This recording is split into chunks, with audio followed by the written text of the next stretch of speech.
Well, good morning, everybody. I officially declare open this hearing of the Senate Education and Employment Committee into the quality of governance at Australian higher education providers. I begin by acknowledging the traditional custodians of the land on which we meet today and pay my respects to their elders, both past and present. And I extend that respect to any Aboriginal and in person. I'm joined today online by Senators Kovacic and Mulholland, and in person by Senators Delegar, Faruqi and Pocock. These are public proceedings being video streamed live via the Parliament's website, and a Hansard transcript is being made. I remind all witnesses that in giving evidence to the committee, they are protected by parliamentary privilege. It is unlawful for anyone to threaten or disadvantage a witness on account of the evidence given to this committee, and such action may be treated by the Senate as a contempt. It is also a contempt to give false or misleading evidence. Witnesses have a right to request to be heard in camera.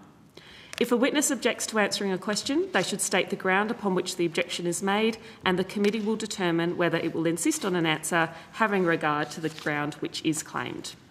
If the committee determines to insist on an answer, a witness may request that that answer be given in camera. I remind all senators of their obligations under the Behaviour Code for Australian parliamentarians to treat witnesses with dignity, courtesy, fairness and respect. This is a workplace, and it's my expectation as chair that we treat it as such. I remind committee members and witnesses who are appearing via video conference and who are not speaking to mute their microphones, please. We'll give you 2 grace periods, but after that I might have to shut your microphones off. Maria's not a bad offender of that, she'll be fine. Not too bad. Not too bad. You're pretty good. I now welcome representatives from the National Tertiary Education Union, both the National Office and the ACT Division. I understand that information on parliamentary privilege and the protection of witnesses giving evidence to committees has been provided to you. For the Hansard record, I'll now ask you to please state your full names and the capacity in which you appear today, and we'll start with Dr McDonald and move our way down.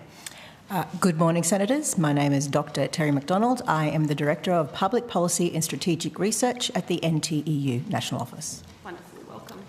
Good morning, Senators. My name is Dr Alison Barnes and I'm National President of the National Tertiary Education Union. Thank you. Good morning, Senators. My name is Kieran McCarran. I'm a Policy and Research Officer at the NTEU. Good morning. My name's Dr Lachlan Clossy and I'm the Division Secretary of the ACT Division of the National Tertiary Education Union. Wonderful. Welcome to you all. Would anyone at the table like to make a brief opening statement?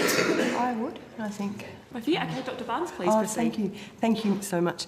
Thank you, Senators, for the opportunity to appear before you here today, and apologies for my croaky voice. I'm recovering from the flu, but university governance is such an important issue to our union. I wanted to come anyway.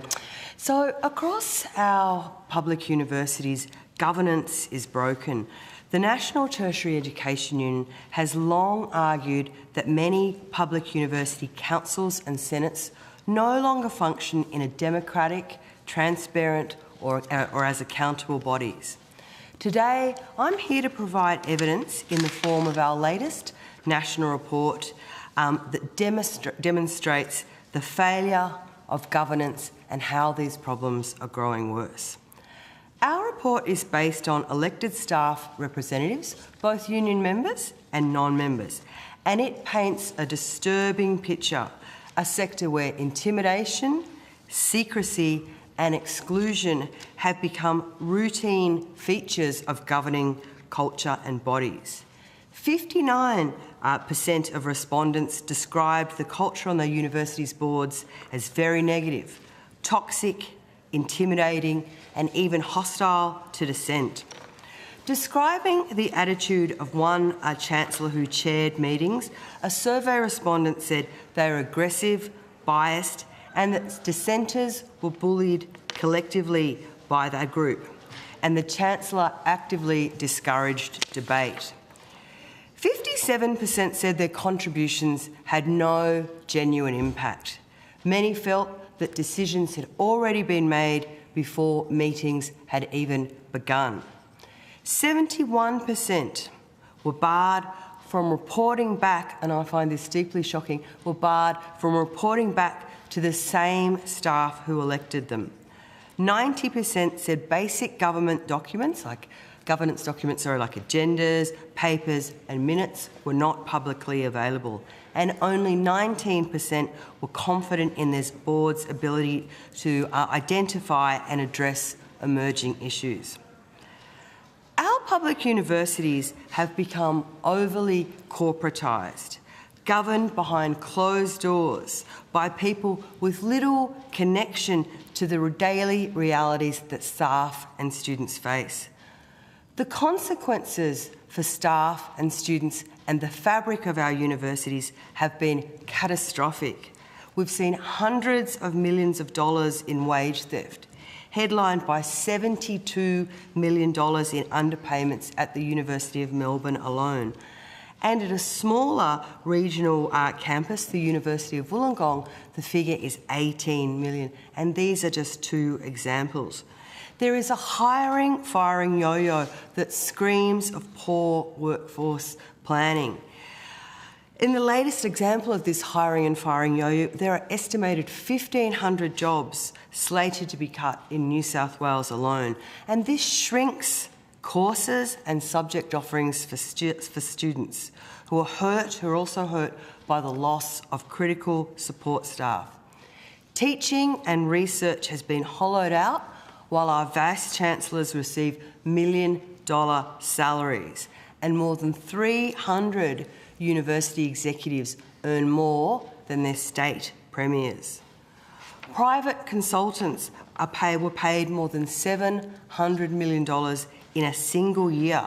At UTS, there was more than $5 million paid to consultants KPMG to tell management how to save money, and this is leading to 400 cuts to 400 key roles.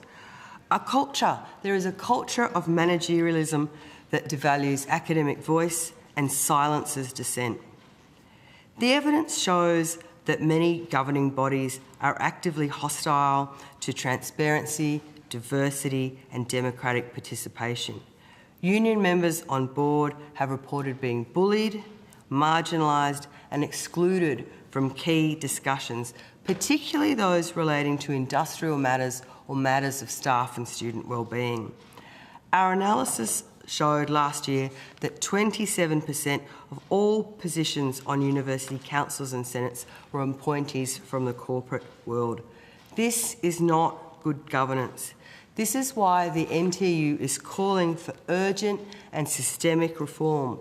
What we want to see is at least 50% elected membership on university boards, with staff and students and alumni given real voice and real power. Appointed members with genuine public sector or tertiary education experience, not just corporate CVs. Executive pay brought back into line with community expectations. Full transparency on board deliberations, consultancy relationships and conflicts of interest. And above all, governance structures supported by a new national framework that reflects universities' purpose as public institutions, not private businesses. Universities must act as exemplary employees, prioritising the well-being and rights of the people who make education and research possible.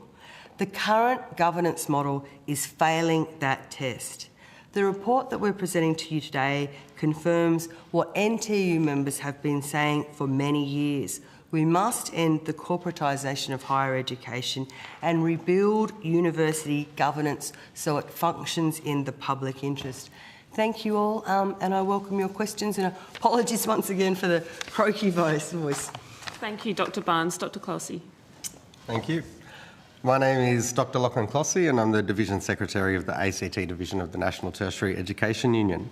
We have members at universities based in the ACT, which are the Australian National University and the University of Canberra. We also have members at other universities which operate in the ACT, including the University of New South Wales, Australian Catholic University and Charles Sturt University. We welcome the opportunity to present to the inquiry. We believe that this inquiry is necessary to shine a light on some of the practices of university leadership and governance in Australia. We hope that identifying some of the problems can begin the process of university governance reform. My opening statement primarily deals with the Australian National University, which is where the majority of our members are located, and which, as Australia's national university, is the only university governed by a Commonwealth Act. In discussing the Australian National University, however, I want to be clear that we love the ANU. That is because, along with students, our members are the ANU. We are unfortunately at a point where our national university needs protection from its own leadership. Unfortunately, the ANU has experienced multiple failures of leadership and governance in the last several years. We've had mass job cuts, $2.4 million in wage theft, new wage theft concerns, financial mismanagement, serious conflicts of interest, an attempt to remove a staff pay rise, potential contempt of the Senate, obstruction of right of entry permits, and serious revelations of widespread cultural problems. There are other issues which relate more tangentially to governance but are nonetheless problematic in terms of both leadership style and equity concerns, such as decisions to close childcare centres on campus and to increase parking fees by 277% in 1 year. In one of the most callous comments in relation to job losses, ANU Chancellor Julie Bishop was reported in media referring to ANU staff as inefficiencies. In March 2025, we conducted a ballot of members as a vote of no confidence in the leadership of the ANU Chancellor and Vice-Chancellor. This was supported by more than 95% of the 800 plus ANU staff who participated. I'll detail some of the issues before and since this vote which demonstrate why confidence in university leadership and governance is so low. The most pressing concern is job cuts and the damage they do to the ANU. The ANU is its people and their livelihoods and health are being negatively impacted. However, important national institutions such as the Australian National Dictionary Centre, the Centre for European Studies, the Humanities Research Centre, the ANU School of Music and more are looking at being disestablished altogether. The official launch of these consultant-driven job cuts was the announcement of Renew ANU on 3rd of October 2024, though staff reductions started earlier. The stated aim of Renew ANU was to reduce annual expenditure by $250 million, including an annual reduction in salaries of $100 million. This was on the basis of a projected $200 million underlying operating deficit for 2024. This was a Q3 projection, and ANU budgets are based on calendar years. That figure was repeated by the Chief Financial Officer in a town hall for ANU staff on 12th of December 2024, only 19 days from the end of the year. However, we now know that the underlying operating deficit was $142.5 million. This favourable $60 million variance undermines confidence that ANU leadership actually knows what they're cutting, the financial progress they're making, or how to track it. It only fuels speculation that financial issues are exaggerated to justify job cuts. This variance also didn't result in an adjustment to overall savings goals. All of this happens without genuine consultation or transparency. The Vice-Chancellor doesn't show staff the respect to front up to town halls. We now know that ANU reduced annual salary expenditure by $30 million in 2024 prior to Renew ANU, due in large part to the restrictions of the ANU's Recruitment Approval Committee, or RAC. This means that ANU leadership is actually looking to cut $130 million of salary expenditure. We know that not because ANU transparently disclosed it, but through Freedom of Information requests. Since the 1st of April 2024, ANU's Workplace Gender Equality Agency submission shows a net decline in staff headcount of 797 until 31st of March 2025. Since then, there have been approximately 175 voluntary separations and a further 125 occupied positions proposed to be made redundant. That takes the total to 1,097 people. In full-time equivalent terms, figures provided by ANU show a net reduction in FTE of 522.1 from the end of March 2024 to end of June 2025, which is in addition to the 125 positions, or 124.34 FTE, recently proposed to be disestablished. That is a total of 646.44 FTE since end of March 2024, including job cuts proposed. It is important to note that any discussion limited to forced redundancies misses the voluntary separations, the fixed-term contracts not renewed, the casuals not re-engaged, and the vacancies not filled after staff who have had enough of ANU's poor culture have left. We're talking more than 12% of staff gone or proposed to be gone, and ANU leadership is not done. We're expecting an as-yet undisclosed number of additional job losses to be announced later this week. ANU leadership continues to blame government policy on students, including international students, for this, but we also now know that ANU did not hit their international student caps for 2025. I don't have time to detail everything that has happened at ANU, but I can tell you that these leadership and governance failures are destroying our national university, for which the Commonwealth has legislative responsibility. And ANU staff and students are desperate for change, but not more change management proposals. Thank you, Dr. Clossy. I'm going to ask senators to put questions to the panel now, but can I just get an indication how many senators are seeking the call? 1, 2. Yep, okay. So I'll do about 10-minute blocks and then rotate senators when it comes to your turn. But I might kick off with Dr. Barnes. Thank you very much for the evidence you shared with us and your submission as well. I have had a look at your report, The Bell Curve of University Governance, and there's some pretty shocking findings in this report, particularly when it came to the experiences of participants. I was hoping you could share with the committee some of the main themes of that report, and given its findings into the culture and practices on university boards, what measures specifically do you think need to be taken to improve university governance? Thanks, Senator.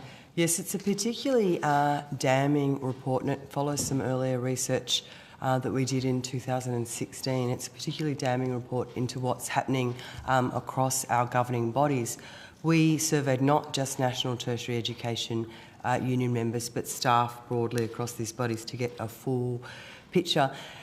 And it's quite distressing reading, because it talks to a lack of accountability, a lack of transparency, and a culture of bullying and intimidation, where people who seek to raise issues often feel silenced.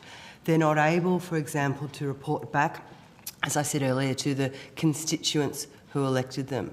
So there is a whole, I think, the report, I think, is very clear in demonstrating the depth of the crisis that universities are in, and the way that I suppose our governing bodies are failing to perform their core functions of governing our public universities in ways that are transparent, where not only staff but students and the broader communities in which our universities are located have a clear sense of what's going on.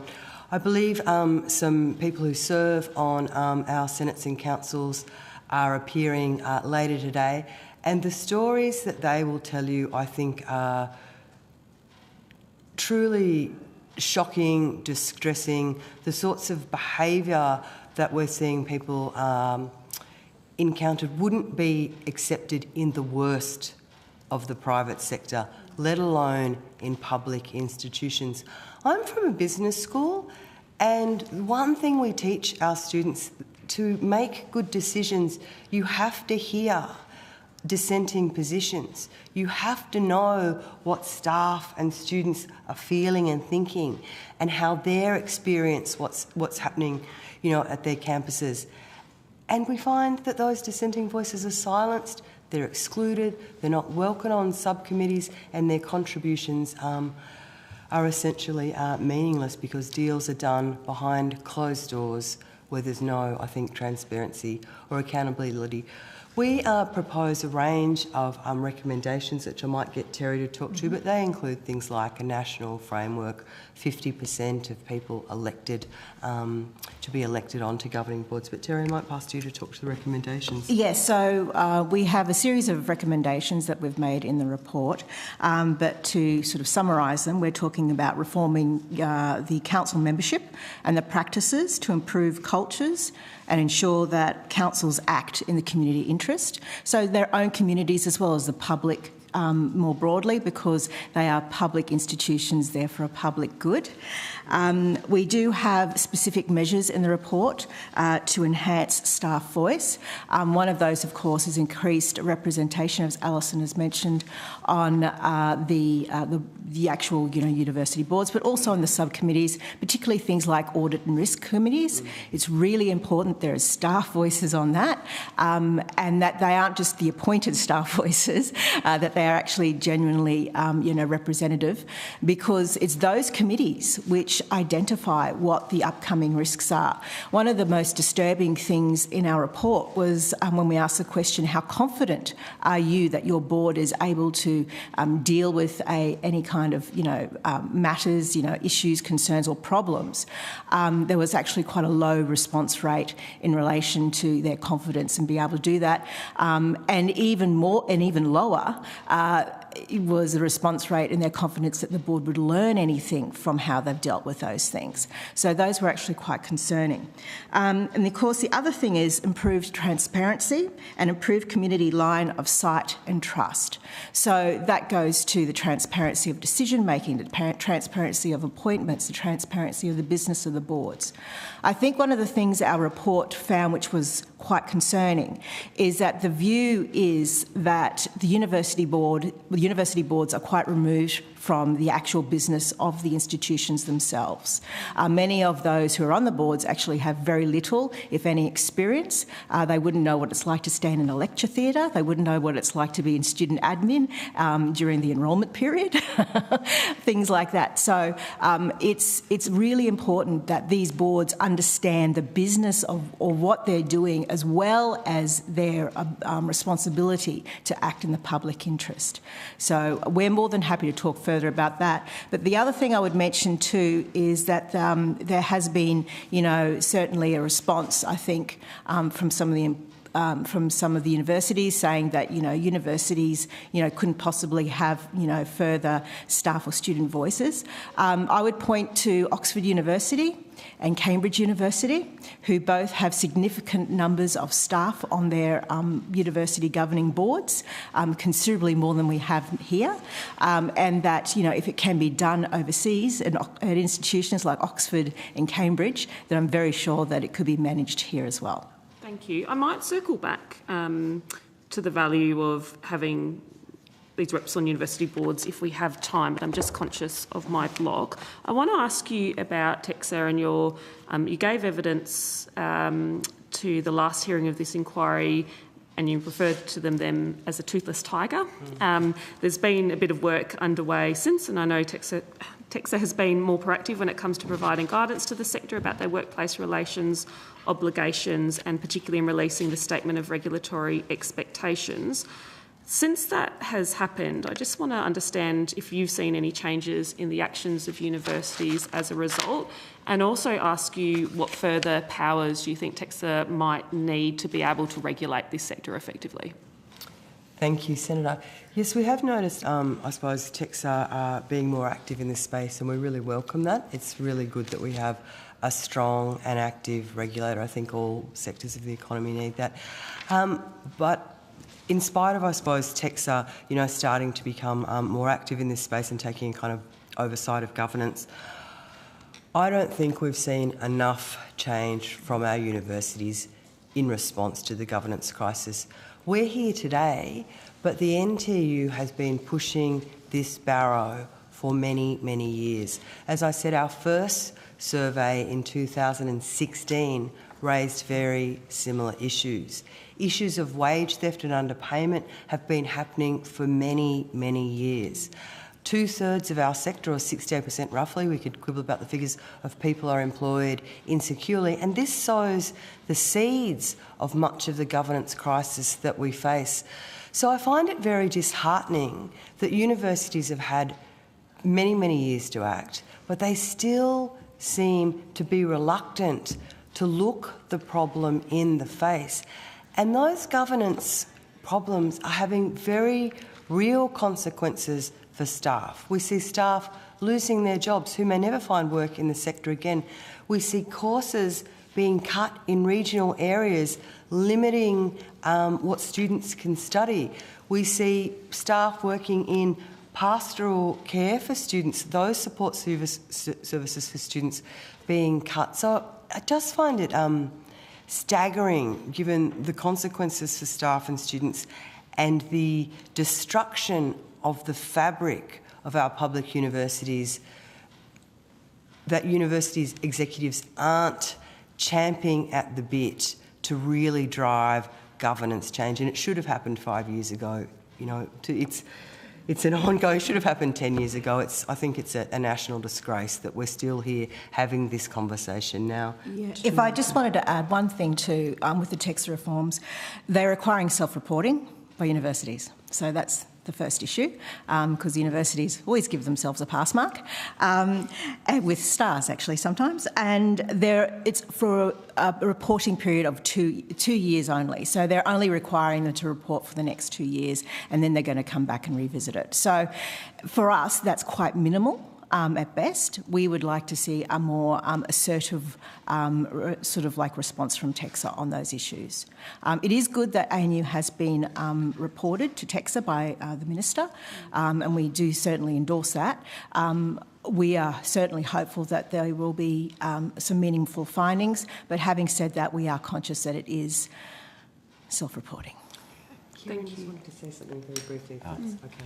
Thank you. I would also just add that obviously we welcome the statement of regulatory expectations, but the legal framework and around these statements is very vague, and it's a difficult path for TEXA to actually enforce these statements that it makes. So like, while the universities might voluntarily participate because it might be in their interests, TEXA doesn't really have the power to create a legally binding legislative instrument that you have to follow.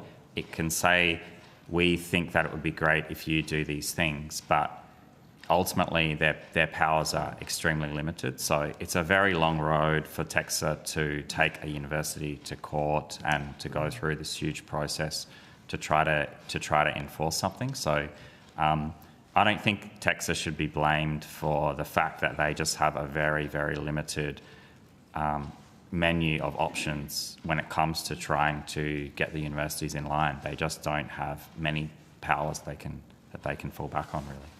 Thank you. I'll just put one more question to you, Ms Barnes, quickly before I rotate the call.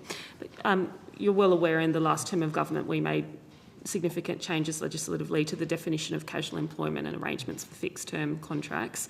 One of the sectors in our community which was suffering most at the hands of this was university staff.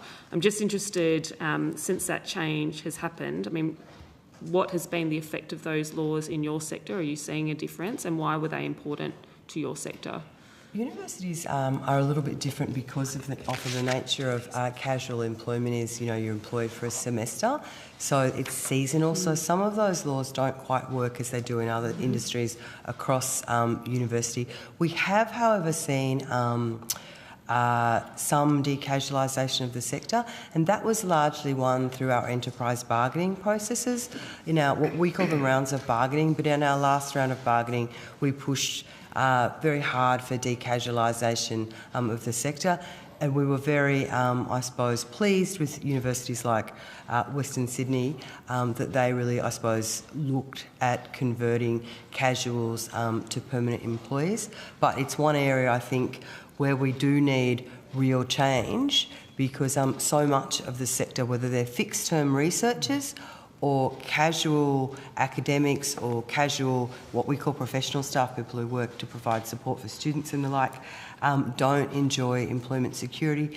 And that undermines many of the core functions of universities. As I said, you know, it gives rise to wage theft, it can undermine academic freedom, it has terrible consequences for many of the staff who are employed in that way, and it has damning consequences for students because it undermines the kind of relationships you need to build with the people who teach you if you're going to flourish and have a, you know, the time at university, the student experience that I think everybody would like students to have.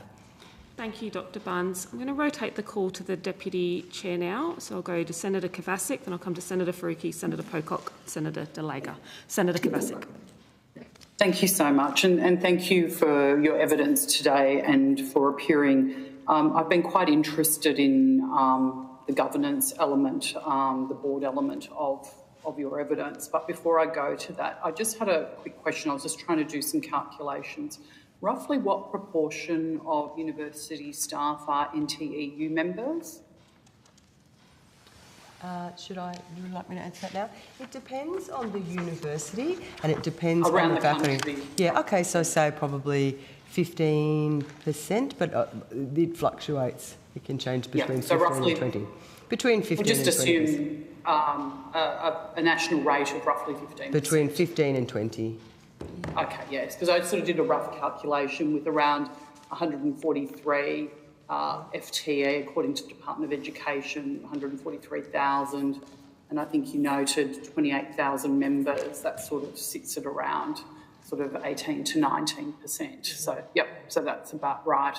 My next question leads to your core membership in the ACT. Is that in the ANU or the University of Canberra, or is it sort of fairly evenly distributed? Do you sort of have a higher membership in one of the universities over the other? I can answer that. It's roughly, the proportion of membership is relatively consistent, but the size of the employer means that the vast majority of our members are employed at the ANU. Sure. So what would that percentage rate roughly be at the ACT universities? ANU, I would say, is slightly higher than the national average, but I would say around that 20% mark. Right. And at the University of Canberra, also roughly 20%, you think? I would say roughly, yeah. Yeah. So you would have a higher concentration of membership in the ACT than you would have in other states and territories. Yeah. ANU in particular is a very strong side for us. Okay, so your highest, probably is it the highest rate of union membership for the NTEU in the country? I don't think I would be confident saying in the country, but one of the better ones. One of the highest? Yeah. Okay, lovely, thank you. Sorry, I'm interested in the comments around... Sorry, Senator Kovacic. Dr McDonald was seeking to make a contribution. I just want to make a very quick point, Senator. It's important to understand that we have different types of membership and that the membership levels amongst our permanent ongoing staff is actually considerably higher. It's because there's so many casuals and short-term contractors in the sector that their membership is lower because just of the churn of what happens there. So it is significantly high when we look at, it's over, I think it's between 20 and 25% when we're looking at the permanent staff. Okay, lovely. Thank you for that clarification. I appreciate that. I was also interested in the comments around 27% of board members come from the corporate world and that being a problem. So obviously 73% of those board members come from the tertiary education sector, which is some 3/4 of those board members on that basis.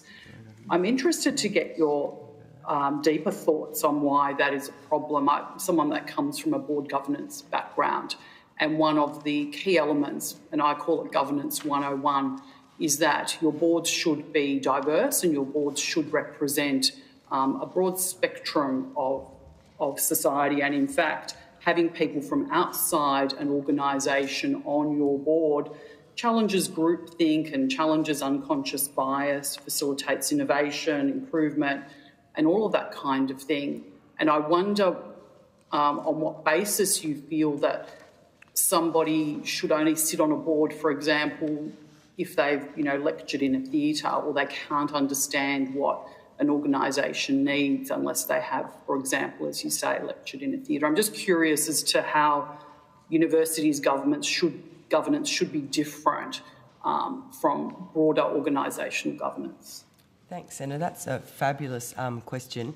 I might return to it in a second. I love it when people start talking about groupthink. I go right back to my teaching days. But I'm going to pass to Kieran McCarran, who is the author of the report, and then we might talk about, I suppose, governance in universities and what makes it interesting. Thanks, Alison. I'll just make I'll kind of just make a a quick clarification for you, Senator, regarding those statistics. So the 27% corporate, that was our statistic, but it doesn't mean that the remainder are from universities. The remainder could be anyone from society. So they could be, for example, with ACU, there could be the bishop who has an automatic seat. They could be, former politicians or former department officials, things like that. So by no means are the remaining 70% from higher education. So just to clarify that. Oh, thank you. And could I then ask an additional question in relation to that? Is it just the corporate world, I'll use your words, or the words in the report, the corporate world board members that are a problem, or is it also, as you described, perhaps the bishop at the ACU that's a problem, or community members? I'm trying to get an understanding of what the issue is with board members from commercial entities. I think that what we've consistently said is that there needs to be a majority, a good majority with higher education experience, and then others with public sector experience, because those are the most relevant backgrounds for running a university. If you look at some universities like University of New England and University of Wollongong, literally 50% of the board members are from private for-profit companies, often the financial sector or large consulting firms. And so they're bringing in this culture to the universities, which we see as driving the push to cut costs, the push towards casualization, the push towards the massification of courses and profit-seeking at the expense of the public interest. But, Senator, to return to your question. Thank you. And just further to that, when you guys talk about mandating 50% public sector experience for non-university board members, are you suggesting a specific type or level of public sector experience, or would any public sector experience qualify? So effectively would, someone that's, experienced in governance and organisational change and improvement, is that adequate, or does that have to take place in the public sector? Just very quickly, so Senator, I mean, it's not prescriptive. What we're asking for is for the majority of board members to have some form of public sector experience, ideally in the education sphere, but not always, doesn't necessarily exclude somebody who does have that experience elsewhere, and it's certainly going to be appropriate for them to be appointed. I think the big issue we have is a transparency of appointments. The majority of positions on university boards are appointed. There's a small number of ex officio positions, a very, very tiny number of elected positions, but the majority are sort of these appointed positions, and there is very little transparency about how those are done. And we get some very interesting appointments that, there is no sort of like real understanding by the university community as to why those particular individuals are on their governing boards. And to go back to the comment I made earlier, most of them are a large percentage of those appointments, our members tell us, don't necessarily have an understanding of actually the institutions that they're governing for. And that is a problem. Last question, please. Thank you. I guess my concern with this is, and I say this respectfully, it's just a numbers sort of game. You're talking about the information that your members are giving you, yet 80% or 75% of the staff there are not your members. So how do we ensure that their voices are actually heard, and how do we know that they share these same concerns? Because that's very important, right? It's also their workplace. It's also, their university. I think you've made a really salient point, Senator, and that's why in the latest report we surveyed non-members as well as members who serve on these boards, because we wanted to get a fulsome picture of what staff more broadly outside of NTEU members were experiencing. So not just NTEU members, but staff more broadly who are serving on governing bodies. And I'd just like to return very briefly to a point you raised around the levels of corporate executives on boards. I think you're absolutely right. The problem with university governance doesn't just stem from, large numbers of corporates on boards. The problem is much deeper. In part, it stems from university executives themselves. Our report demonstrates cultures of bullying, cultures of intimidation, and the role that university executive chancellors and vice-chancellors can play in establishing culture. Establishing governance. Good governance should not come down to the whim of personality. Good governance, and that standard should be across the sector, regardless of who the Chancellor is, or regardless of who's on the board, or regardless of who the Vice-Chancellor is. So while we argue that there has been a corporatisation of our boards, we also argue that the problem is much more deep-seated and can be squarely planted at the feet of university executives. Thank you, Dr Barnes. I'm going to rotate the call to Senator Faruqi. Thank you, Chair. Good morning, and thank you so much for all the work you do and for coming back to answer our questions.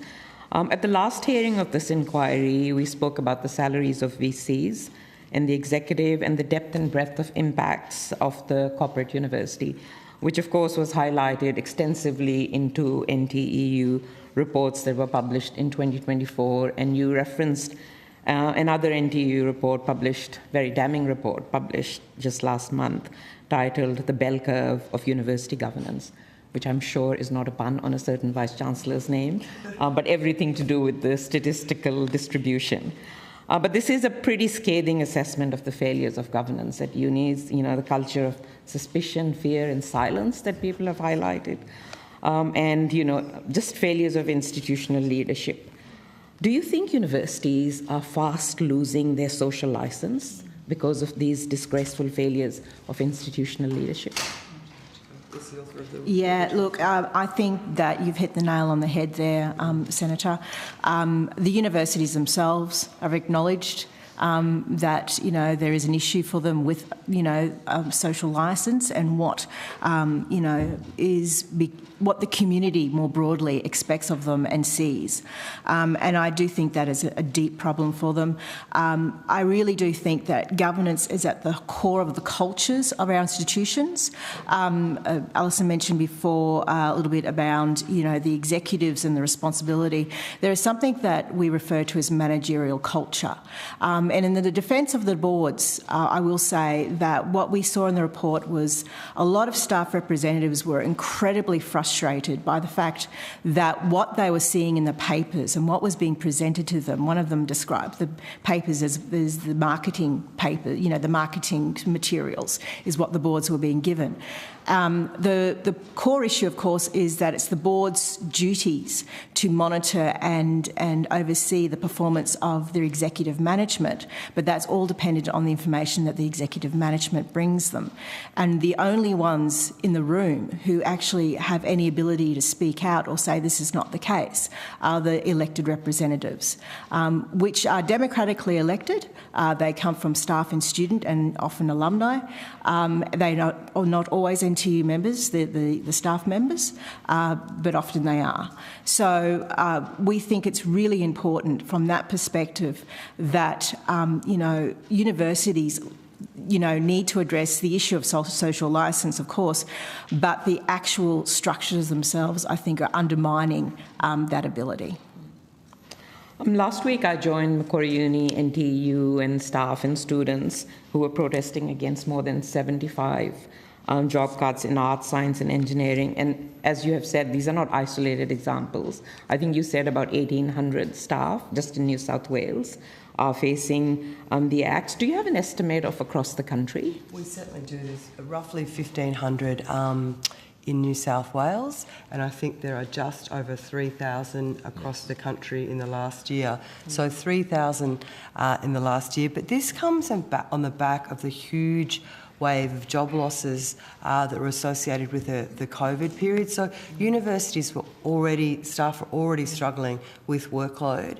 and their well-being suffers when workloads blow out, but the care that you can devote to students who have any number of issues also comes under increasing pressure. So the job cuts are, I think, really distressing, and 3,000 in a year is certainly ringing lots of alarm bells for us. And it's also, as you've noted, the loss of those courses. You know, like when we lose those courses, you really damage universities' capacity to perform its core functions. It's important that ancient history is taught. It's important that mathematics and engineering and science are taught. And I think it's really devastating for staff and students that staff are losing their jobs and courses are being cut. Sorry to interrupt, Senator. We just had a request that photographs can be taken throughout the proceedings, if that's okay with you at the table. A reminder that to those taking photos, no documents, no audience, and we can revoke that privilege at any time. Thank you, Senator. No worries, Chair. So I guess it's pretty clear that a lot of these job cuts have to do with very bad and poor governance. And we heard from ANU how the budgets, were exaggerated. But are successive governments also to blame with respect to not funding universities properly? That's a great question. Yes, we've seen the chronic underfunding of Australian public universities. And we would argue that the sector certainly needs an injection of funds. I think there is no dispute about that. But we're also seeing Vice-Chancellors making mischief. We're seeing Vice-Chancellors engaging in poor workforce planning and using policies to justify their own poor decision-making. So it's sort of a perfect storm where we certainly need greater funding, but we need Vice-Chancellors to get their houses in order and not making staff redundant as their first point of action. So it's a sort of perfect storm where we certainly need substantial funding increases, but we also need Vice-Chancellors and university executives to do that workforce planning to stop that hiring and firing yo-yo that is so detrimental to staff and students. Dr. Closey, if I could come to you, since we last met, a lot more has been uncovered at ANU, more job cuts, exorbitant spending on consultants, attempts to hide it, the Chancellor Bishop's big expense bill, just to name very few. In March this year, 450 ANU staff signed an open letter demanding transparency in the university's planned restructure and financial situation. Have you seen more transparency? Not really. The annual report has come out, and I think what has happened, ANU reports a couple of different figures. So if you're looking at the on-paper surplus or deficit for ANU, the consolidated surplus is $89.9 million for 2024. ANU then does a lot of calculations to get an underlying operating deficit. And on a consolidated basis, that was $142.5 million. That's the figure that was originally projected as $200 million. In terms of finding out how those calculations are made, there's not a lot of transparency beyond what's in the annual report. The Vice-Chancellor has but basically said publicly, our annual reports are audited by the ANAO, so I don't know how you could get more thorough than that. But I want to be very clear, the $89.9 million surplus is audited by the ANAO. The calculations then applied to it to get an underlying operating deficit are definitely not audited by the ANAO or anyone else. So that's why our members and others have called on ANU to open the books and justify their financial situation. I've just seen a survey and first part of a report of the ANU governance project, which has been published by a couple of academics at ANU. And it is as damning as all the work that you have been doing. And the headline findings of that survey are that ANU community staff, students, alumni, and stakeholders are deeply dissatisfied with current governance arrangements and believe it requires an overhaul. Over 97% of survey respondents and all kitchen table conversation participants believe current ANU governance is not fit for purpose and should be reformed. 91% of respondents and all kitchen table conversation participants expressed dissatisfaction with current ANU governance, including 56% who said they were completely unsatisfied. And ANU is suffering from a significant deficit of trust in the current practices of transparency and accountability. Given this added on to already what has now become apparent, is ANU being trashed by the Bell and Bishop leadership? Absolutely. I've been very clear in public comments that the current leadership of the ANU is damaging our national university. I've been very clear in public comments that we need a new leadership style, new leadership approach, or we need a new leadership. And we haven't seen a new leadership style or a leadership approach. In terms of that transparency, I think we've seen, even in responses to the Senate, the level of transparency from the ANU in the past. But there's, we talk about numbers that ANU have reported to the government around job losses or staffing levels, and ANU dismisses that as misinformation. That's why, in terms of the FTE reductions between March and June, I have figures from our implementation reports from ANU, which I'm happy to table for the committee. I'm sure ANU will talk a little bit later on about consultation and transparency, and the normal story you'll hear from ANU in that regard is we've had X number of visits to our websites, we've had this many meetings, but I think there needs to be a clear distinction between the quantity and the quality of consultation, and the quality is just not there. The information that staff are getting is not enough to allow genuine consultation, by which we mean information that should allow for fully considered alternative proposals to be put. Yeah, thank you. Dr. Barnes, if similar surveys were held in other universities, like the one in ANU, do you expect similar responses from across the sector? Sadly, I do. I think ANU is the kind of the jewel in the crown of poor governance. But I think if you had surveys at any or most Australian public universities, you would find similar issues. We have people contacting us on a daily basis, describing what's happening. We can't always talk publicly about what we hear, but it is deeply shocking. And it speaks to the breadth and depth of that governance crisis, which is across the entire sector. It's really hard to think. We often look for examples of best practice, of things that we could hold up, of universities doing well, because it would be nice once in a while to tell a good story. But we're scratching our heads looking for those examples because I'm simply not convinced that they exist. I think our universities are being run in a way which is not in keeping with the public interest or the public good, and as I said earlier, is damaging to the wellbeing of our staff and the student experience. And unfortunately, ANU is just one example of a much broader, deeper crisis. Yeah, thank you. That is absolutely devastating. Thank you, Chair. Senator Pocock. Thank you, Chair. Thank you very much for your time this morning. I'm conscious of time, so I might just ask a couple and then put the rest on notice, if that's all right. I'm interested what impact the government's expert council on university governance has had since its establishment in January. The expert council of governance has yet to hand down its report. I believe the findings or a draft version of that, I was told, will be out to stakeholders reasonably soon. The expert council has engaged regularly with the National Tertiary Education Union, and we had the ability to set up a round table with National Tertiary Education Union members to talk about their experiences. I don't know what recommendations the expert council will hand down, and the proof, I think, will be in the pudding. So I don't quite know what we're dealing yet, but to this point, they've had fairly genuine and extensive consultation with us and listened, I think, to our members and non-members talk about their experiences. I believe they've engaged with the student bodies like NUS as well. But as I've said, I haven't seen the draft report, so I'm not sure what's in it, and I wait with bated breath. As do we all. Okay, thank you. I know you recommend capping VCs' salaries at the level of state premiers, and I know Senator Jackie Lambie has a bill that would cap it at the salary of the Treasurer, Federal Treasurer. How do you respond to arguments that this could hinder recruitment of high calibre leaders for our universities? Yeah, I don't agree with those arguments. Australian Vice-Chancellors, by international standards, are paid extraordinarily well.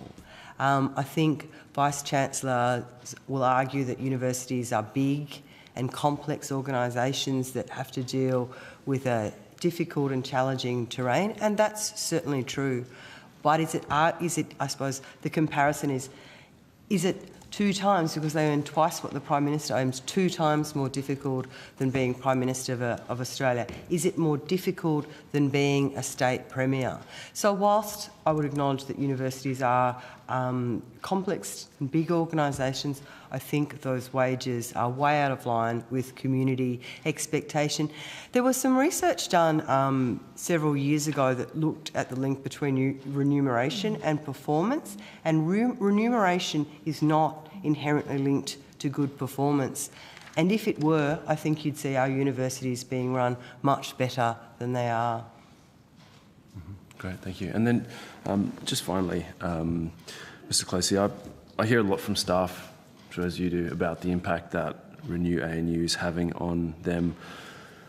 Concerns about a culture of fear, fear of reprisals, comments like spill and fill, creating a Hunger Games between colleagues who've worked together for sometimes decades. And now, really concerningly, hearing a lot from students about the impact that all these changes are having on their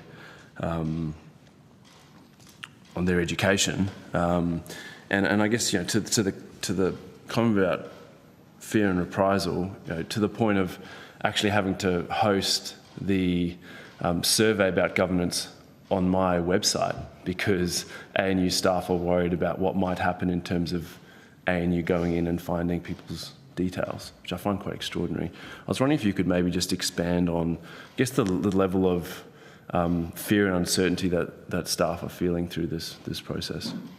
Yeah, well, staff have a lot of feelings at the moment. They're despondent, angry, frustrated, determined as well to make ANU a better place. There is a clear distinction, I think, between the ANU, which is its people, and ANU leadership. But in terms of the culture of fear and intimidation, it's been reported, and I'm very happy to, say on the record that is real. That is a real thing. I mean, the Vice-Chancellor told a senior leadership group meeting that she would hunt down leakers. That is just language which I think is appalling in a public sector institution or any workplace, really. And we've seen that happen. Staff are having their emails searched and monitored. Staff are being hauled into meetings at short notice and questioned about leaks. ANU leadership are using CCTV footage from within buildings to surveil and investigate staff. So this is all happening. There is a culture of fear and intimidation. People are sort of, hesitant to speak out, and that's, I think, why you're seeing a lot of the leaks, because that can be more discreet in terms of not agreeing with what's going on, but at the same time feeling unable to put your head above the parapet. Thank you. Thank you, Chair. Thank you. Senator Delager. Thanks very much, and I'm just really conscious of time. Just for you, Dr. Closey, thanks for your work and for your organisers and for your members in doing your reports and your submissions. It's as a former union organiser, I know how much work goes into it, and so thanks very much. Just quickly, in your opening statement, you've raised an example about how the ANU is falling short in their workplace relations obligations, and specifically the underpayment of casual staff in the computing labs. Can you talk us through that scenario and the consequences, and what the consequences are for the staff and students? Yeah, absolutely. So this is in the College of Systems and Society, which is a new name, but the School of Computing is one of the schools there. Basically, what's happened there are 2-hour labs, and the tutors that are teaching those 2-hour labs have been instructed in writing from their supervisors to only claim 1.5 hours of payment for those labs, and to consider the last half hour of those classes as consultation, which is covered in the preparation time for that class that they're actually in at the time. So, I mean, it's a pretty, they've received pretty unambiguous written directions to claim that, and that's with some of the worst examples you see across the economy in terms of being instructed to claim less than you're working. But there's also an important governance aspect to that. So basically what happens is courses are set in terms of delivery time. So you might have, well, in these classes often it's a 1 hour lecture and then a 2 hour lab. And that goes through a series of approvals, often in college education committees and those sorts of things. So it's the academic sort of governance side of universities. So it's not open to individual unit supervisors, for example, to change that, to say we're going to change the delivery time. And that has important potential consequences for students as well. Not only are they not getting what they enrolled for in terms of delivery time, but if you think of international students, they have very strict attendance requirements. That affects their visa. So if you're telling an international student you only need to attend 75% of a class and their attendance requirement is 80%, then there are important governance considerations and international student considerations. So what's happening in that situation is either one, the university is underpaying its staff, two, the university is saying the wrong thing to students and they're not getting what they've signed up for, or three, both of those things at once. Thank you. And in your opening statements, you mentioned obstructions to right of entry. Can you tell me what's happened? Yeah, so we notified right of entry permits in November last year. So the ANU sought advice from Clayton Utz, the law firm, alleging some deficiencies in those permits. So that was early November. Ultimately, we decided not to press that issue and didn't exercise the right of entry on that occasion, but it's important in terms of later events that ANU did receive legal advice around those issues at the time. Later in November, we resubmitted those right of entry permits. Our division organiser, who's a valid permit holder, sent the notices. And they removed those areas of contention that Clayton Utz had sort of raised earlier. I asked our division organiser to note the events in a file note afterward, and I'm happy to table that file note. That file note clearly demonstrates the division organiser's account of obstruction by multiple ANU staff, including the University Secretary and Director of Governance and Risk, Philip Tweedy, and the ANU General Counsel, Philip Harrison. The obstruction primarily took the form of refusing to provide requested documents relevant to the alleged contravention.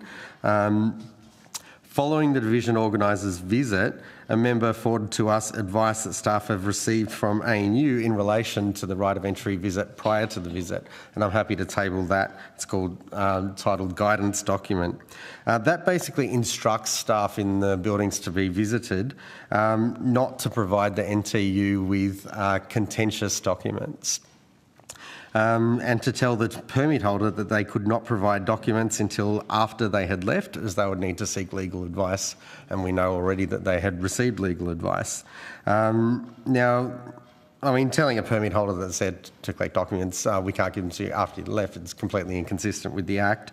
But we've got grave concerns in particular that the conduct of ANU staff, including the instructions in the guidance note, breach sections 502 and 503 of the Fair Work Act in relation to, firstly, hindering and obstructing a permit holder, and secondly, misrepresenting that the withholding of documents is authorised by the Act. So, as I said, I'm happy to table both the file note of the division organiser and the guidance note from ANU. Thank you, that's appreciated. Thanks, Chair. Thank you very much. We really appreciate your participation in our committee's work this morning and appreciate you presenting to our committee and battling through an illness to do so, Dr Barnes, so thank you very much. You're free to leave the table now. I don't believe you took questions on notice, but if you did, we're asking for them to be returned by the 26th of August, and it sounds like there may be more coming from Senator Pocock. Thank you so much for the opportunity to appear. We really appreciate it. Thank you so much. Thank you very much. I'll now call representatives from Universities Australia and the Group of 8 to the table.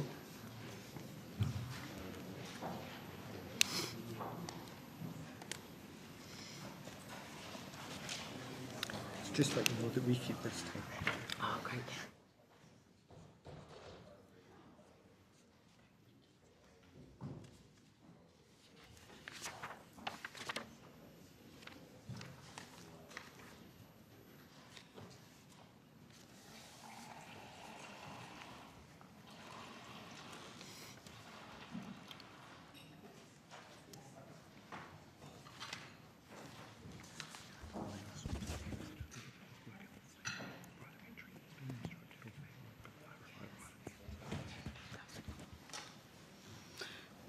Good morning.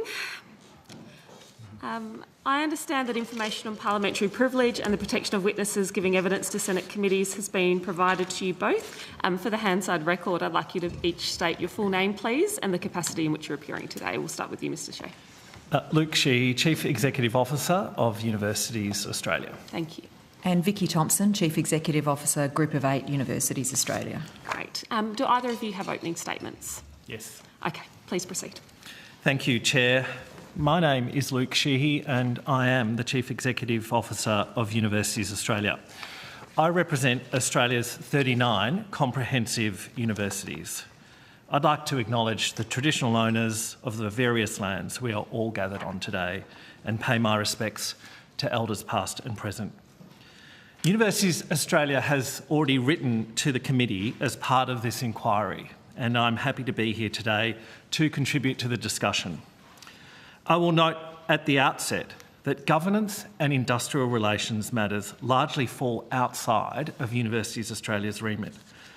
These matters more fall under the responsibility of the University Chancellors' Council and the Australian Higher Education Industrial Association.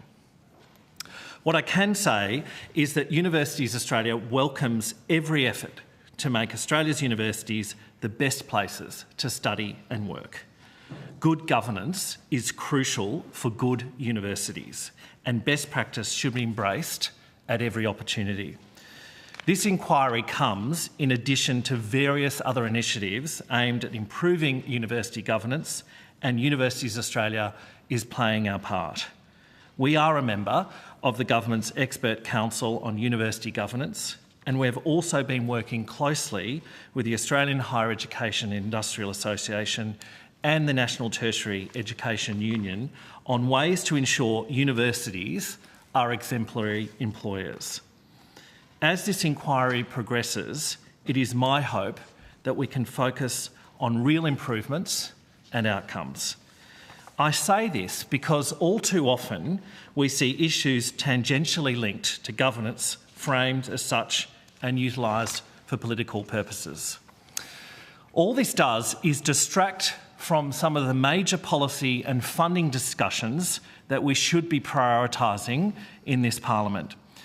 Universities are critical to Australia's growth and future prosperity, but they are seriously underfunded at a time when our sector is being asked to do more heavy lifting to prepare Australia for the future.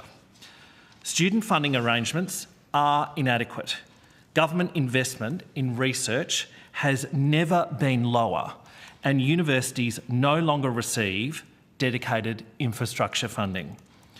Our sector can't expand in line with Australia's growing need for skills and research under these conditions. Chair, I do just want to highlight one other concern. The inquiry's focus on the Tertiary Education Quality and Standard Agency's capacity to respond to and address governance issues may underplay the role of other jurisdictions. In addition to Commonwealth legislation, universities are bound by state or territory arrangements and rules relating to governance. The Expert Council on University Governance is exploring the complexity of these arrangements, and just yesterday, the Universities Australia Board received an update on this critically important work. This work that will hopefully make a difference, and we look forward to it being finalised in the coming months.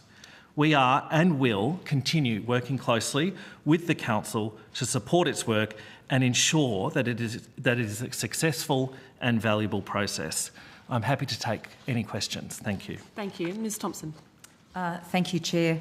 The Group of 8 welcomes the committee's interest in good governance, which must never be set and forget, and we also acknowledge that university governance must evolve to meet the challenges of what is a rapidly changing higher education landscape. We do understand the concerns that have been raised about representation, transparency and executive accountability, and these are legitimate issues, and we are committed to working constructively with government, regulators, staff and students to address them, and our universities are actively and continually doing this. However, we do urge the committee to consider the complexity of university governance. Our councils are not simply administrative bodies, They are strategic entities tasked with balancing student success and well-being, academic freedom, financial sustainability, and of course the long-term national interest. The Group of 8 universities are among the more complex institutions in Australia. Collectively, our revenue is $18 billion annually. Our export earnings are over $5 billion annually. We employ more than 55,000 staff, and we educate more than 500,000 students, including at the over 40 campuses and teaching facilities in regional Australia. And we're also responsible for 20% of the national research effort, research which underpins our economy and our productivity. We absolutely support the need for effective governance, especially given the size and complexity of our operations. And we absolutely support processes to ensure appropriate checks and balances in a context of transparency and accountability. And part of this must also be ensuring that those measures remain effective, reasonable and proportionate. Our interests as a nation are best served when our universities are able to operate efficiently in discharging their administrative and regulatory obligations, while directing as much of their human and financial resources as possible toward the pursuit of our purpose, which is at its core delivering education and research. We are places where excellence and reason are nurtured, where new knowledge is developed through robust and respectful debate. In this contest of ideas, we also have a duty to apply our critical lens not just to fields as diverse as science and philosophy, to governments, corporations and individuals, but also to ourselves as public institutions and leaders. While we may not always get it right, we take responsibility when issues are identified and address them. Our universities are not-for-profit organisations that are bound to serve legislated missions in the national interest through higher education, research, community engagement and partnerships with government, the community sector organisations and, of course, industry. And to do this, we must maintain public trust and confidence in universities and their leaders. If we don't live up to public expectations of good governance, then we do have a responsibility to address this openly and forthrightly. And universities should be afforded a reasonable opportunity to address the issues raised to public satisfaction. The airing of grievances and public commentary may provide some temporary relief, but genuine reform and enduring improvements will come from the task of gathering evidence, working collaboratively, sharing ideas and perspectives and reaching an accord. Not only are our institutions complex, but so too is our operating environment, which sits in the context of a dynamic regulatory environment at federal, state and territory level. There is a genuine risk of regulatory overreach that could ultimately be counterproductive. At one count, we have over 300 pieces of legislation and regulation that applies to our universities. The Department of Education has acknowledged the complexity of our universities and, quote, that historically governance and regulatory bodies have emphasised the role of individual universities in making their own choices about how they should operate, end quote. We are governed ultimately by councils or senates chaired by the Chancellor, but underneath that body there are academic boards or senates, finance committees, audit and risk committees, vice-chancellors, divisions responsible for academic matters, research, engagement and university operations, faculties, schools, institutes, centres, associated entities, foreign subsidiaries, joint agreements and ventures, partnership agreements, colleges and student accommodation providers. Vice-chancellors and their delegates pick up the phone for everyone, from local councillors to ministers to prime ministers, from student councils to ministerial councils, from trade delegates to ambassadors to foreign leaders, as they should. Universities, their chancellors and vice-chancellors have and are responding to the challenges which have been presented to them.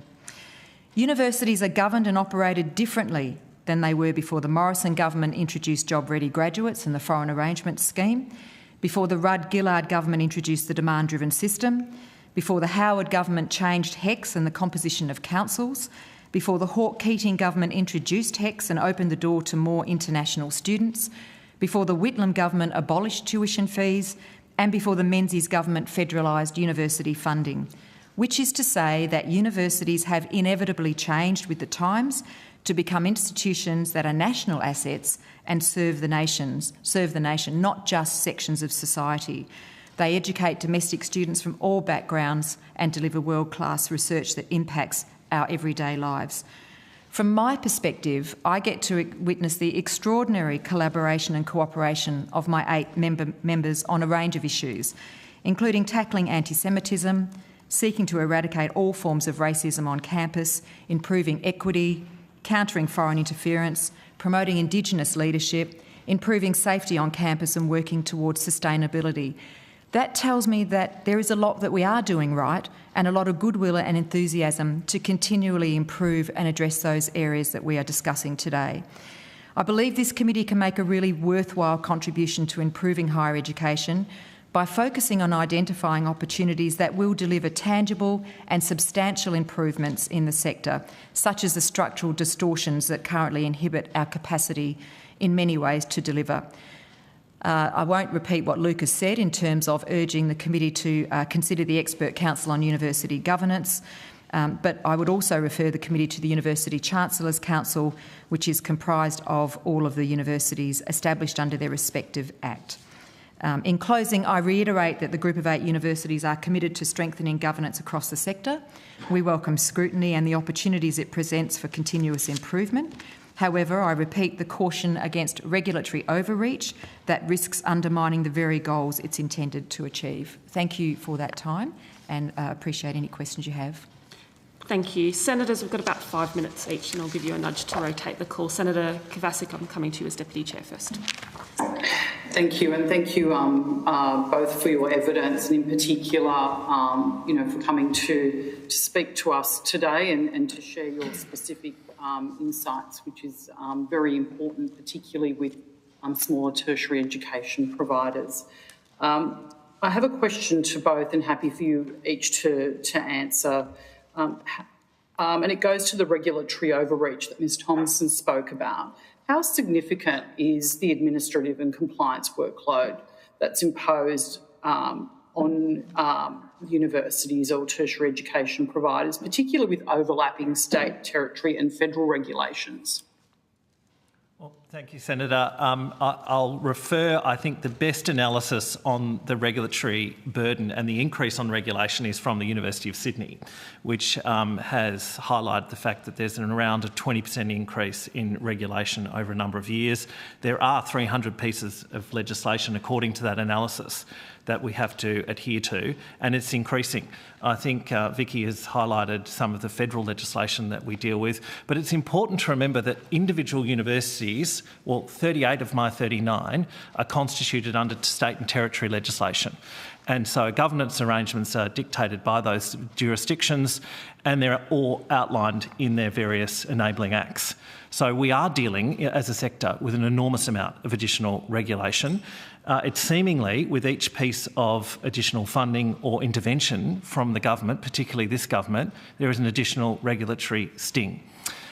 It's really important that if universities, as public not-for-profit institutions, continue to deliver in the national interest, that our regulation is looked at. This isn't a recommendation from Universities Australia. This is a recommendation from the Universities Accord expert panel. And it was in the final report that was tabled in February of last year. There have been conversations in the context of the government's priority on productivity in the last number of months that we look at regulation. We have a funding system that was initially designed in the mid-80s that has had a number of renovations. We have a regulatory system that was imposed on us 15 years ago at a national level, and we have a range of other interventions. They need to work collaboratively and efficiently together in a risk-based and proportionate way. They're not doing that, and we need to ensure that our universities can get on with our core mission to serve Australian students with world-class education and deliver the research and development that our country so desperately needs. And I'll just add, without repeating what Mr Sheehy has said, that over-regulation in any industry sector or any sector is a handbrake on activity and on productivity. And you have to have regulation and you have to have guardrails, of course you do. But what we've seen, and particularly in the foreign interference space, for example, is multiple agencies having multiple pieces of legislation, but they're not talking to each other. And I have a very live example. Last week I met with the Australian Research Council, who were talking to me about regulation and legislation as it relates to foreign interference. And my question was, how is that actually, are you talking to Home Affairs? Are you talking to the Department of Foreign Affairs and Trade? And the left and right hand aren't talking. So regulatory overburden is real for a lot of industry sectors, but it's particularly real for us. And as I went through the list, and I think the University of Sydney submission highlights it really blatantly clear, 300 pieces of legislation is just overreach. And so I think what we need is a system where we respond when there are issues, and we must, but we don't react where the first reaction is let's just add some more legislation and bolt it on. Let's actually see where the structural issues are and how we can make it better.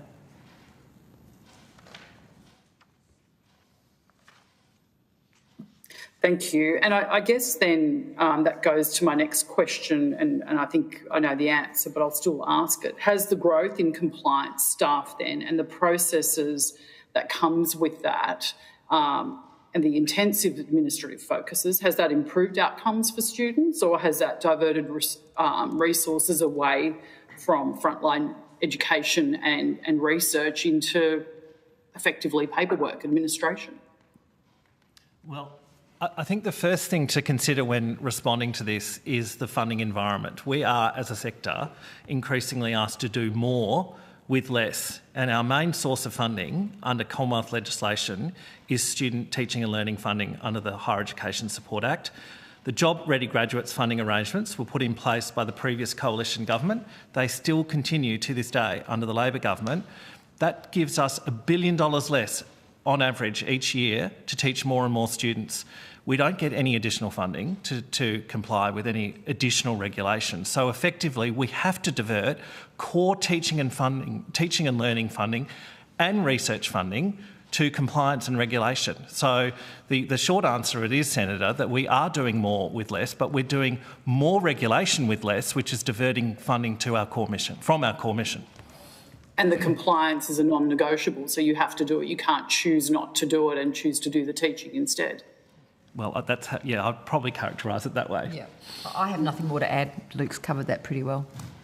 Senator, sorry, the blocks are very short. Is that the end of my time, Chair? It is. You can squeeze one more in if there's short answers. Just very quickly. Mr Rimmer gave evidence in February, and I'm happy to take the answer on notice if we don't have time, that ministers agreed that there would effectively be new national standards on governance that would be agreed later in 2025. Could you tell me whether you guys have seen these standards or what the status of those standards are? Senator, we were given a briefing on the from the chair of the Expert Council on Governance, Melinda Salento, yesterday to our board around what's forming or the inclinations of that council for a series of principles. We haven't seen that document. We just had a discussion about it. We believe it will be presented to education ministers on the 17th of October of this year. And did they give you any indication of when you would be expected to implement those standards, or any timeline whatsoever, or any opportunity to be consulted on those standards? Look, as I say, Universities Australia have a representative on that committee in Professor Margaret Shield from QUT, previously before that Professor John Dewar. We're very, very happy with the level of consultation that we're getting from that committee. My point is, it is recommendations for 9 separate jurisdictions. So it's a matter for then 9 separate education ministers to take it to their respective governments to see how it can be implemented. Anything that looks at harmonisation in this space and ensures that our governance arrangements or the principles for governance arrangements are fit for purpose and harmonised is a good thing. And there are excellent examples across the 9 different jurisdictions currently, and I know that they're being picked up through that process. We haven't seen any of those final recommendations to date, so we look forward to continuing to engage with that process. Thank you. Senator Faruqi. Thank you, Chair. Thank you both for coming in. Mr Sheehy, you said earlier, and I think it says in your submission as well, that governance is a matter that falls largely outside of UA's remit.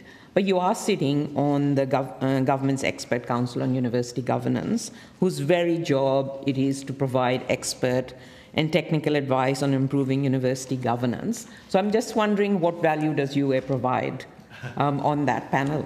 I hope every day that we provide some level of value to our members predominantly, who teach 1.5 million students and employ hundreds of thousands of people and contribute disproportionately to Australia's economy and society. But in relation to that expert council, Universities Australia has a representative. It's not me personally, it's Professor Margaret Shiel, who attends meetings on behalf of Universities Australia. And I think it's right that there is a representative from the executive of universities, in this instance the Vice-Chancellors, represented by Margaret Shiel. And the deliberations are ongoing with that council, and we have an ongoing dialogue, including yesterday. What is the relationship between the Universities Chancellors' Council and Universities Australia? Is there like does UA fund UCC or? Senator, Universities Chancellors' Council and Universities Australia have a strong working relationship. There's no legal structure that binds us, but Universities Australia, on behalf of individual universities, levy some funds to support the work of that council each year. Could you tell us how much?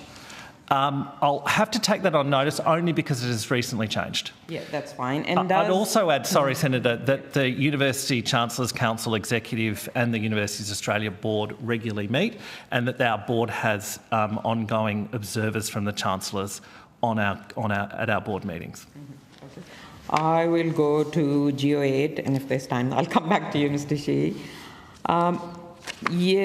ANU is part of the Group of 8, am I right? Yes, it is. So have you been concerned about the scandals that have been emerging from ANU, the real loss of trust and dissatisfaction from staff and students in their leadership at ANU, which we have seen in survey after survey? People are writing to us almost every week about it. Have you been concerned about that?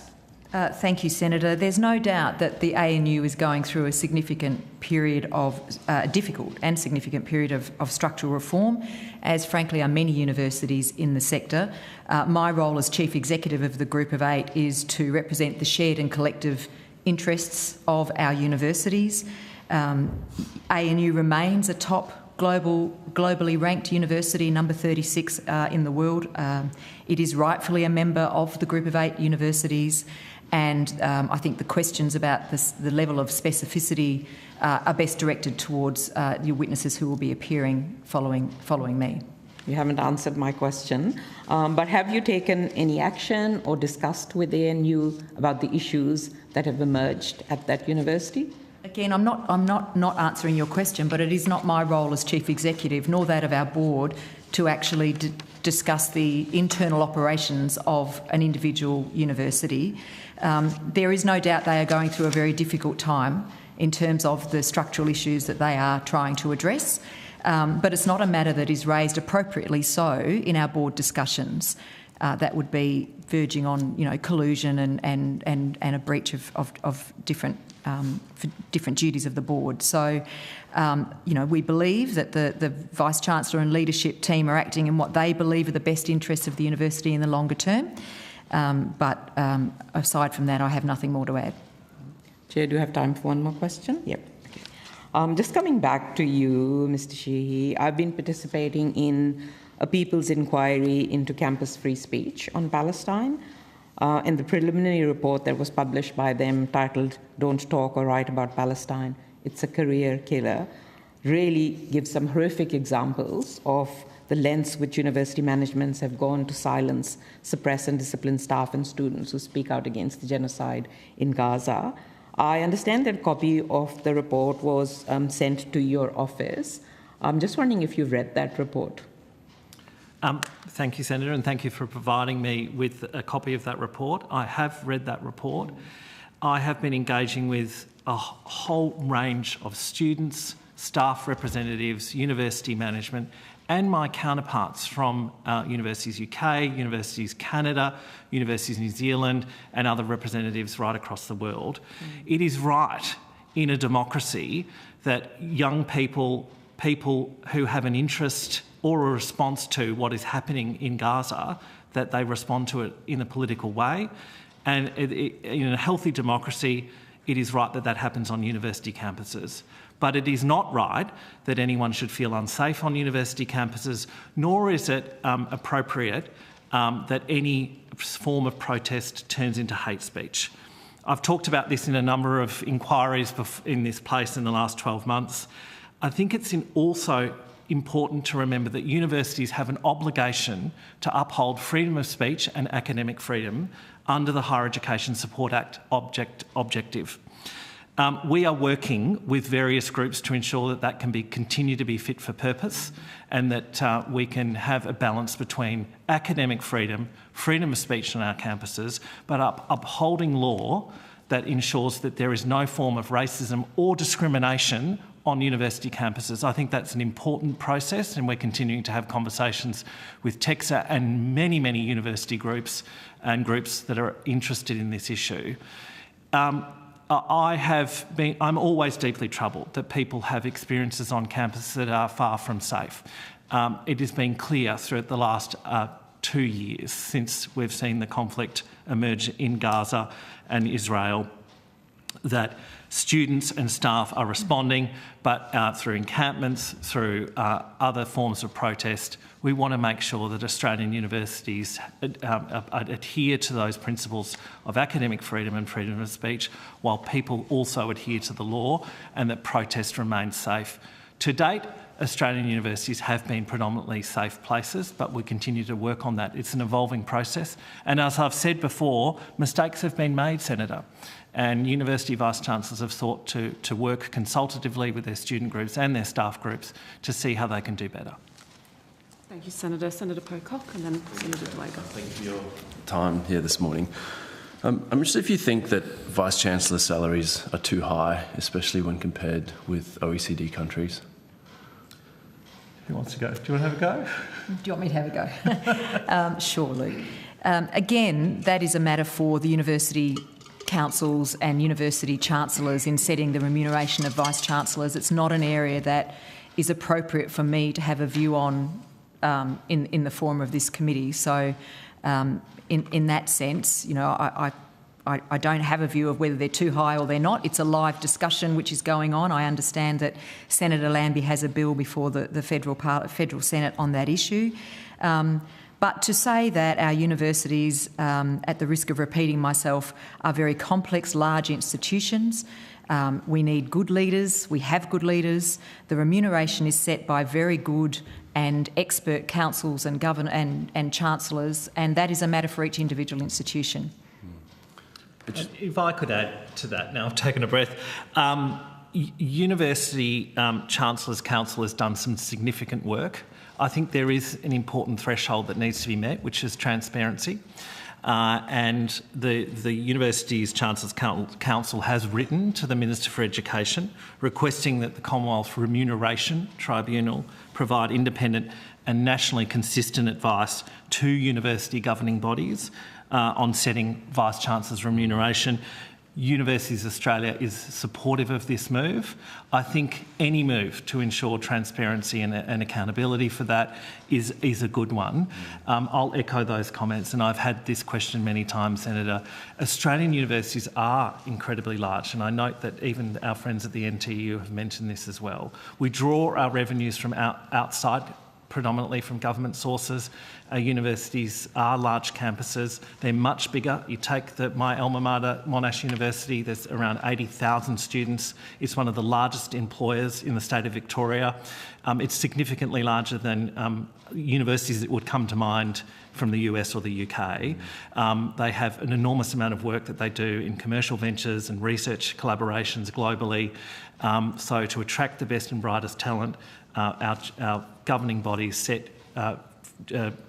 Vice-Chancellor salaries so they're competitive and get the best and brightest to lead these wonderful institutions. And I guess we hear that argument put to us often, but if you look at average Vice-Chancellor salaries adjusted to Australian dollars, US just under 400,000 Australian dollars, Europe around 200,000, Japan 116,000, Canada 190,000 Australian dollars, New Zealand 140 odd thousand, Australia $1 to $1.5 million, and you have, say, the ANU Vice Chancellor telling staff that she's taken a pay cut and is still collecting $1.4 odd million. I don't know, it just seems odd given some of the issues that we're seeing in terms of governance at universities.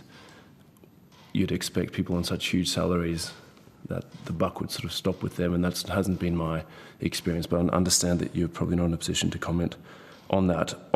You mentioned the issue of funding for higher education. This is something I've been really pushing the government on when it comes to research funding, when it comes to job-ready graduates. How urgent is this? Like, what are we seeing at our universities in terms of their need to restructure because they just don't have the funds? Well, I think the point's been made that with job-ready graduates, we are asked to teach more and more students, Australian students, with around $1 billion less each year to do it. Not only that, we're asked to comply with more regulation, and we're also being told we can have fewer international students. So the entire financial sustainability of our sector is under enormous pressure. Our funding system is from the late 1980s and is no longer fit for purpose. It needs urgent review and reform. I acknowledge the significant advocacy from yourself, Senator, and of course echoing Universities Australia and Group of 8 and all of our sector's calls to trash job-ready graduates and replace it with something that works for the Australian system. Australia has one of the best higher education systems in the world because we've built it upon globalisation, a sustainable financing model that no longer works for it, and it needs to be fixed. And so we are hopeful that the incoming Australian Tertiary Education Commission gets on with the work, the preliminary work that's needed to redraw the architecture of our funding system and makes that a priority. And I just want to pick up on the research. Won't surprise you as representing the Group of 8, that is something that does keep us awake. It's not like this has just happened. We've sort of sleptwalked into this position now on research funding where we have been talking about a distorted funding model well over a decade that I've been at the Group of 8 and frankly the decade prior at a different group of universities, because we have relied so heavily on international student revenue, and I know, Senator, that you've raised this issue in different contexts. The urgency is, it's not, is it urgent? It's like the crisis is right now. We cannot continue to do the research which is acknowledged as being an absolute uplift for social mobility, for productivity in this nation. That is the buzzword at the moment of government, and appropriately so, if we continue to fund our research effort on the back of international student revenue. That is not appropriate, and frankly I don't think it's a moral position that we should have in this country. We should at least, at the very least, be in the same position as we are as our OECD competitors and look at an uplift. That is not about giving universities buckets of money, and I want to be really clear to the committee on that. That is about how do we actually uplift the entire system so business invests, universities keep investing and government invests. Mm-hmm. Last question. Thank you, Chair. We've heard various people in the government talk a lot about Ezra Klein and Derek Thompson's new book, Abundance, in the context of productivity and growing the economy. It seems to me that one of the parts of the book that's sort of conveniently not being talked about is the need for more productivity when it comes to research and more just funding for research. And so I was interested if you've been engaged ahead of the productivity roundtable by the government on cutting red tape when it comes to research funding or increasing the quantum of research funding in this country. Yeah, we've certainly been engaged, not just through the productivity roundtable process. Both Luke and I were at the innovation roundtable last week, the week before, and I'm a guest at the Home Affairs productivity roundtable this week, which is really about how do we secure our research, not just in a secure sense, but actually in a sovereign capability sense. And at the moment, that is at risk. And if that is at risk, it's apparent sort of what follows from that. So we have been engaged with government. I think there are significant opportunities which are available to government. I have talked a lot about accessing the world's largest global research fund, which is Horizon Europe. I think that we have a potentially fantastic opportunity to what is a $195 billion research fund. The geostrategic context would suggest that that time to do that is right now. So there are opportunities. The National Reconstruction Fund is another one, and of course the big issue in Australia is business investment in R&D, and how do we make that system right so that we actually encourage business to invest in R&D and not just rely on our universities. And as I say, I represent the group which does 20% of the entire national effort, which is disproportionate when you look at other countries and how universities input into research. So there are opportunities, but we need to be taking them and need to be taking them now. Thank you. Senator Delega. Thanks very much, and thanks to you both for coming in today. I guess for Mr Shea first, with the well-publicised instances of wage theft and conflict of interest scandals, would you say the sector is currently acting in line with best practice when it comes to transparency and accountability of decision-making? Thank you, Senator. What I would say is everyone deserves a fair pay for a fair day's work, and universities are not immune from that. Underpayments we see it right across different sectors. It is regretful that we're seeing it in higher education and universities. I note that there's been significant work that's been undertaken by our members to address it. Incidences continue, but I'm confident that we are working collaboratively both with the unions, our workers, to improve our systems, to ensure this no longer becomes a pattern that we see in our sector. Just following on from that there, if I may, the NTEU organiser, Dr Closey was mentioning before that they're working closely. However, there's instances where universities are tackling right of entry and lawyering up to tackle when unions are. What would you say about that? Look, this is the first time I've heard of a right of entry being denied at a university. Universities Australia has a sister organisation that deals with industrial matters, the Australian Higher Education Industrial Association. So some questions are better put to both individual universities and that association. As I said about respectful campuses adhering to the law, people having a safe and respectful time at work, or being a student at our 39 universities, it's important that we adhere to the law. So I'd obviously refer the individual instance to the individual institution, but it's important as public institutions we build trust and confidence with the Australian people, and that the law of Australia and our states and territories is adhered to. Thanks. Ms Thompson, I don't know if you had any other thoughts that you might like to share as well? Well, at the risk of repeating everything he said, wage underpayment is an issue that our universities have acknowledged and are addressing, and I note that several of our members have entered into enforceable undertakings with the Fair Work Ombudsman.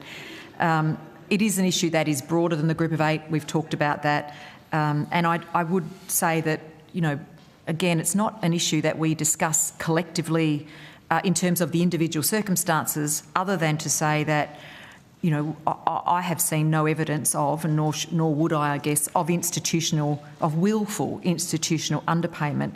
But some of the challenges have been, I think, complex industrial agreements, which can be interpreted erroneously. So I think, each of our universities that have been impacted have certainly looked to address what is a very regrettable situation, because everybody deserves to be paid appropriately. Thank you.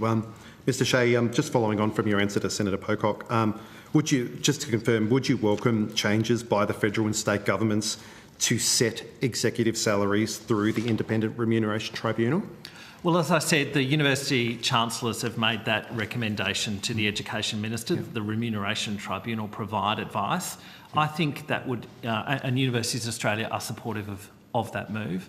I think it would provide a level of accountability and transparency that would be important in this current debate, and important to build a trust with the Australian people. Thank you. Several of your member universities are currently in the process of cutting jobs and courses. Are there sector-wide requirements about consultation, or can each university executive make decisions about how to consult? What kinds of community consultation do your members undertake before they make the decisions to cut programs and courses? Senator, any cuts to university jobs or courses is a tragedy, and we're doing that as universities because of the funding arrangements that we have, both in terms of the curtailing of the international revenues that we've got under the capping and managed growth policies from both major parties that we've seen, and the debate around that over the last 18 months, and the inadequate job-ready graduates package that we want to see dead, buried and cremated and replaced with something fair, equitable and sustainable for our sector. In terms of consultations on changes, a lot of that sits with individual enterprise agreements, so I would refer that to individual universities. Universities are institutions for the public good and they consult with our communities on a range of issues.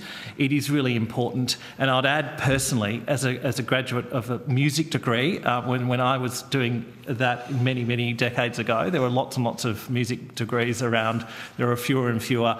I think it is important that we have a funding and regulatory system that allows universities to continue delivering courses that potentially are less popular in terms of student demand into the future. They are expensive, some of our courses, to deliver, so we need to make sure that there's adequate funding and support for them, not just music, but in philosophy and humanities. In an increasingly technologically driven and AI embraced world, we need to make sure we continue to have humanities and social scientists to help us navigate that new complexity, and so I want to make sure that we have more of those in our system, not fewer.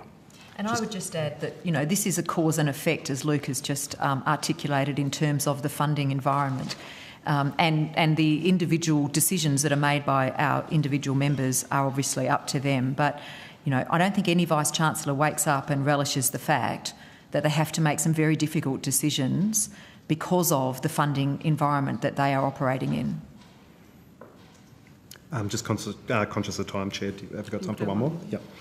So given the jurisdictional complexity of university governance in Australia, what steps do you think could be taken to improve consistency across territory and federal levels? Sorry, state, territory and federal levels.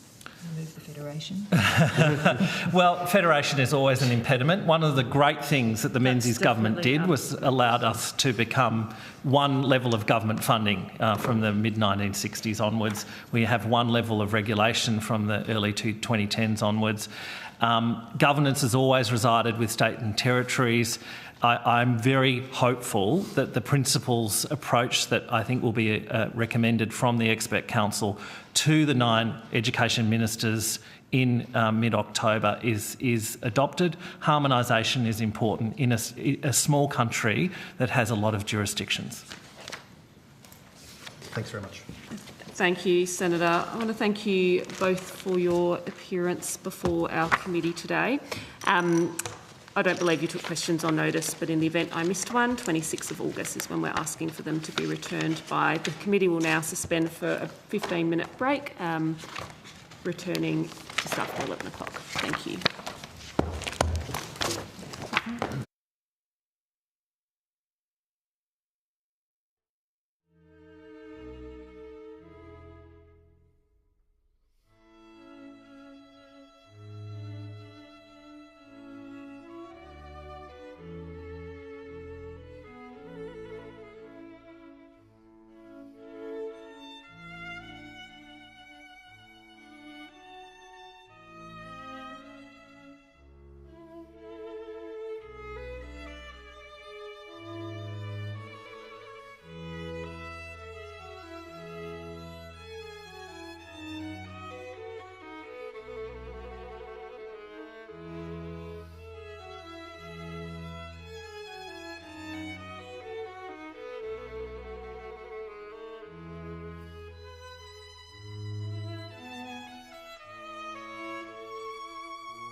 I now welcome representatives from the National Union of Students and the ANU Students Association. I understand that information on parliamentary privilege and the protection of witnesses has been provided to both of you. Excellent. I also acknowledge that we have media in the room, subject to the normal caveats. Don't film senators' documents or audience members. Let me know if you have a discomfort with being filmed, please. I'd like to ask each of you to please, for the records, state your full name and the capacity in which you're appearing today. Ashlyn Horton, National President, National Union of Students. Thank you. My name is William Burfoot, and I'm the President of the ANU Students Association. Wonderful. I'd like to invite you to make a brief opening statement if you wish to do so. At the conclusion of your statement, I'll be rotating the call between senators for questions. Ms Horton, do you wish to begin?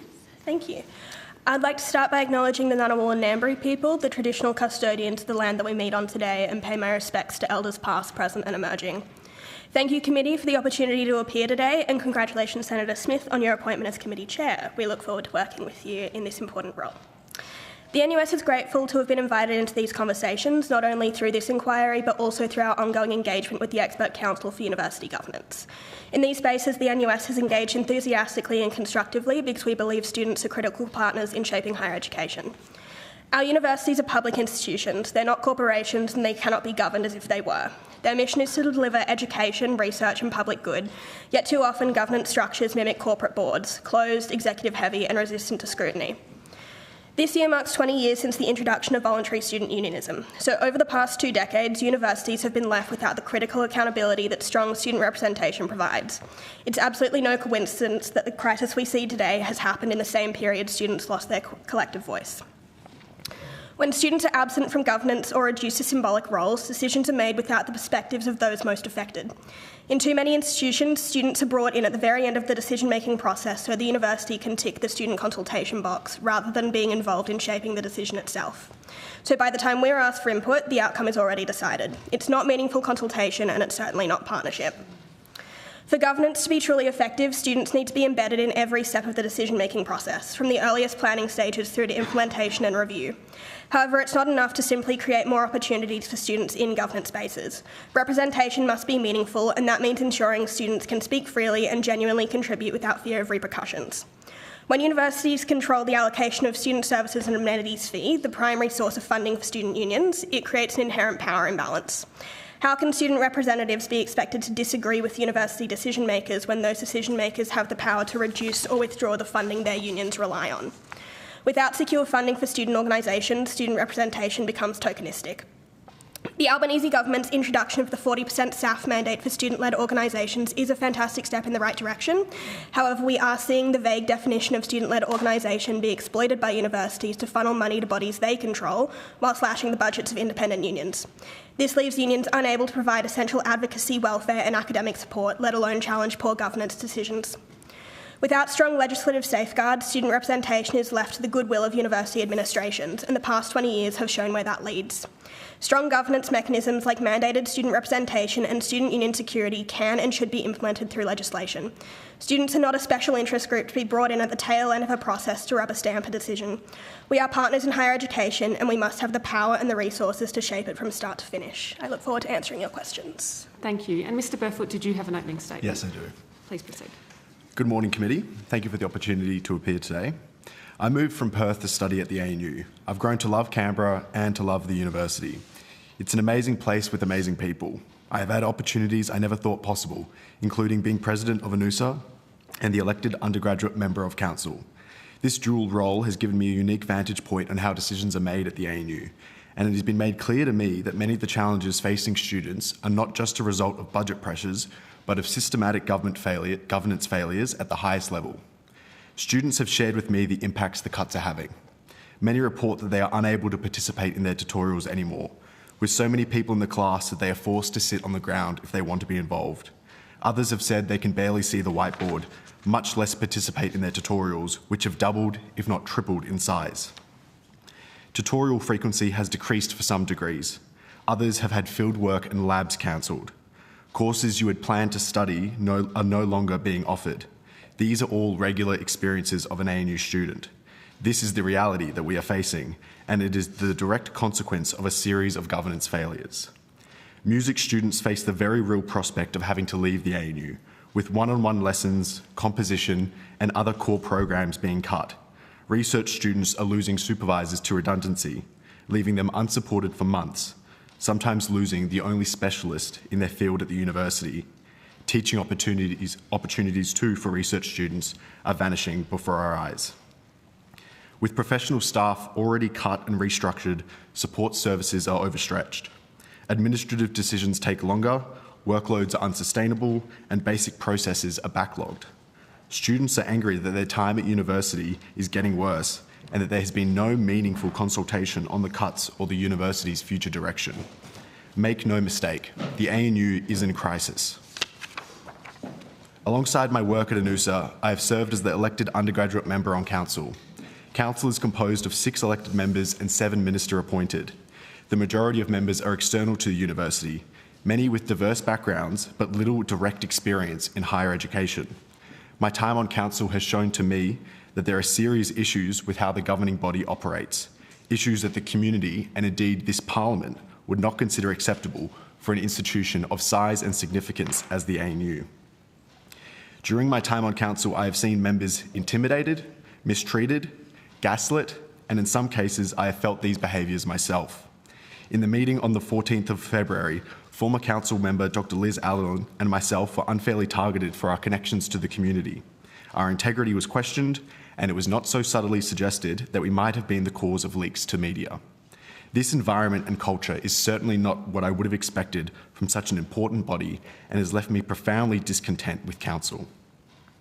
I've also experienced what, in my opinion, feels like deliberate attempts to limit council members' access to information and to frustrate any real attempts at oversight or active council involvement. For example, following the July 3rd out-of-session council meeting, which was called by myself and other elected members, a motion was brought that sought to pause Renew ANU and its related activities until TEXA has concluded their investigation. This motion was not brought to a vote, and in my opinion, no satisfactory reason was given why. Following this and the leaking of matters discussed in the meeting, council access to documents, information, briefings, senior executives, and further out-of-session council meetings were cancelled. While I appreciate the need for confidentiality, it is my opinion that this step was taken not to ensure the safety or security of future council meetings, but to punish members for raising concerns and to limit our oversight during a period where many change proposals were being released. Myself and other elected council members have expressed our concerns on multiple occasions, and nothing changes.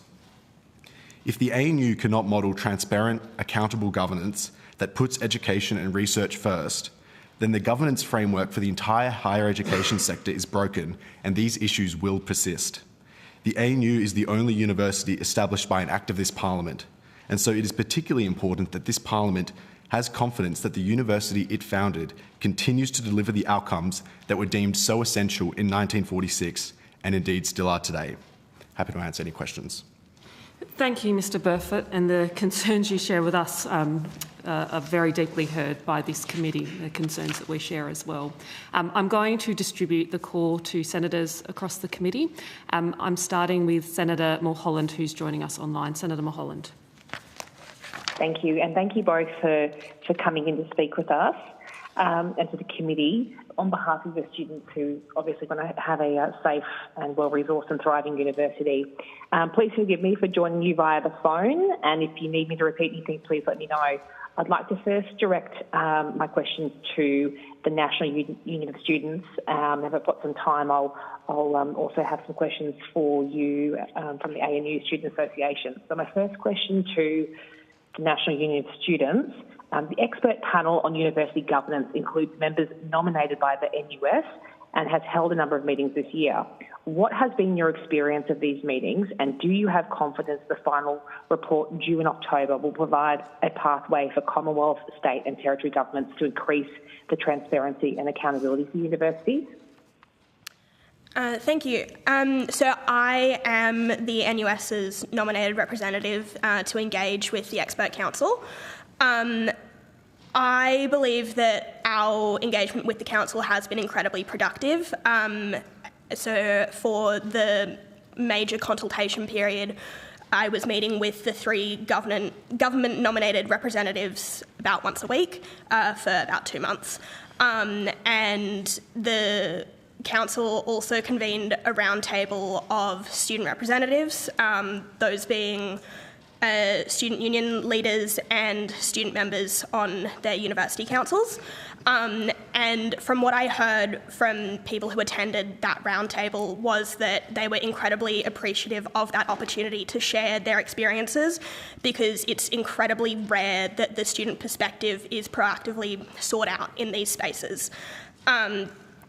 So again, I do feel like our engagement has been constructive, and I think that's a testament to the 3 government-nominated representatives on the council.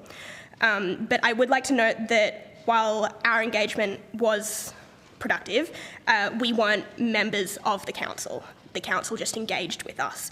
And I think that does reflect the broader pattern of university governance, where staff and student voices are brought in after decisions have already been made. And so, again, like, the absence of a direct seat for students or staff on that council, I think, is a missed opportunity. Thank you. In the NTEU submission to us, they noted there has been exponential growth in executive remuneration salaries at universities, outstripping the salaries paid to the Prime Minister and to premiers. So just on that topic of Vice-Chancellor salaries, Education Minister Jason Clare has indicated that he sees there is some merit in remuneration tribunals playing a role in setting salaries for executives like Vice-Chancellors. And the government will be looking closely at those recommendations, of course, of the expert panel. But I'd just like to seek your view on this. Do you see, huge pay packets of over $1 million per year as stacking up while services are in decline?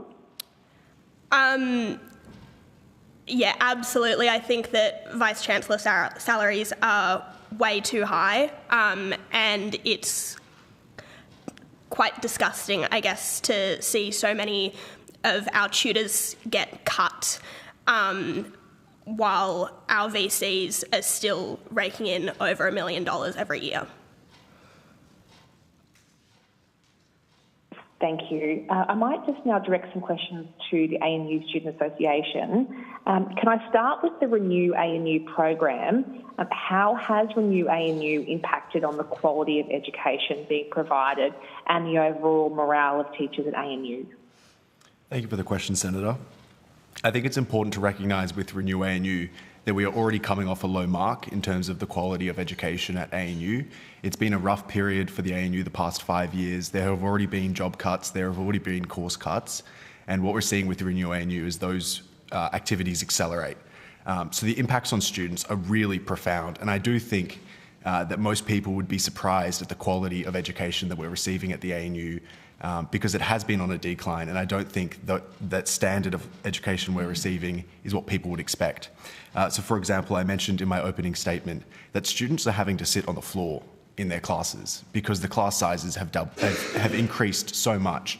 That's a direct result of staffing budgets being cut, tutors no longer having access to consultation hours, and more students being funneled into larger and larger classes.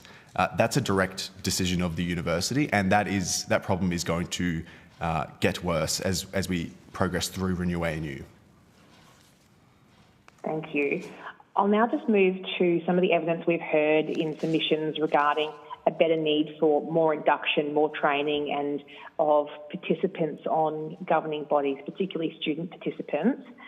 Based on your experience as a student representative on the ANU Council, do you feel that you have been provided with adequate training and access to necessary documents to make informed contributions to the decisions of the Council?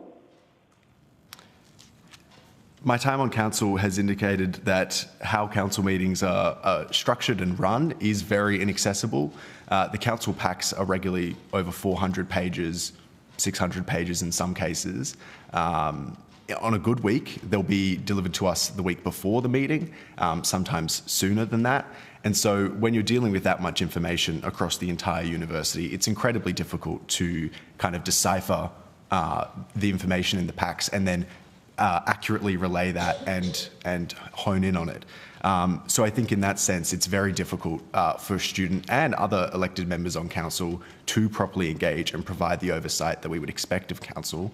In terms of training, there was training offered to me, AICD governance training, and that's open to all council members. And so I think that does go part of the way to ensuring that council members do understand the broad expectations and obligations of the role. But I think the important part of it is our council meetings actually happening in a way that does promote accountability and transparency. And in my opinion, that is not the case. Thank you. Thanks, Chair, Senator. I'll check in for time. Yeah, thanks, Senator Mulholland. Can I just ask Mr Burfoot, when you've raised issues like students being forced to sit on the floor because the size of their tutorials has doubled, what's the response been to that? There is no response to that. There's so many cases of these stories. Truly, every student I've spoken to over the past 6 months has a story like that or has something similar or knows what's happening to one of their friends. And there is a kind of glazed eyes, nothing to see here approach that the university takes to that. And I understand that we're in a financial deficit and there are hard decisions to be made. But students pay a lot of money to come to the ANU. We pay a lot of money to go to universities. And so I think rightly, we would expect that we're not expected to sit on the floor in our tutorials and that we do have availability in what courses we take and that we have access to our tutors. That's basic parts of a university education. And many students at the ANU, I mean, like yourself, you've come from Perth to study at the ANU. They leave their home, their friends and their family for the extraordinary privilege it is to study at an institution like the ANU. I imagine that leads to a special kind of disappointment too. That is exactly right. The feeling that has been portrayed to me by many students is one of betrayal. We have students that have come from all parts of Australia, internationally, that have come to the ANU because of its reputation, because of its excellence in research and teaching. And students feel betrayed. They signed up to a university that it's not what they expected. And that is getting worse. And so I think there is a real risk that students, particularly research students who are particularly affected by these cuts, will go other places. They will go to other universities. They won't come to Australia. And I think that is a massive loss for us as a country, for the ANU, obviously, as a university, but really as a country. The ANU has a global reputation and it teaches so many people globally. And so to not have those people come to the ANU to study because of the decline in our quality of education it's heartbreaking. Thank you, Mr Burfoot. Senator Kovacic, Deputy Chair.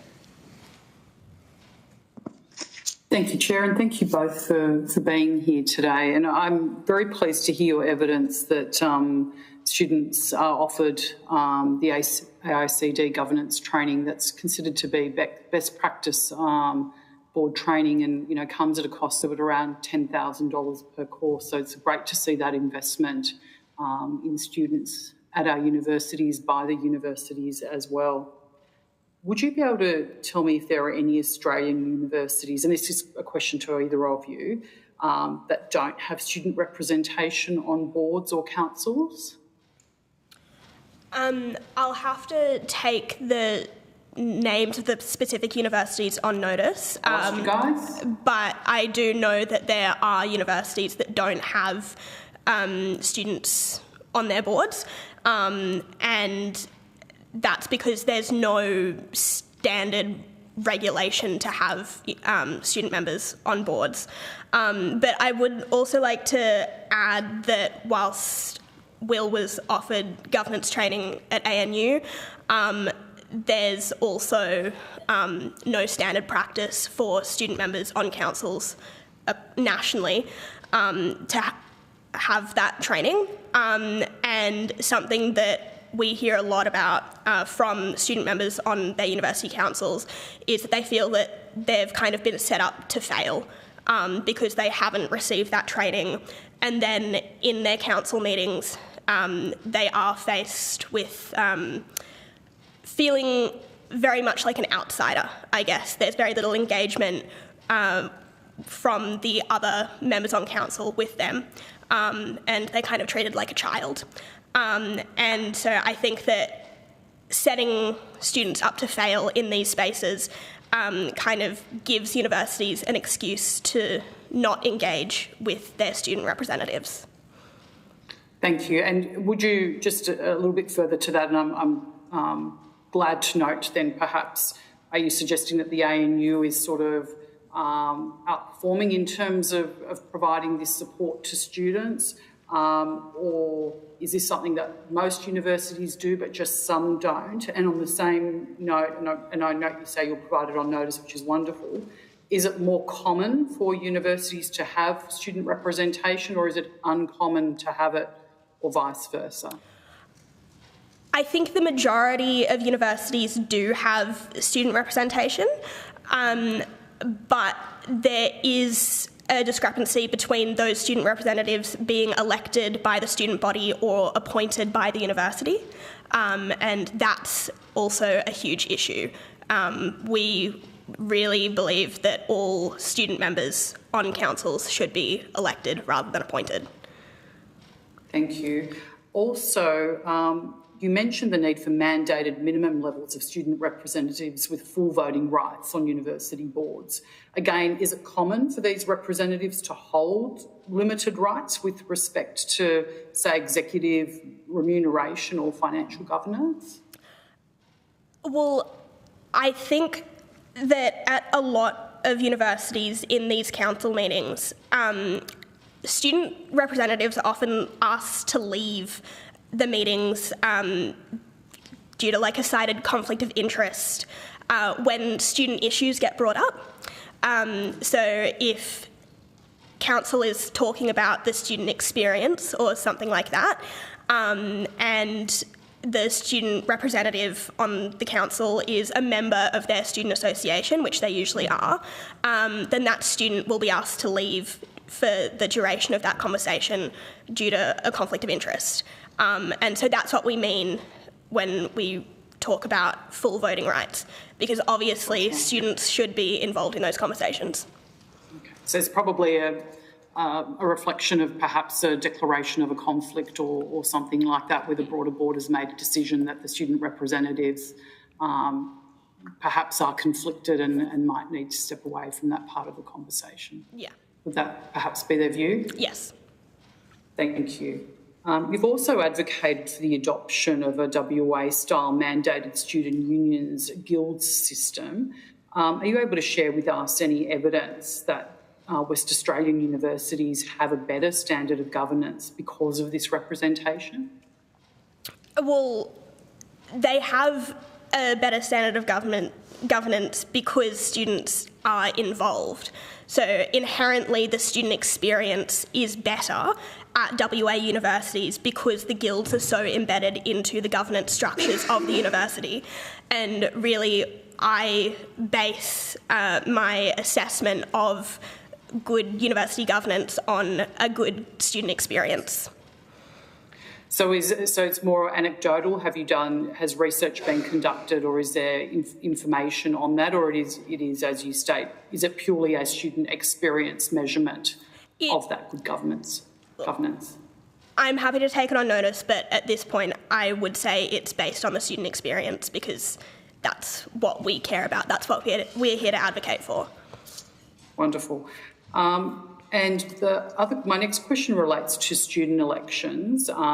If student elections were overseen by external parties, who would actually, in your view, be responsible for running these? And if there is a financial cost attached to that, who should bear that cost? Should the universities bear that cost?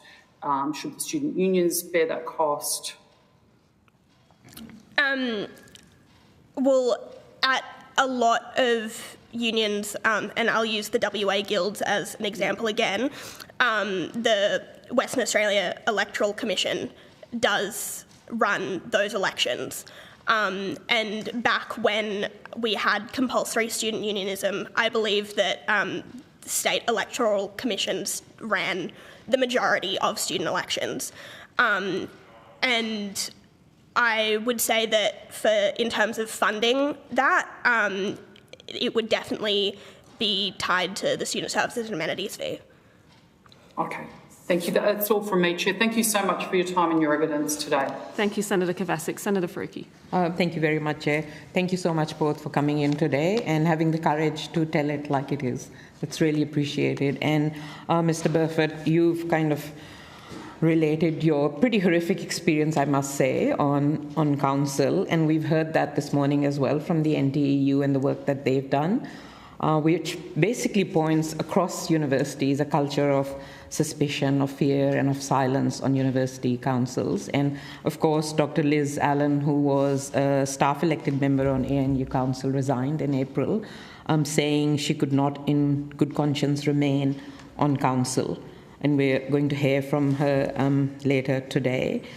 I guess training of students is one thing, but there are other issues that we're hearing about the composition of councils. In one of the submissions we have today, it's been described as stacked with corporate titans. We have less and less students and staff. We have less and less people with higher education experience. So what needs to change on these councils? How do you see that change making councils more democratic? Thank you for the question, Senator. I think there are two parts to this. There is the structural and the cultural. On the cultural, I think it's rather than just focusing on the presence of students on councils, like you said, we need to focus on the ability of students and staff to actually participate fully and to fulfil their obligations to provide oversight and accountability. So there's a cultural element to this where students and staff need to be trusted members of council, and council needs to take their perspectives and their opinions seriously, which during my time on ANU Council, I've seen the exact opposite of that. I've seen a real distrust between external and internal members. And so the second part of that is the structural problems. I think when you have a university council which is dominated by people external to the university, they don't have as much at stake. They aren't members of the community, and so they can't see the damage and the harm that decisions are causing to people. And so I think certainly the case at the ANU, where you have internal members, elected members, who are accountable to their community and are in the community, when you have them outnumbered by minister-appointed members, then you really limit the ability of council to focus on the needs of the community. And so in that regard, I think it's particularly important that I would recommend this committee to look at the composition of councils and to look at how you might increase elected representatives on councils. I do think that is a really important step to provide that accountability and to ensure that people are connected to the community.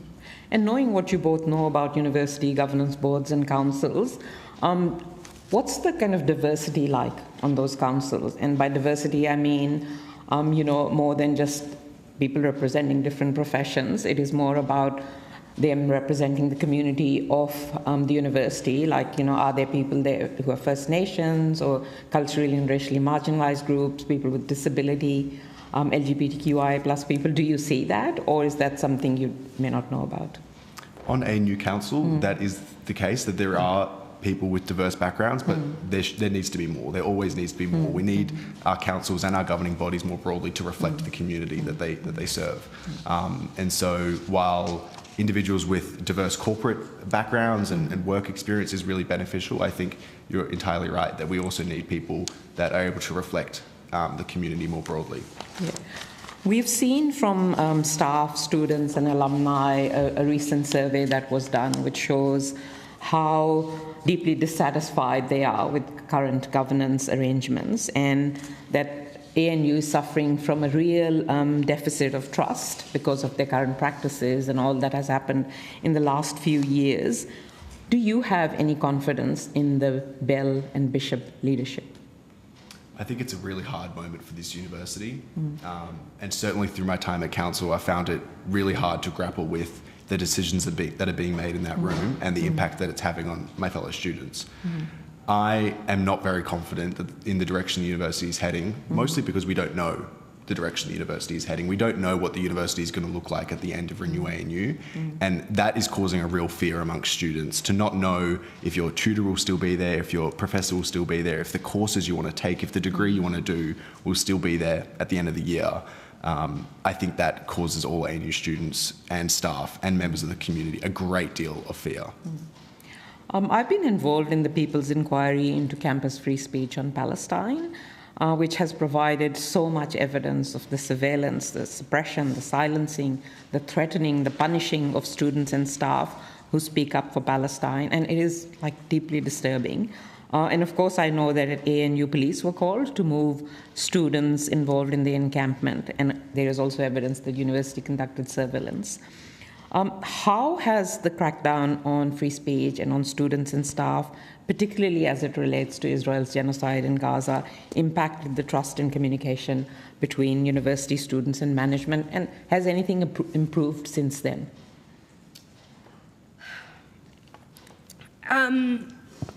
I don't think so. I think across the board, and I'm an ANU student as well, but across the board, I think universities have fostered this sense of distrust with their student body. That is why the National Student Ombudsman had to be created. That's why the Human Rights Commission is now doing a survey into racism on campuses. And, especially regarding the Palestine activism that we've been seeing for the past couple of years, and a rise in anti-Semitism on campus, but also Islamophobia on campus, I think that the universities have shown that their only response to this is to shut down dissent. That's why we're seeing things like the campus access policy pop up. And obviously this is not addressing the issue, but it's the only way that the universities can kind of get a good media grab out of it, I guess, to say, look, we're doing something about this, when at the end of the day, students are still suffering, and nothing's being done because there's not enough consultation with students on how to properly address these instances of discrimination. Last question? Yeah. Is there one particular message that you would like the leadership of ANU to hear through this committee? Things need to change. We are at a breaking point at the university, and continuing on the current course will only cause more harm to students, staff and the community. We need to do things differently, and we need to acknowledge that things haven't been done very well. So we need accountability, and we need an openness to change course and to change what we're doing. Ms. Orden? I would second what Will said. I think that honestly, I do believe that we need a change in leadership at the ANU. As Will mentioned, people are having to sit on the floor in tutes. You can't allocate yourself to a tutorial on our timetable system because the classes are so overfilled. And, at the end of the day, students do feel betrayed. When we started at the ANU, we came with the belief that it was the top university in Australia, and we would be graduating from the top university in Australia, and we can't say that anymore. And I think that's, considering that this has happened at our national university, I was reading the Walker Review from 2014 last night, and the education minister at the time said that it displayed that the ANU was leading in governance at Australian universities, and the education minister now would absolutely not be able to say that. We're leading in failure of governance. Thank you. Thank you. Senator Pocock. And I echo various members of the committee's thanks for your time here today and the work that you do. Mr. Burfoot, I might start with you. You mentioned in your opening statement that there was a motion before Council to pause Renew ANU while the PROTEXA process was happening. You said it wasn't brought to a vote. How is a motion not brought to a vote in Council? What went down there? That is an excellent question, Senator. I don't know how it wasn't brought to a vote. The motion was brought in the any other business section of the council meeting, and this was an out-of-session council meeting, so it was a shorter meeting than normal. But when the motion was brought up and it was requested that it be voted on, the Chancellor dismissed the motion. She said that it wasn't appropriate for us to vote on it, that other members needed to come back into the meeting before the motion was voted on. Minding you, we did have quorum at the time. Those excuses to me are exactly that, excuses. It's my opinion that that motion wasn't voted on because at the time it would have passed in the meeting, and there was a deliberate attempt by the Chancellor to obfuscate and to distract and to deflect from that motion. Thank you. You also mentioned in your opening statement witnessing bullying behaviour by the university leadership to members of the council, including yourself and Dr. Allen. Could you elaborate on what that looks like? Absolutely. I appreciate that I am 22 years old, that I'm an undergraduate student, and so when I come into a council and I go into those meetings, I know that I can't always give as well-informed opinion as other council members, but I do expect that regardless of what I say, I'm treated with respect and in good faith. And I can't say that that's always been the case. There have been times where I have made a point, such as in the July 3rd meeting. I felt that it was important that council had more oversight on the communications that were going out on behalf of council, as I didn't feel like it was really representative of our views. And the response to that I felt was demeaning. It was dismissive, and it kind of ignored my core concerns and almost made a joke out of it. And I can't imagine any kind of corporate board or any other decision-making body like council that kind of behaviour would be acceptable at. And that's not an isolated incident. Like you mentioned, in the February meeting of council, Dr. Liz Allen and myself were singled out, were targeted for our connections to the community through the NTEU and NUSA. And again, that kind of targeting is just not appropriate for a body like council because it destroys trust between council members and means that council is really hampered in its ability to provide any actual oversight. Who targeted you and Dr. Allen? In the February meeting, that was the Chancellor that directed those comments. I really do believe that they were completely inappropriate.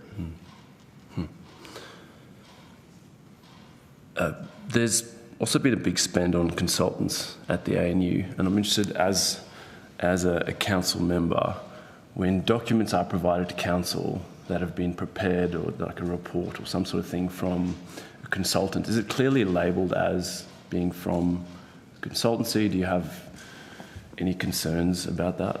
I have many concerns. It is not clearly labelled whether it is from a consultancy. In fact, I believe there's been, I've seen in the public domain that there's been some discussion around potential deliberate attempts to cover up consultant information in ANU branding and then present that to council.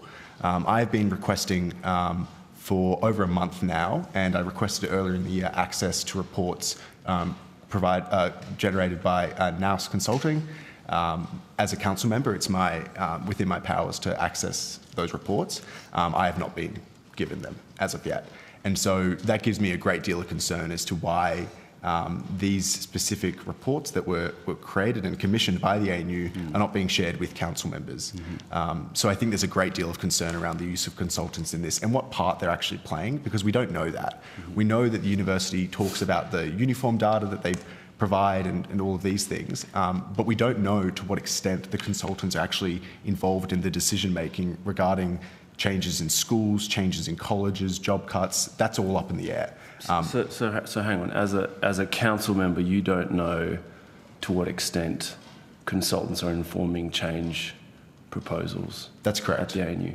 There's many cases where, as a council member, I don't know what is happening. For example, the change proposals that were released on early July, I had no idea they were coming out then.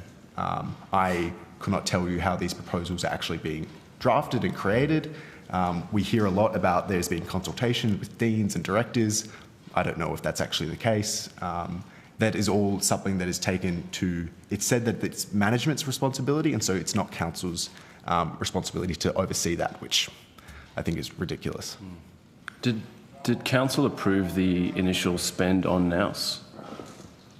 No, not to my knowledge, no. I believe that was a procurement decision made by either the Office of the Vice-Chancellor or the Office of the coup. Thank you. Thank you very much. Ms Horton, thank you for your evidence about the experience of students, and I just wanted to share one of hundreds of emails I've received, and I'll try and get through this quickly. My daughter's a first-year student who's now applying to transfer to the University of Sydney, given how dissatisfied she is with her experience at ANU. While attempting to select subjects for her second semester, multiple courses have been removed from her particular subjects, and I know this is true for most of her fellow students, leaving her with restricted and limited options for the rest of the year. She's decided to cut her losses, and rather than continue to study at an institution that appears to have contempt for her students and staff, my daughter has only admiration for the teaching staff. She attached an email, sort of a photo of an email, which comes from the, I guess, Literature and Modernity course or tutorial. It says, "Dear students, my sincere apologies, but I'm feeling worn out and broken by the toxic work environment at ANU at the moment. I need to take some sick leave. Regrettably, I have to cancel tutorials for today, Tuesday, and tomorrow, Wednesday. I'll waive the tutorial participation marks for this week, and we'll catch up on reading journals next week. I'll try to put up information about preparation for week 4 later today. All the best." It seems like this is, these are not isolated incidents. And so I'm guessing, what is the avenue for students to actually raise their concerns about these sorts of things? Well, I'm sure you've seen that the students have been incredibly vocal at the ANU around this, but also at a lot of other universities where we're seeing this happen. And like I've said in my opening statement and in our submission, we think that for there to be better outcomes for students, students need to be better embedded into the governance structures of their universities. And so currently, what internal mechanisms are there if students want to raise their dissatisfaction with what's happening? Are there complaints mechanisms, or? I'll hand over to Will. Sure. There are complaint mechanisms, but they are woefully inadequate to capture the volume of issues that students are experiencing. When it comes to the matter you've raised, a student would be forced to submit a complaint through a generic email address or through the generic university complaints process. Because up until very recently, students haven't actually been invited to respond to the change proposals. It was only after it was made very clear that students had something they wanted to say that it was kind of made clear that you could send an email in.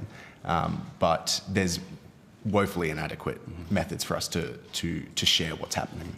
Well, thank you very much. Thanks, Chair. Oh, I'll just very quickly add. Yes. Sorry. These complaint mechanisms at the ANU and also all other universities are run by the university itself. And so inherently, that's not right. These mechanisms used to be run through our student unions. The class surveys that you do at the end of every semester also used to be run through the unions. Now they're run through the university. And so at the end of the day, the universities will reveal the data that they want to, not an accurate depiction of what students feel. Thank you, Ms Horden. I'd like to thank both of you for your participation in our inquiry and your appearance before us today. I will be calling the following witnesses: Dr Liz Allen, Mr Milan Pintos Lopez, Dr Francis Markham and Professor Tregear in a moment, but I'll give the committee just a minute to suspend while we change witnesses at the table. Thank you. Thank you.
Thank you all for your appearance before our committee, and for those who made submissions, we thank you for those also. I understand that information on parliamentary privilege and the protection of witnesses given to Senate committees has been provided to you. I'll assure you that as a committee we take these protections very, very seriously. But if I can have an acknowledgement that you've received those. Thank you. I'll invite each of you to make an opening statement if you wish to do so. Following that, we'll have questions from senators. We'll be rotating the call.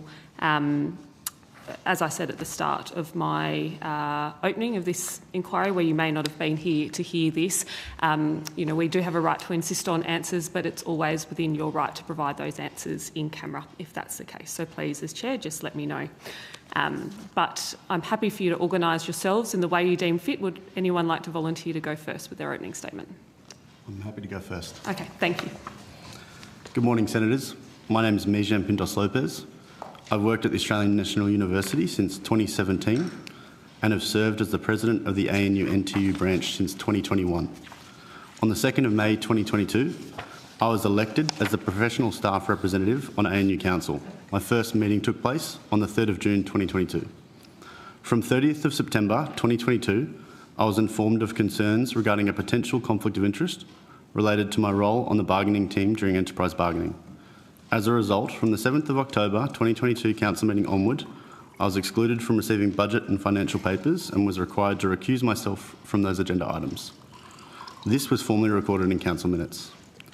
Due to the prolonged nature of bargaining, this arrangement continued until December 2023.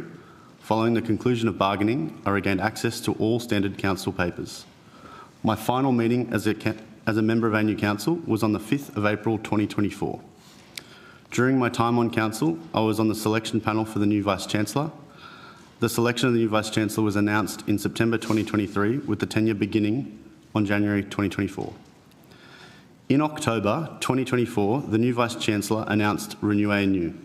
This foreshadowed significant staff cuts and restructuring of the university, which is still ongoing. I was very vocal in my opposition to how Renew ANU was and is being managed and implemented on our community.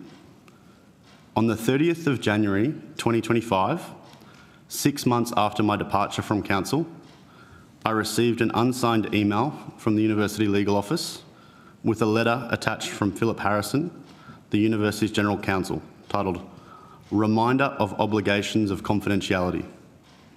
Although the letter did not allege any wrongdoing, I found it deeply intimidating. I disclosed this to my supervisor at the time and sought advice from the union. While the letter claimed it had been sent to all recent council members, when I inquired among my peers, it appeared I was the only recipient.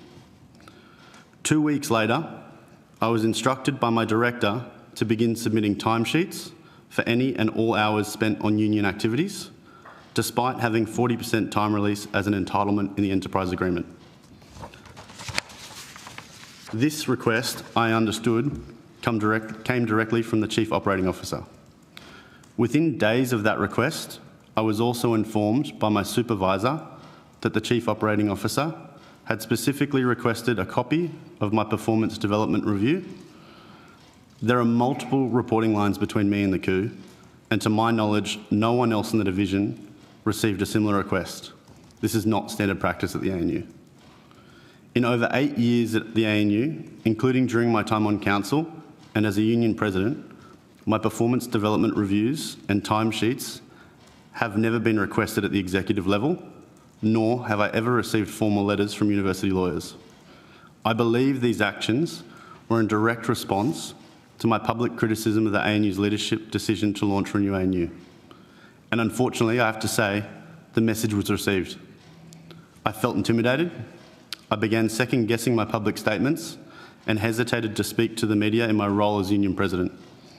I started removing my signature from union emails and relying on the division secretary for my communications.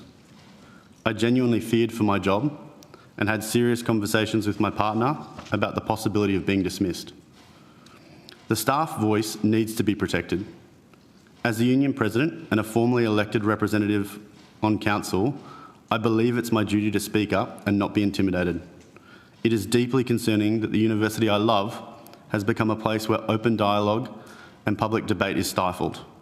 We need stronger protections and governance frameworks in place to protect not only me, but any elected representative who questions how executives are managing our public institutions. Thank you, Senators. Thank you. Who would like to go next? Yes, Dr. Markham. Thank you, Senators, and thank you for the invitation to appear here today. Please note that I am speaking in a personal capacity, and while I have been an ANU Council member, I do not speak on behalf of the ANU. I relate only my personal experiences. I was elected as an academic staff representative on Council in May 2025, and yesterday I tendered my resignation from that role. I resigned from the ANU Council because of my concerns about governance practices within the Council. Recent Council meetings have revealed a fundamental disagreement regarding our interpretations of our roles. Efforts by other Council members to seek information have been unsuccessful, as you heard from Mr Burfoot earlier today.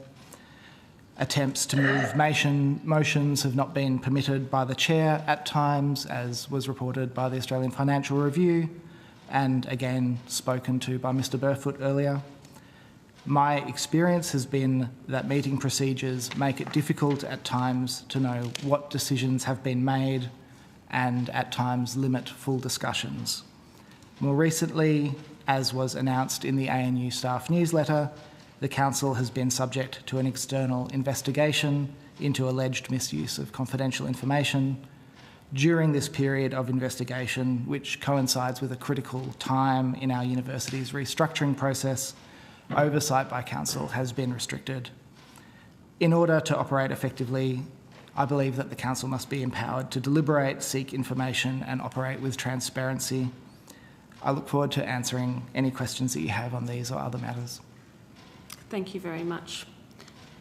Who would like to go next? Yes, please proceed. Yes, Mr Tregear. Oh, sorry, thank you. Professor Tregear. I thank the Senate Committee for the before opportunity. you commence, apologies, could you just state your full name and the capacity in which you're appearing today? Thank you.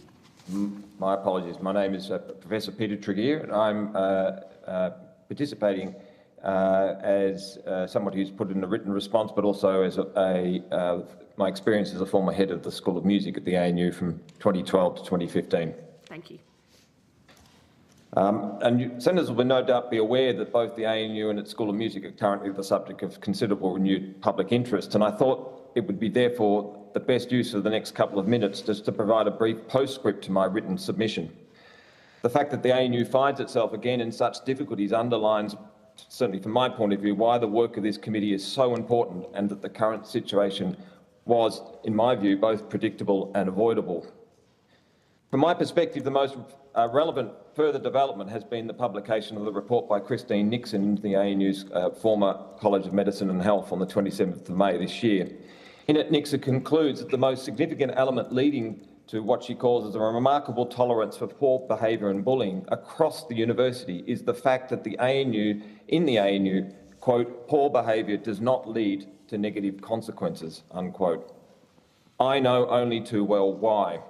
As I've outlined, whistleblowing of all kinds is not just discouraged at the ANU, it is actively suppressed by, for instance, the habitual mishandling of public interest disclosures or the misuse of non-disclosure agreements, deflection and denial of the standard responses when managerial problems attract outside attention. The ANU's inscrutable internal administration of the substantial allocation of taxpayers' money it receives under the National Institute grant scheme similarly fuels an unhealthy culture across the campus of patronage, compliance, favouritism and uncritical acquiescence. Senators, I hope you'll agree that this is a wholly unacceptable situation. We should expect, as a matter of course, that university councils, like any governing body, will always encourage a healthy forensic scepticism towards the organisations they govern, and will always be willing to probe and challenge managerial decisions, and be prepared always to listen to reasonable dissent. It is my experience, however, that the ANU Council has repeatedly proved unwilling to do so. You are, of course, at liberty to take your own view of my observations, but I submit to you that without evidence to the contrary, it is reasonable for the wider Australian public currently to conclude that the ANU is indeed not well governed, And that is a situation that properly deserves your urgent attention, if not legislative intervention. Thank you. Thank you. And Dr Allen, again, if you could state your full name and the capacity in which you're appearing today as well. My name's Dr Liz Allen. I'm appearing here today in a personal capacity. I'm employed by the Australian National University. Thank you, Dr Allen. Please proceed. Yeah.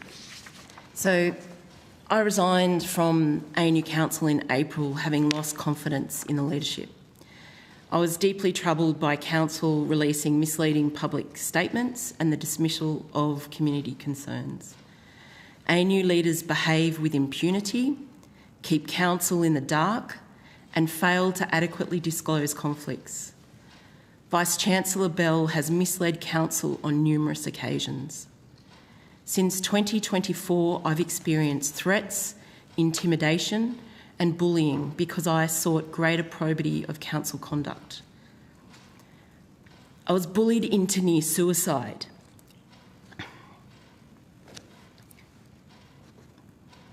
I miscarried a much-wanted baby. I've lost the opportunity of a promotion.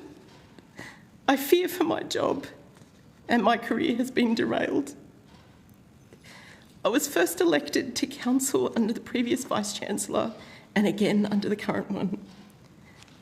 I was excited for the new leadership. I believe Chancellor Bishop is hostile and arrogant to staff. The previous Vice-Chancellor, Brian Schmidt, kept the Chancellor's behaviour in check.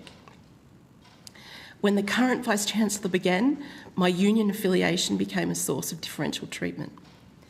I was excluded from a change management session at the August 2024 Council meeting.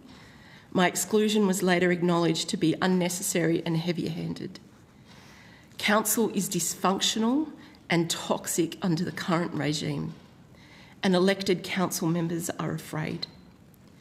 During a lengthy, near 2-hour disciplinary-like lecture in February, the Chancellor made significant allegations of improper and illegal activity relating to leaking of confidential matters, specifically naming me and the undergraduate student representative. At no time have I leaked confidential Council business. I take my obligations extremely seriously and would never compromise my integrity.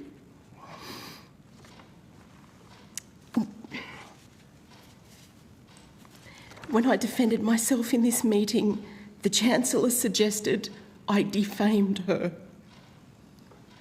The repeated public allegations and increasing aggression were so distressing I cried and began to hyperventilate during the meeting.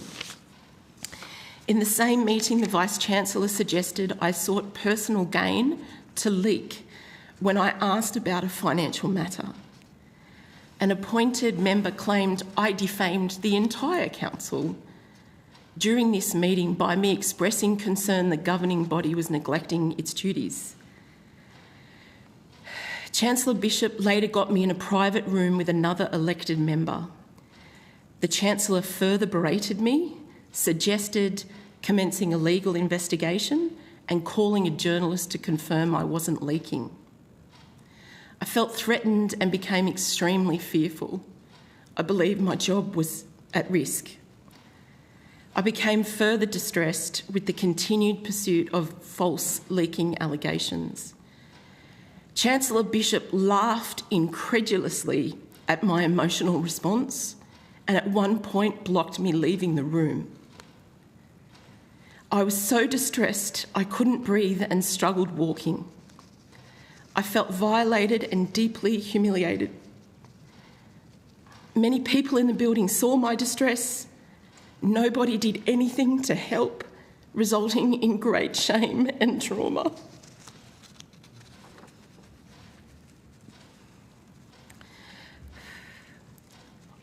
I cannot tell you just how traumatising this was for me.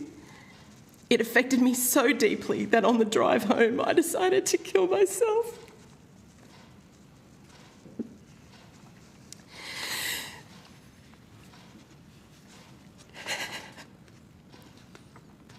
I pulled over to write final goodbyes to my children and my partner. I emailed my supervisors so they knew I hadn't done anything wrong. A call from my husband stopped me taking my life. I was pregnant at the time of these incidents.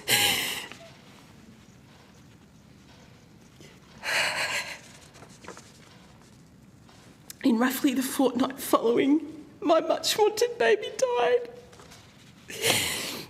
Its heart stopped beating.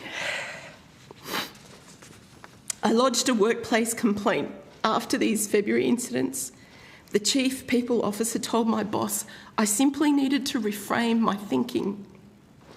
She implied I had mental health problems and dismissed the dysfunction of council. But yet further bullying and threats occurred. Pro-Chancellor Alison Kitchen said at the March Council meeting that my position was untenable and that I had a duty to resign. All because I had no confidence in the council, and furthermore, I disagreed with the conduct of council. ANU HR agreed to appoint an external complaint investigator after them trying to investigate in-house and with months of me arguing. The external investigator was promising, but terminated their investigation on ethical grounds after ANU interference. ANU executives didn't want the examination of potential corruption among council. Intimidation and adverse consequences continue for me. I've received a threatening letter from the legal office. ANU media delayed publication of a piece I worked on. I was excluded from coordinated media during the election, something I would usually participate in. Colleagues are afraid to collaborate with me, fearing the leadership. My online and work activities are monitored, and I recently received numerous emails from the Vice-Chancellor's Head of Public Affairs and Senior Advisor, noting they were watching my public comments. The trauma caused by the most senior people at the nation's university continues to affect me and my family. I haven't leaked. I haven't breached the ANU Code of Conduct. I've merely tried to hold leadership accountable. Thank you. Thank you, Dr. Allen. Thank you all for providing your evidence to our committee. I'm sure I speak for others on this committee when I say that it's just devastating to hear your experience, and I want to acknowledge the difficulty it takes to share it with others and in this forum. Dr. Allen, I had some questions for you, but I'm happy to give you a break and come back to you if you like, or if you're happy for me to proceed. Maybe give me a moment, please. Okay. In that instance, I'll go to my colleague, Senator Delega, and will return to Dr. Allen, and I also will note that we have invited the ANU to appear later before us, including the Chancellor and Vice-Chancellor, to respond to some of these things. They're unable to appear. But Senator Delega, I'll come to you for the call. I'll then rotate through senators, and I'll come back to you, Dr. Allen, at the end. Thank you. Thank Senator you. Delega. Thank you, Chair. Mr. Pintos-Lopez, thanks for your opening remarks and your contribution. Given that you're no longer on the University Council, how has your engagement been with the executive since you've left? My engagement with them has only really been through my capacity as branch president. So we meet on a fortnightly basis to have what I would call thin consultation on Renew ANU. That's generally been with the Chief People Officer or the Deputy Chief People Officer, sometimes the COO and sometimes the Chief Financial Officer.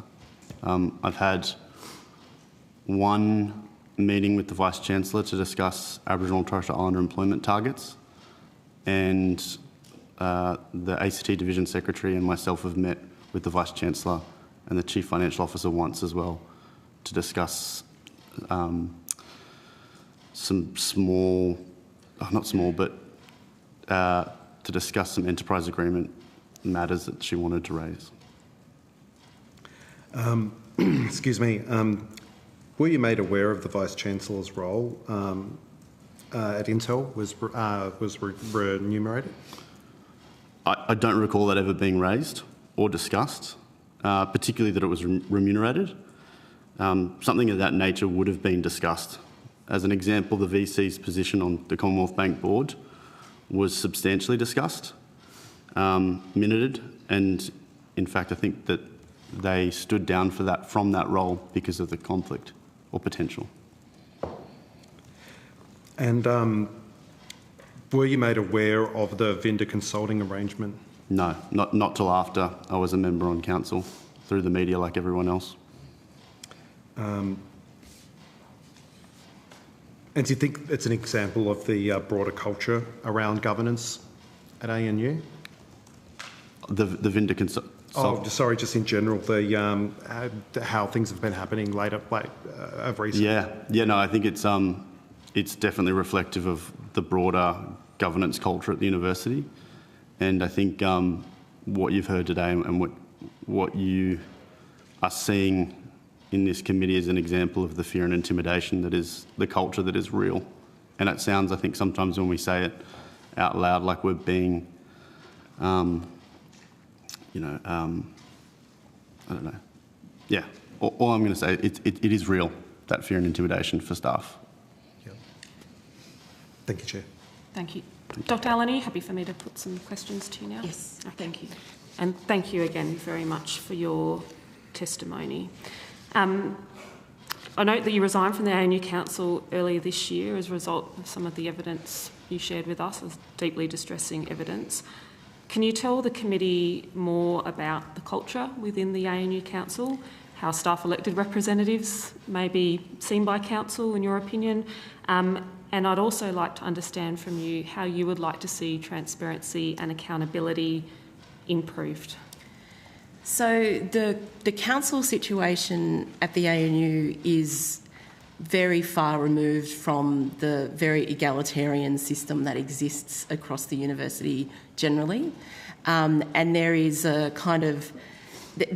very clear delineation between the appointed members who are appointed via a nominations committee, which is headed by the Chancellor, and the elected members who come through the staff via an elected process, or the students who come through a similar democratic process. People who have so-called skin in the game, those that work or study at the ANU, are outnumbered by people that rarely set foot on campus.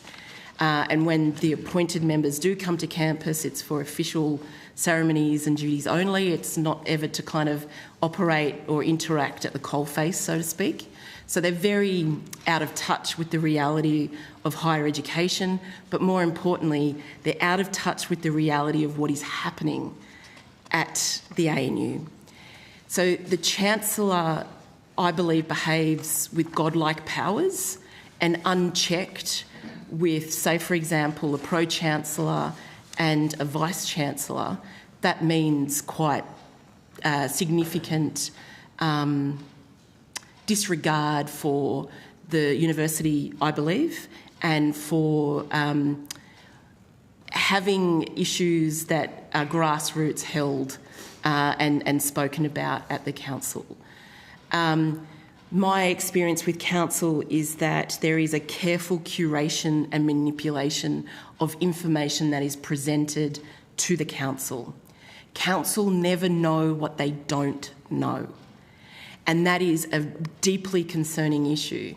When matters arose that I became aware that what we were being told at council perhaps was not truthful, where I would challenge that, I would then become the aggressor, and I was portrayed as problematic and someone that needed to be quietened.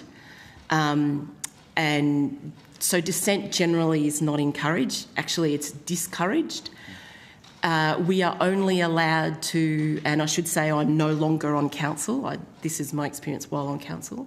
While I was on council, we were only entitled to either one question or one comment per agenda item. That meant foregoing important questions that needed to be answered, and there was an attitude that was, I felt, highly dismissing of any legitimate concerns.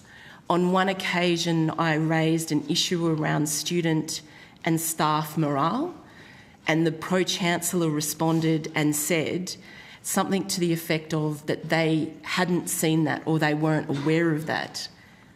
I'm a senior lecturer. I teach. That's my day job. I'm interacting with staff and students. And to have the appointed member that I don't believe has set foot on a university campus in a teaching capacity since their university days is just gobsmacking to me. So that's the kind of culture that is developed. One of fear, one of intimidation, but one of carefully orchestrated cinema to make it appear that what's happening is legitimate, but in actual fact it's not. Most concerning for me was there were issues where, and this was the final straw for me, was that there were mounting communications presented to the ANU community or the media as council saying this. And they were, I believe, factually incorrect. And one was the final straw for me was that there was a council meeting in March whereby we discussed the ANU staff vote of no confidence and an open letter. And I said that the University Council could not dismiss the significance of these things because they were coming to us via important channels. I was told that I was the only one that held that view, and the opportunity was not put to a vote where we could to actually vote as a council, but rather it was a decision made by the council that because I was the only dissenting one, that it was a non-event, and more importantly, a public statement was released by the council. Obviously, I had nothing to do with it. I asked to see it, and I was told by the Pro-Chancellor that I would not be able to look at it before it was published. It basically said that the council had full support or full confidence in the leadership. That was not true. And so this idea that council acts as a block stifles dissent and is misused in a way to shut down voices that might be different or even preemptively shut people up so that they don't dissent, because we're made examples of quite publicly. Thank you, Dr. Allen. I want to ask you a question now as it relates to your experience at the ANU Centre for Social Policy Research.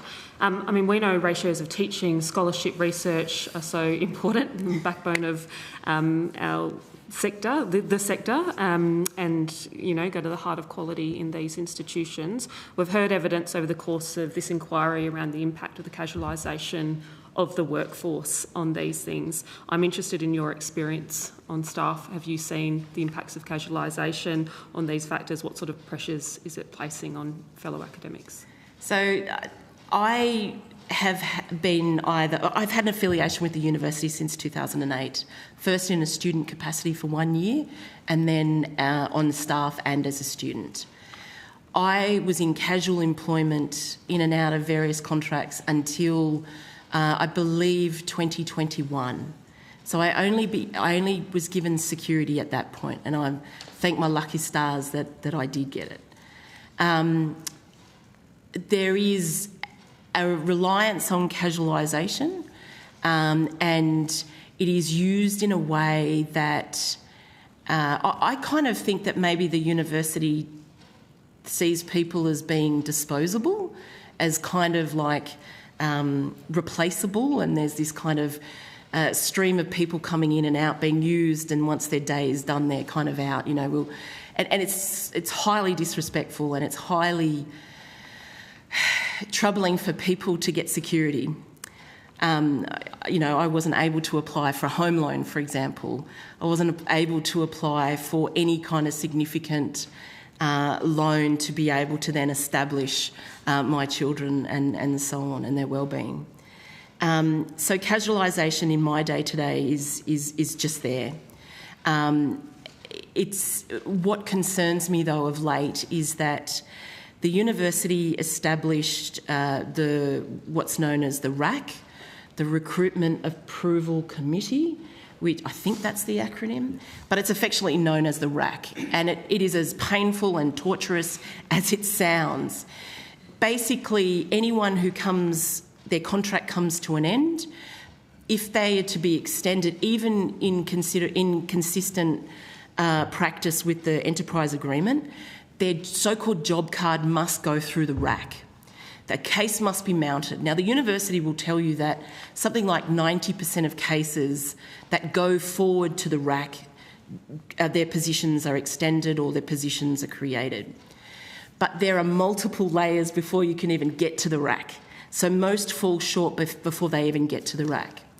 And it got to a point of late, it was instituted in 2024, I believe, the RAC, where the RAC have said we're so overwhelmed with contracts coming to an end, don't bother sending us continuation or new job cards, but particularly continuations, until they're 2 weeks from their cessation date. 2 weeks. Someone that may have worked for the university for 3 years is given 2 weeks. 2 weeks before they decided whether or not the university will keep you or let you go out with the trash. What we're finding is I've had a colleague who, on the last day of their contract, found out the outcome of the RAC, the last day of their contract. I've seen others not be reappointed. What that means is our workloads are increasing, and what the university will tell you that student numbers are lower. I have seen my class an undergraduate first year course, go from like 130, 140 to now 200 and over 240 as of today. We've had to put on additional tutorials, and I fear for these young people who don't have the kind of pastoral care that they require, especially in this kind of learning environment. It's impacting students, undeniably, and it's impacting staff because we are working well and above our scheduled and paid hours, let me tell you, just to stand still. You know, it feels like we're running just to stand still. And we're being under-resourced, we're being forced to do more with less money, and this narrative of cost-cutting doesn't align with what we're seeing on the ground by way of the money that we're bringing in through research and, of course, through teaching. Thank you, Dr Allen. I'm going to rotate the call now to Senator Kovacic, who's joining us by video conference. Senator Kovacic. Thank you, and thank you all for your evidence today. My question is for Professor Tregear. In your submission, you noted that VC pay decisions are unaccountable to the university community, but we've read in submissions by the ANU that suggests that pay levels are ultimately agreed to by university councils where elected student and staff representatives are present. Is this correct, or is there a suggestion that they are excluded from those discussions? Senator, thanks for the question. I couldn't speak to the specific mechanics of how remuneration works at the ANU Council. I've never served on ANU Council. Typically, those decisions are reserved to a remuneration committee. But I would again say that, as you're hearing in evidence on so many issues, that I think that subcommittee process is basically inscrutable. And has led, I think, to a loss of, frankly, a loss of the social licence for Australian universities, because there is an increasing dissent, I think, both on and off campuses about the scale and size of those salary packages. So, again, I can't answer the specifics of that. It would need to be somebody who's served in recent times on ANU Council. I would... That's okay. I was just curious whether you had information as to that, given you've noted that in your submission. Yep. That's all from me. Yeah. Thank you, Chair. Thank you, Senator Kovacic. Senator Faruqi. Thank you, Chair. Thank you, everyone, for coming in, providing evidence. I know about issues of governance at unis and others. I've worked at the university for a very long time, but I have to say I'm just shell-shocked and shaken by what you have told me today. Just the level of trauma, intimidation, bullying, gaslighting that you have been put through is unbearable, honestly. It's unbearable. So thank you for sharing that with us, but it is absolutely unbearable. And honestly, for what? For silencing dissent? These are the lengths that your leadership has gone through to silence dissent, which is something, you know, governments are supposed to be democratic institutions holding up freedom of speech, you know, encouraging dissent and debate, and providing academic freedom, which you have not been provided at all. And honestly, I feel no other pathway here but for Vice-Chancellor Bell and Chancellor Bishop to resign or be sacked. There is no other pathway here after the treatment that I've heard from you. And I'm really sorry. I'm really sorry for what you've been through. Dr. Allen, you mentioned in your opening statement that Council misled on numerous occasions. Could you let us know what those occasions were and who misled and how? Yes. Intel, the paid nature of the Intel role of Vice-Chancellor Bell was never communicated to staff, to the council rather. And when I actually questioned this with the Chancellor, Chancellor Bishop, Chancellor Bishop replied in an email saying that that was not her recollection. And obviously, I mean, it wasn't just me, it was... But the nature of council is that it's this kind of like divide and conquer, like it's discouraged for us to talk amongst ourselves in a way that I can't quite describe it. It's quite peculiar. So you kind of, when you get that email from someone so powerful in the university, you kind of go, okay, I must be the problematic one, right? But as you've heard here, I spent some time on council with Mijan, and it was never discussed, to my knowledge, certainly, and that was concerning. Another one was that letters were sent out only to select ex-council who had been vocal since leaving council. During a council meeting, I actually put it to Vice-Chancellor Bell, had there been letters from the Chief Legal Officer at the university to ex-council members, and I was concerned that they kind of could create fear. And I was told by the Vice-Chancellor in the council meeting, in front of the council, that such letters were being sent out to all ex-council members to remind them of the obligations. I believe that's not the case. I've spoken to other people, and that certainly hasn't been the case. There was another matter around US funding cuts to the university, where only through media reporting, and that's the other thing, we tend to only find out things through media reporting. People I work with knew of more information than I did on council, so it's that kind of level of peculiar manipulation of information. But on the issue of US funding cuts, there was a matter where a colleague of mine had a very prestigious grant, and the funding ended because the ANU had failed to bill the US government. But it was being communicated to the council that it was because the US leadership had decided no longer to fund these sorts of projects under the Trump government. That's not true, and the university actually lost hundreds of thousands of dollars, and it caused great stress to the research area. There was another really bizarre situation that signals the issue of the curation of information, whereby one of the very first council meetings under the new and current Vice-Chancellor, where we were discussing changes to graduation. So there was this issue where we used to have 2 graduation ceremonies, unlike other universities. We were moving to 1, and it was suggested that it would be best practice to hold that single graduation ceremony at a particular time.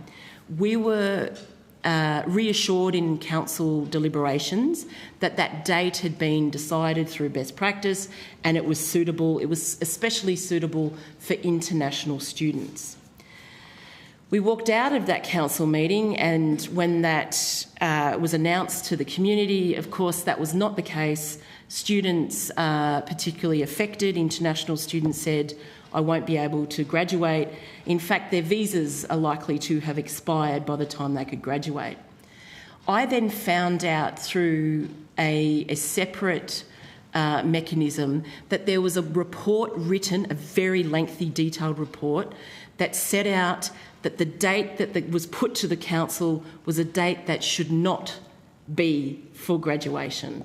That report was prepared for a different committee function that should have fed up to council. But we never saw that document as council. In fact, what was presented to us was the opposite of what was recommended in that document.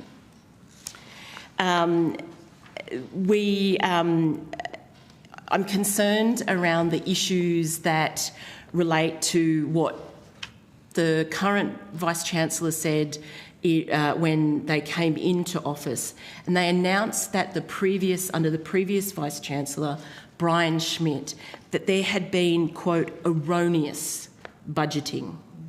And so we had gone from, we knew the situation financially was not hot, right? But it was no catastrophe. It was no impending doom. But the Vice-Chancellor Bell said that budgeting under the previous Vice-Chancellor was erroneous, and that there needed to be changes and so on. We then had, I felt as a council member that there was vital information withheld from us around the decisions and accounting assumptions and methodologies used. When I questioned those things, I was kind of treated like a woman who didn't know numbers, like girls don't know numbers. And so that was the treatment I received from the current financial head of the university. And so this kind of constant gaslighting, and if you did seek out to find out or follow up, you were treated with such disdain and distrust, like we were trying to lie. There was one incident involving the NAUS contract. We didn't know as council that the university had outsourced the restructuring to NAUS. I only found out, like other council members, through the media. I questioned the chief operating officer in a council meeting around how much exactly was paid through to NAUS. I believe it was in the proceedings of Senate that a figure was given, and it failed the sniff test for me because it didn't seem right. It sounded like an initial contract payment. And I said that, and the figure, I said, so what is the figure? And so the figure was given, but it still wasn't the correct figure. So we were misled again. But again, I didn't know, neither would the council have known until later. But most egregiously, when I asked about that particular incident, the Vice-Chancellor suggested to me, she actually said to me, Liz, why are you wanting to know this information? Like, is it for personal gain? Are you wanting to know for personal reasons? And so it was very clear that they had decided that that was the way that they would kind of almost punish me, was to push this narrative in front of my colleagues that I was leaking, and I wasn't. Senator Faruqi, I do need to share the call with Senator Pocock. Thank you. Thank you. Senator Pocock. Thank you all for being here, Dr. Allen. Thank you. If I can seek to table some more information that details Dr. Allen's complaint. We'll distribute that and make a decision about tabling. Sure. After. Thank you. Thank you, Chair.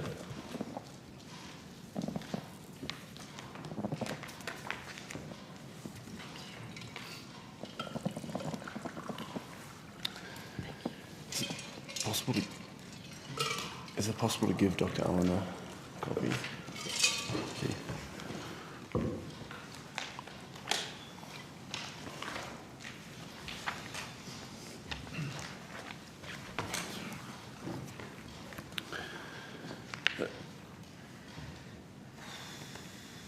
Dr. Allen, is this the substance of the complaint that I raised on your behalf in a letter to Minister Clare on 15th of June and he subsequently referred to TEXA? Yes. I'm so sorry for your loss and distress and everything you've experienced. Are you satisfied with how the ANU has handled your complaint since then? No. So every step of the way there have been obstacles to the ANU having my complaint aired. So I made the complaint. I requested that my complaint against the three most senior people at the university be examined by an external independent investigator because I didn't feel that the university could examine itself. They initially agreed, but then they downgraded my complaint to a grievance, and they gave the duty of its examination to someone like 6 or 7 levels underneath the Vice-Chancellor. It took me months and months and so much stress to advocate for myself. I even asked for legal representation because under council I was entitled to it. The university declined. I wasn't in a position to financially pay for legal support. They said that they weren't in the business of doing that. I then had to before that I appealed to the decision maker, Jonathan Churchill, who then decided for it to be independently investigated. They then appointed the independent investigator unilaterally without me speaking to them. It just kind of happened. I then put my brave pants on and sat through 3.5 hours of investigation of interviewing and so on, and I felt really confident that my complaint would be aired. But there was an issue because in establishing differential treatment, the investigator needed to establish issues that were potentially that exposed potential misconduct of council. The investigator went back to the university and said, look, I need to include these issues of investigation. Either I include them as fact or I investigate them. And the university initially said, yeah, that's fine, investigate them, they should be investigated. But then it went up the chain at the university, and I believe it got to Jonathan Churchill but I've never been told because I'm not privy to this information, and they won't give this information to me. And I believe that the ANU Chief Legal Officer, I can't remember his title, Mr. Harrison, I think his name is, intervened and said only after my investigator flew in and we were sitting in a meeting and he said, I can't do this, I've just received word that the ANU has said I can't investigate or establish the differential treatment that involved potentially exposing ANU misconduct. Would you like me to list what those things are? So in establishing differential conduct, I was saying that I was being treated differently because of my union affiliation. Yet there was behaviour and issues that the appointed members especially behaved in a way that it was clearly exposed that we were treated differently. So that included the previous Pro-Chancellor, Naomi Flutter, had not disclosed she had a relative studying at the ANU, nor that they were given a paid position by Professor Bell. Importantly, Ms Flutter was on the selection panel for Vice-Chancellor Bell. The reason I found out about that is because Pro-Chancellor Naomi Flutter at the time at her farewell speech announced it while under the influence of alcohol in her farewell speech. The current Pro-Chancellor Kitchen did not disclose that, that they had a child who was studying and living on campus, and I only found out about this because I overheard a conversation between Ms Kitchen and the then Vice-Chancellor Brian Schmidt, propositioning where Ms Kitchen propositioned Brian Schmidt about a campus accommodation matter specific to her child. Those sorts of matters are operational and routinely do not come before Council. The Chancellor, Julie Bishop's association with Vinda Consulting and Murray Hanson had not been presented to or disclosed to Council. It was only through Senate questions and media reporting that I became aware of this conflict of interest. And of course, the remunerated nature of Vice-Chancellor Bell's intel role was never disclosed to Council. It was only through media reporting. And based on those things, the university said they basically interfered into the complaints process and didn't want that investigated. As a result now, my complaint is unlikely to be investigated. So I have no avenue of recourse for investigation. ANU is peculiar in that it is a government entity, so WorkSafe couldn't help me. Neither could Fair Work Commission because the council was deemed not a workplace. It is my workplace, even though we're not remunerated for it. We do need to wrap up shortly, so this could be the last question. Sure. Thank you. Thank you again. Dr. Markham, if I can maybe just end with a question to you. ANU leadership maintains that it's taking on board feedback in response to its change management proposals. Do you think that's the case, given what you've seen? I can say that on the basis of being a council member, there is very little to no discussion of the content of change management proposals, so I couldn't answer that question. Sorry, thank you. Thank you. Given how brief your answer was, I was interested, just given the reported financial difficulties that ANU senior leadership were talking about, I was really puzzled to see that they were so far under their international student cap. And I was wondering if that was something that had been discussed at Council and what the discussion was about trying to address that. When were you aware of that? So I've been on Council since May. We've had 3 Council meetings in that time. It hasn't been a central topic of discussion during that time. I don't sit on the what was formerly the Finance Committee and is now the Audit, Finance and Risk Committee. So they may have discussed that matter at this committee, but it hasn't been a central focus of attention for the Council as a whole, to my recollection.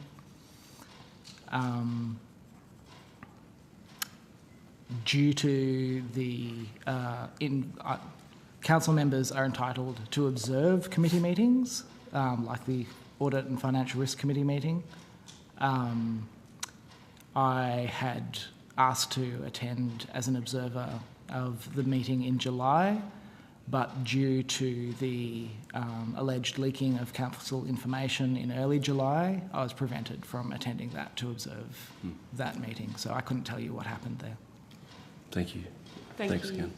Thank you, Senator Pocock. I want to again thank all of you for your participation in our inquiry and for sharing your experiences with us. It is very valued by our committee. And I also note that the ANU will have a right of reply for all of the evidence discussed in this session and will also be able to respond in writing if they wish. Thank you again for your attendance. The committee will now suspend and will be returning at 1:30. Thank you.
Everything's good to go? Okay.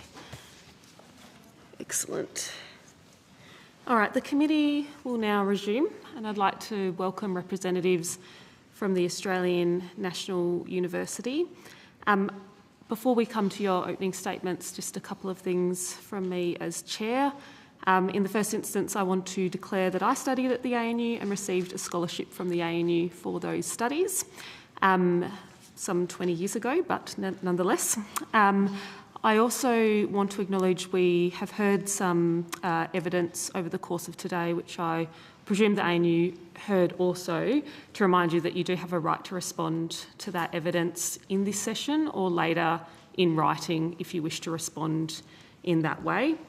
I'll also reaffirm that we did invite the Chancellor and the Vice-Chancellor. I understand that in this instance they weren't able to attend, and I believe that's been the case in previous requests from this committee before I was chair. It's my hope that the witnesses that have been sent from the ANU will be able to answer senators' questions, but if not, we will reserve our right to recall those witnesses at a later date. Our inquiry goes till December, so I'm sure we will be able to find a time which is suitable for all if that is required. And in that instance, because I assume some of the questions from senators would normally be directed to either of those individuals, we may need your guidance on who will be answering those questions for those individuals, given there are 3 of you attending in their place. But I'd now like to formally welcome you to our committee. Thank you for participating in our inquiry today. If I could ask each of you to state your full names and the capacity in which you're appearing today. Thank you, Chair and Senators, for the opportunity to appear before you today. I'm Jonathan Churchill and I'm the Chief Operating Officer of the University. Thank you. I'm Kate Whittenden and I'm the Chief People Officer of the University. Thank you. And I'm Michael Lonergan, Chief Financial Officer. Thank you. And I understand that information regarding parliamentary privilege and the protection of witnesses has been provided to the 3 of you as well. Yeah. Great. I'll give you an opportunity now to make a brief opening statement if you choose to do so, and then we'll be taking questions from senators in a rotation. Would anyone like to make a statement? Yes, Chair, and thank you. As you noted, the Chancellor, Ms Bishop, is engaged on other business today in her capacity as the UN Secretary-General's Special Representative in Myanmar. And the Vice-Chancellor, Professor Bell, is unfortunately on sick leave today with flu and sends her apologies. We have listened carefully to the proceedings from earlier today and the allegations made against the University. We take what has been said very seriously. On a preliminary view, a number of the statements do not appear to be correct, and we will examine all of the statements made and respond with particularity in writing to those assertions. In relation to Dr Allen, I draw the committee attention that to the fact there is a current grievance procedure against the University that's been initiated by Dr Allen, which makes it impossible for me to comment whilst the grievance procedure is on foot without compromising those current proceedings. The ANU is one of 22 universities who have made submissions to this inquiry, and we welcome the opportunity to appear before this inquiry into this important issue and share our experience. As a university, we're on a journey to financial sustainability, and we acknowledge that change is difficult. As we have reflected in previous parliamentary hearings, the ANU is unique in the higher education sector, as we're the only university established almost 8 decades ago under federal legislation. We have vigorous and transparent reporting mechanisms in place because we are a Commonwealth entity, including the tabling of our annual report in federal parliament, the annual auditing of our finances from the Australian National Audit Office, and our Vice-Chancellor's salary is benchmarked by and set in consultation with the Commonwealth Remuneration Tribunal. Today, the ANU is a $1.25 billion organisation with approximately 22,000 students and 4,500 staff. We have the highest concentration in the higher education sector of students living on campus here in Canberra, and we place the highest priority on their safety and well-being. We are the primary recipient of the National Institutes grant, which is around 17% of our operational revenue and provides us with long-term and stable funding to undertake research of national importance. Every academic unit of the university is a beneficiary of the National Institutes grant. and our university has been at the forefront of research breakthroughs and the creation of impactful public policy. There is a constant tension between our role as a great university that fosters research and education of the highest order, and our role as an institution that operates responsibly with the public funds we receive. Our financial situation is in need of urgent repair. For since 2022, the ANU has been spending more than $2 million per week more than we earn, and our deficits are not sustainable. Our leadership, supported by our council, has worked with our community to implement and mature our financial controls to address the university's financial position. While these are not popular, they are necessary and responsible interventions to our financial situation. Our university is not alone. As you will have heard, we are joined by 2/3 of the higher education sector who have also posted operational deficits in recent years. We are on a challenging but necessary journey, and difficult choices are being proposed. Our community has experienced significant change, but over the coming months, ANU will emerge as a more sustainable institution with a better future, ensuring that we can continue to deliver on our national mission. Our reform program, Renew ANU, is a whole of university approach designed to address our budgetary deficits, our operations and our systems. We are restructuring and reconfiguring our organisation to make it fit for purpose, with the ability to best meet the needs of a modern-day university, not only in our academic enterprise, but also on our professional streams of work. At every stage, we have released draft change proposals and proposals for consultation with our community, and we have taken on board the feedback we've received over the past 10 months. The feedback has been extensive. Some of it has been strident, as one would expect. The point of the process is we hear all points of view. So yes, the ANU has been on a journey, and we know that this involves extremely difficult decisions, particularly when it comes to efficiencies. And not all of those necessary decisions are easy for some to accept. As honourable senators well know, change can sometimes be painful, and it is also necessary for any long-standing institution to reset itself so as to be in a better position for our future. The ANU Council, our governing body, has 15 members. In addition to the Chancellor and Vice-Chancellor, we have 6 members who are elected from within ANU, internal academics and professional staff, and our postgraduate and undergraduate student body, with 7 external members who are appointed by the Minister. Our internal representation on the ANU Council is amongst the highest in the sector. Our external council members bring considerable experience and diversity, and that diversity includes a diversity of opinion, sometimes strongly held, as you have heard from the personal perspectives of some individual current and former council members this morning. Those views are personal to them. Members of council have a deep commitment to the highest standards of governance, accountability and adherence to their legal obligations, both statutory and fiduciary, as well as our ethical obligations. I should also take this opportunity to advise the committee of the recent appointment to council of 2 eminent new members, the Honourable Wayne Martin, the former Chief Justice of Western Australia, and Mr Andrew Metcalfe AO, the former Secretary of the Department of Immigration, and a holder of numerous other senior roles in the Australian Public Service. We are committed to continuous improvement in our governance framework, and our work continues to evolve.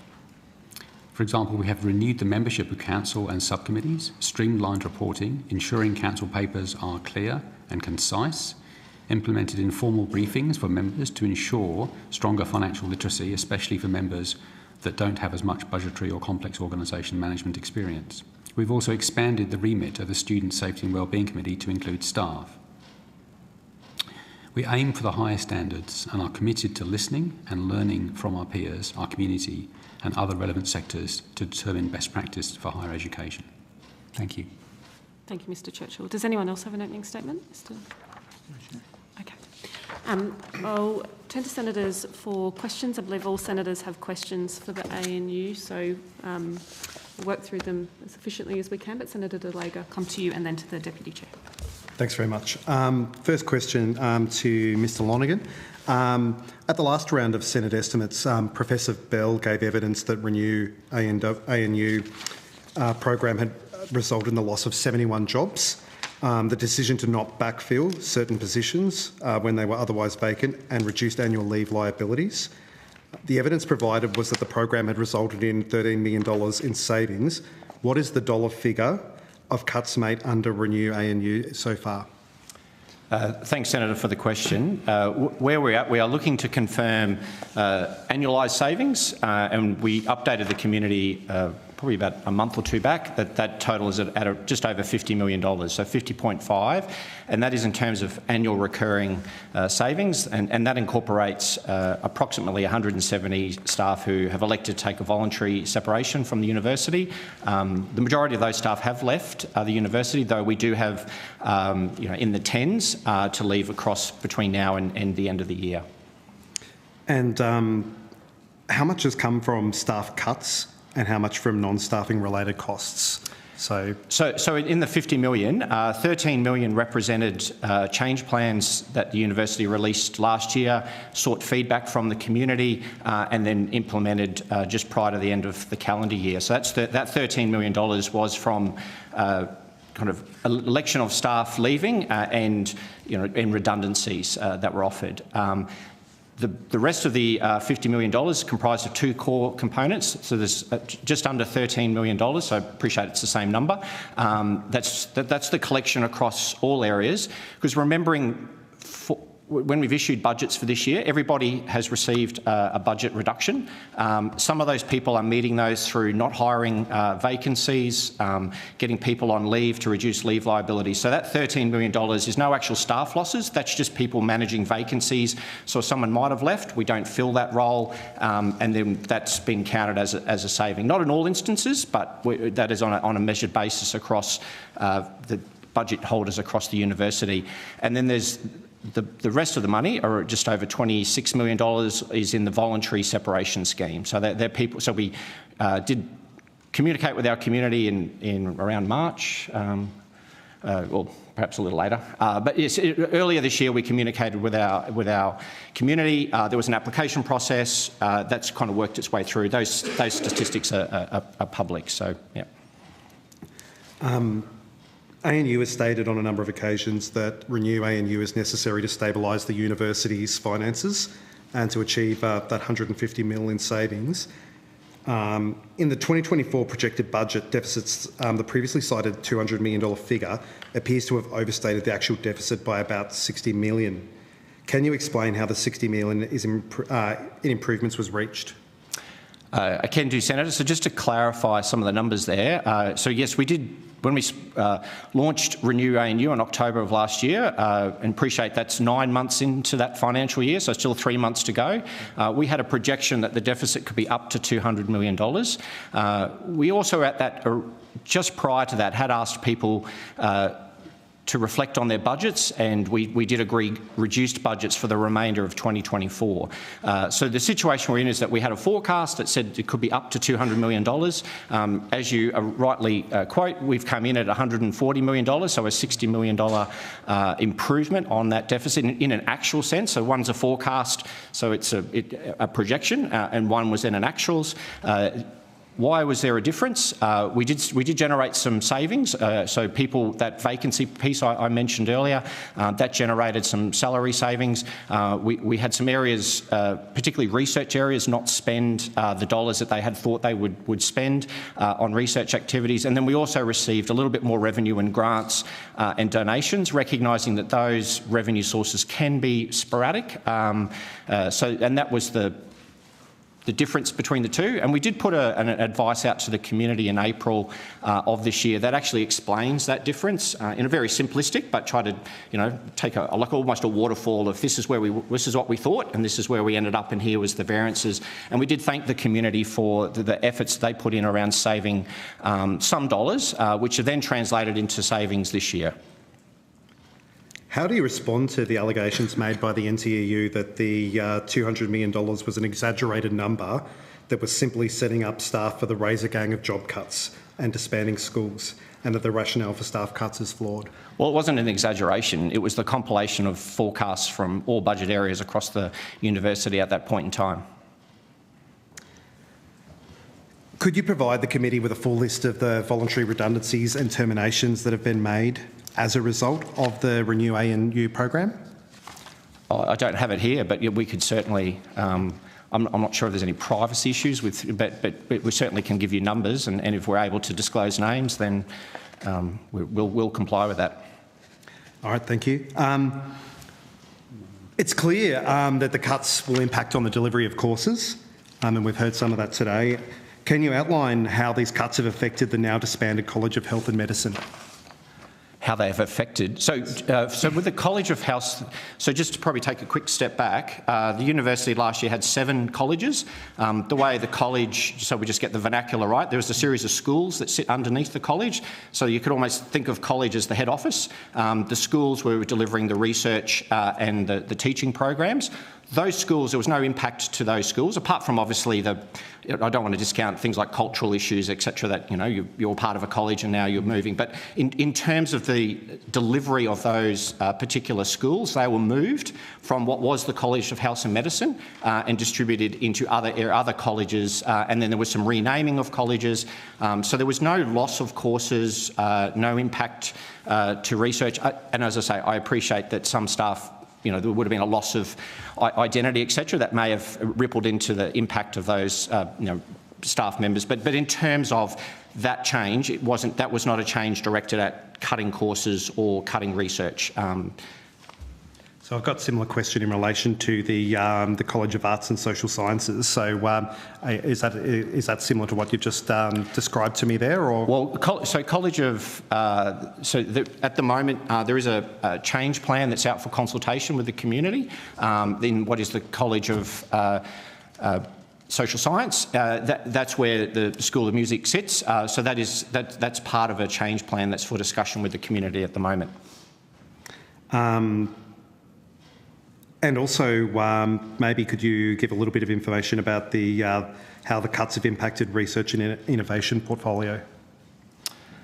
Okay, so I think what you may be referring to is, we have a research and innovation portfolio that sits under the Provost. As I said a moment ago, all areas did have to contribute to some savings, so everyone was given a budget reduction from where they started the 2024 year. And that area did implement a change plan at the end of last year where there were some changes, and we'd be happy to share the final implementation plan there. I mean, there were some job losses.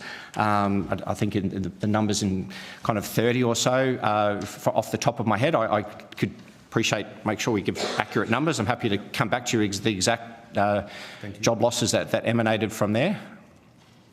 And Senator, just if I may, those implementation plans are publicly available information on the details of the changes in those areas. And in your view, and this may also go to you, Mr. Churchill, as well, would these two colleges and the research portfolio represent areas of national interest when it comes to research and innovation? I think it would certainly be the case that within colleges there are areas of enormous disciplinary strength. So, for example, the ANU has 12 academic disciplines that are ranked first in Australia and more subjects in the World Top 20 than any other Australian university. And many of that disciplinary excellence sits within the College of Arts and Social Sciences, for example. And how many jobs have been lost at the School of Cybernetics?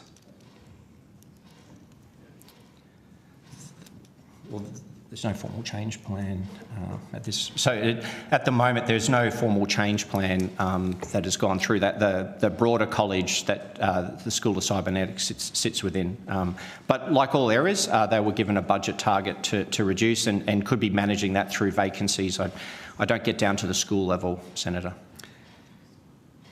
How was the decision made on I understand, as you said, there was no formal change plan. How was the decision made, and did Professor Bell, the Vice-Chancellor, have any level of involvement in the decision? If you could clarify which decision? So, obviously there's been cuts or changes in other areas, but the School of Cybernetics doesn't appear to have been affected. So was the Vice-Chancellor, did she have any involvement in that decision-making? I should stress every area of the university has been impacted by budget cuts, Senator. Right. And we've made this quite clear to the community. There was a formula we applied for the 2025, and so every area, so the College of, where the School of Cybernetics sits, had an overall budget reduction target that was driven by a few factors. One was an overarching percentage that everybody had to reduce, another one pertained to vacancies, and then those academic areas then have the autonomy to make those decisions and how they allocate the budget relating to teaching load, research, etc. So that's not a decision that's made by myself or the Vice-Chancellor. What we agreed is what goes to the colleges. The colleges get a large budget envelope, and then that is distilled down to their various schools. But that is worked at the level of the dean, their school directors. I'm sure every college does it. It involves different people to different levels of detail. Do you mind if I just ask a clarifying Sure. question? Just in terms of change plans, the cuts, how they're impacting on the delivery of courses. We heard evidence today that we have students sitting on the floor of tutorial rooms because tutorials have doubled in size. There's not enough physical space for students, or students are unable to enrol in the courses or tutorials that they need to fulfil the requirements of their course, again, because of the impact of some of these change plans. Was that the phrase? Change plans. Can you respond to that? I mean, that seems to be quite a serious impact on the delivery of educational services. Do they respond directly to these cuts? What's going on there? Senator, I wasn't aware of reports of students sitting on floors before that testimony this morning.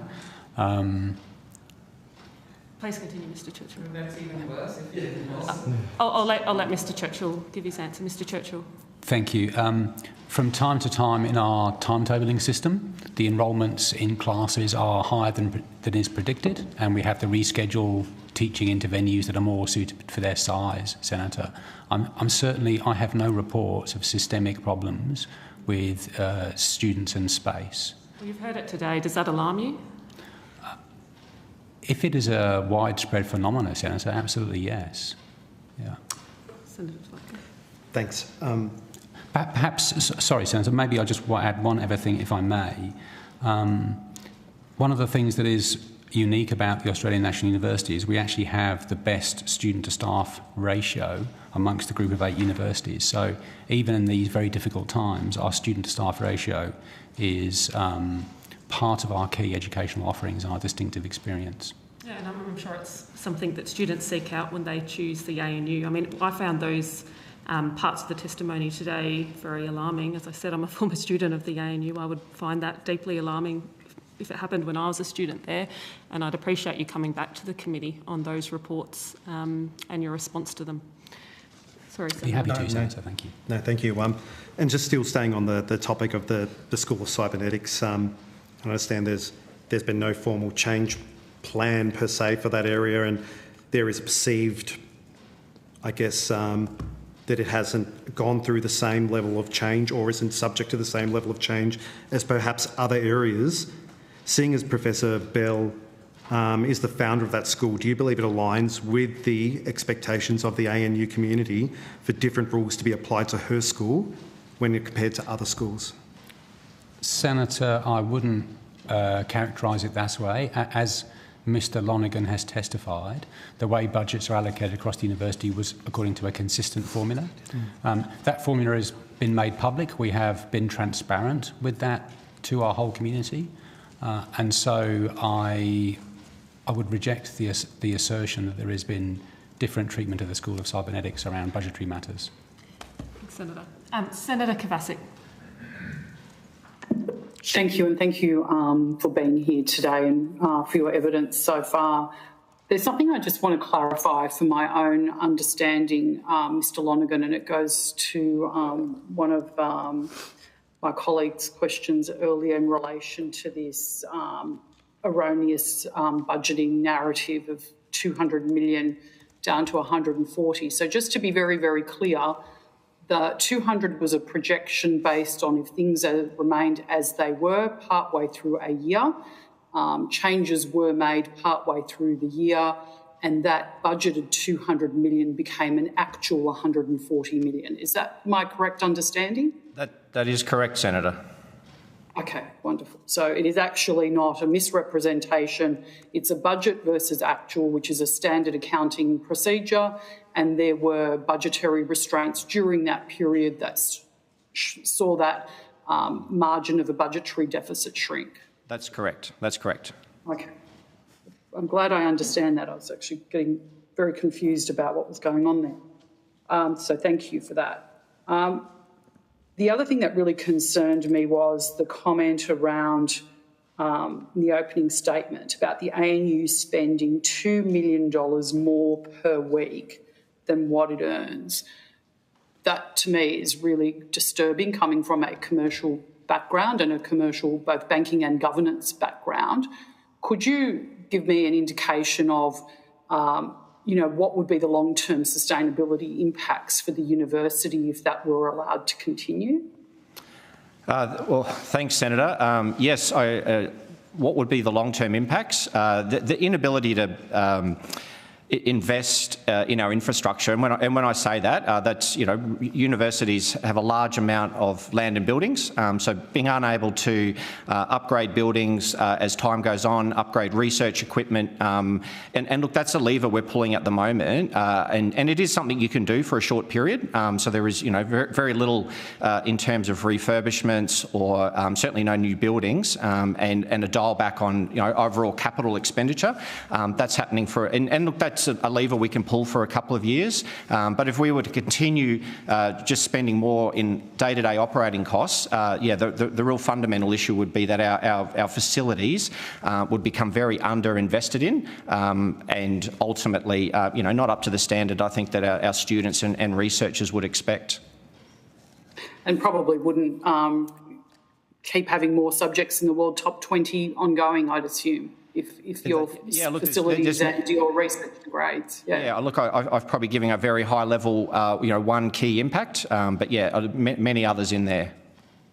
Okay, thank you. My next question talks to the commentary in the submission about the ANU working to become more fiscally responsible, and we've just touched on a small piece of that now. Are you able to talk us through what that means in practice, and then how that will actually help advance the national interest of the ANU, particularly through research and teaching, what that will mean for the future? Look, at a high level, Senator, what we're trying to do is get back to a point where we, for want of a better phrase, balance the books, so that the income we get each year, that it is to fund our research and teaching. We match that with the expenses to deliver those services. So that's what we're trying to get to. At the moment, those are out of kilter, and there's more on the expense than revenue. And for 2024, that was $140 million. We've put a series of additional controls in, I would say, over and above the existing framework. We're certainly being a lot more if I could use the word that is being used, around transparent. I do a quarterly update to the ANU community on our finances. I think I started there only last year, and there certainly was some knowledge of the overall university's financial position, but it was not widespread. So we have increased that financial perspective and try to give people a sense of what's going on financially with the university. We're not here for a profit. That's certainly not the case, but we are here to be sustainable into the long term, and that's what we're trying to do. So there's some additional community updates. We have some additional controls around how we're managing budgets, how we handle recruitment. I know we heard today from the witness earlier around the recruitment approval committee, which was put in place last year. I mean, salaries is the biggest cost the university has, and this was a way to ensure that we could be disciplined with issuing that cost or issuing new contracts. It's also been an opportunity to get consistency of practice in how we issue contracts. So there's some of the controls we've put in, along with some additional disclosures to our community. Okay, and just an additional sort of follow-up to the previous questions from the Senator in relation to specific schools and the costs there. Is my understanding correct that the approach that you're taking is across the board? There aren't any specific targeted schools or business units, for want of a better description, within the university that are being targeted. It is the whole university is going through a process of change where effectively you're trying to strengthen the ANU's capacity to deliver research and education, but given this $2 million a week deficit, it is obviously financially unsustainable. So it is a whole of university approach. That's correct. Yes, everybody had a budget formula applied, and everybody is dealing with it in different ways.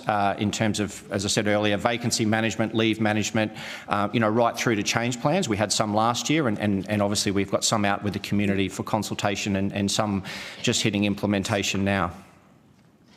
Okay, that's all from me. Thank you. Thanks, Senator Kovacic. Senator Faruqi. Thank you, Chair, and good afternoon, everyone. I just want to go back to what some have described as the catastrophizing of ANU's financial position in 2024. It's been discussed a lot, 200 million projected, 140 what it ended up with. But I can tell you, and I have budgeted for many engineering projects in my life, if I was off the mark by 30% on a projected budget, I would be sacked, honestly. You plan to do what the budget is projected to be. So, I guess God help ANU if this is how you normally do your budgets and financing. But you have painted a pretty rosy picture of ANU where staff and students are looked after.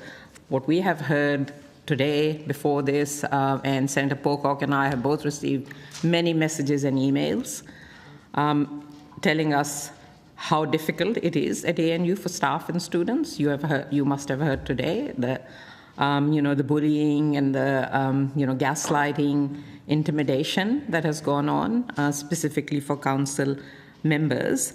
A well-known historian and long-time ANU staff member, Frank Bongiorno, said in the media reporting that he has never seen such a lack of vision, such a vacuum of ideas, such general disorganization, or such cavalier decision-making about institutions and programs built up through hard work over decades in all his years at ANU.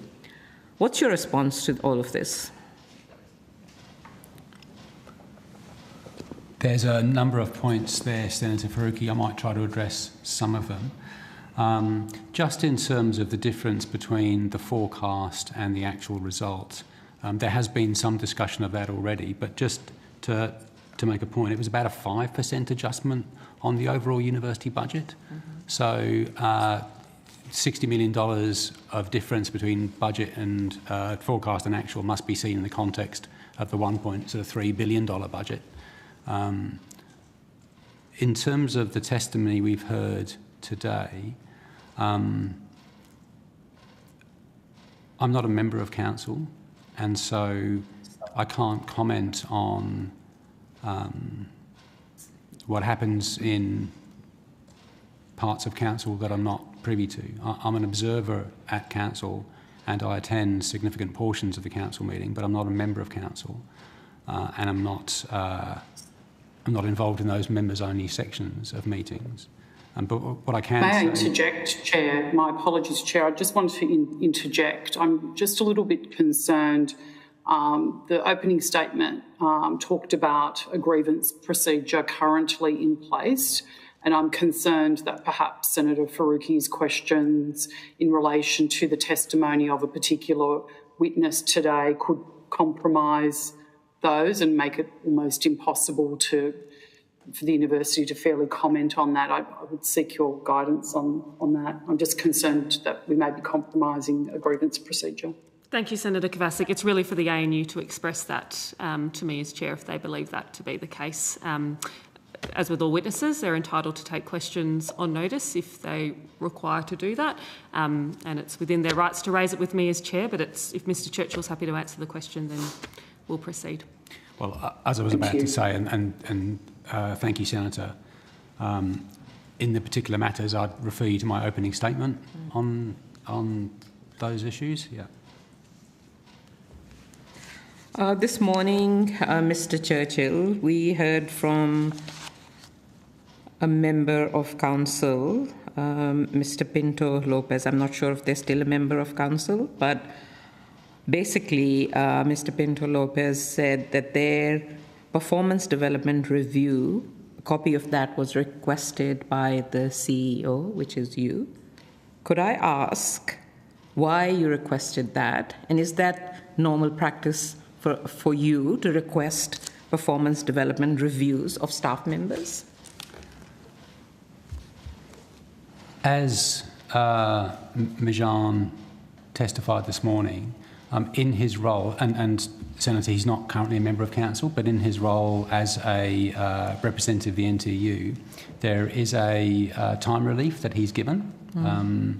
And what I did request is just confirmation that he is working the hours and in keeping with those obligations. That is a matter of mutual obligation between the university and the employee, and I don't think it's unreasonable for both sides to confirm that mutual obligation was met. I'm pleased to report it was. In terms of the assessment of performance, I did ask whether the process had been completed. We have introduced a new performance management tool that gives visibility that we didn't have before on the degree of PDR compliance that exists around the university. Yeah. How many staff members' performance development reviews did you check? In terms of aggregated data, I have to take that on notice. Yeah, but on the matter of Mr. Lopez, I received a glowing report from his supervisor about his performance. Yeah, I'm not asking about the glowing report. I'm asking you why you requested it and if it had anything to do with Mr. Pinto Lopez publicly criticising the executive team. It had nothing to do with him publicly criticising the executive team. I just wanted to make sure that the obligations between employer and employee were appropriately satisfied, and they were. And did you check that for every single member of the ANU Council? That wouldn't apply to members of ANU Council, Senator. They don't have performance reviews in the same way as staff do. But there are other staff members on the ANU Council as well? Mr. Lopez was not on council at the time, Senator. I did not check any members of council, no. Back in May, staff and academics expressed concerns to the Saturday paper about the leadership combination of Chancellor Bishop and Vice-Chancellor Bell, and one source accused them both of running the place like a startup rather than like a public entity governed by federal law. And this is one of multiple criticisms of the leadership combination of running ANU like a business and not a public university. Do you accept that universities should not be run like businesses? Yes, Senator. Universities are not-for-profits. So, yeah, we're not businesses in that sense, but we're also not-for-loss organisations, Senator, and so it's important that we're prudent with our finances. Mm-hmm. When was, just going on another line of questioning, when was the contract with Nous Group signed, and what was its total value? We have provided responses in questions on notice relating to... I know, I just need to know when and what the total value was. Yeah. So I'd like to refer the committee to, I think, question notice 195, where I think we've provided a lot of this information, but let me see if I've got some up-to-date information for you here, Senator. Bear with me for 1 minute, because I want to try and get this right.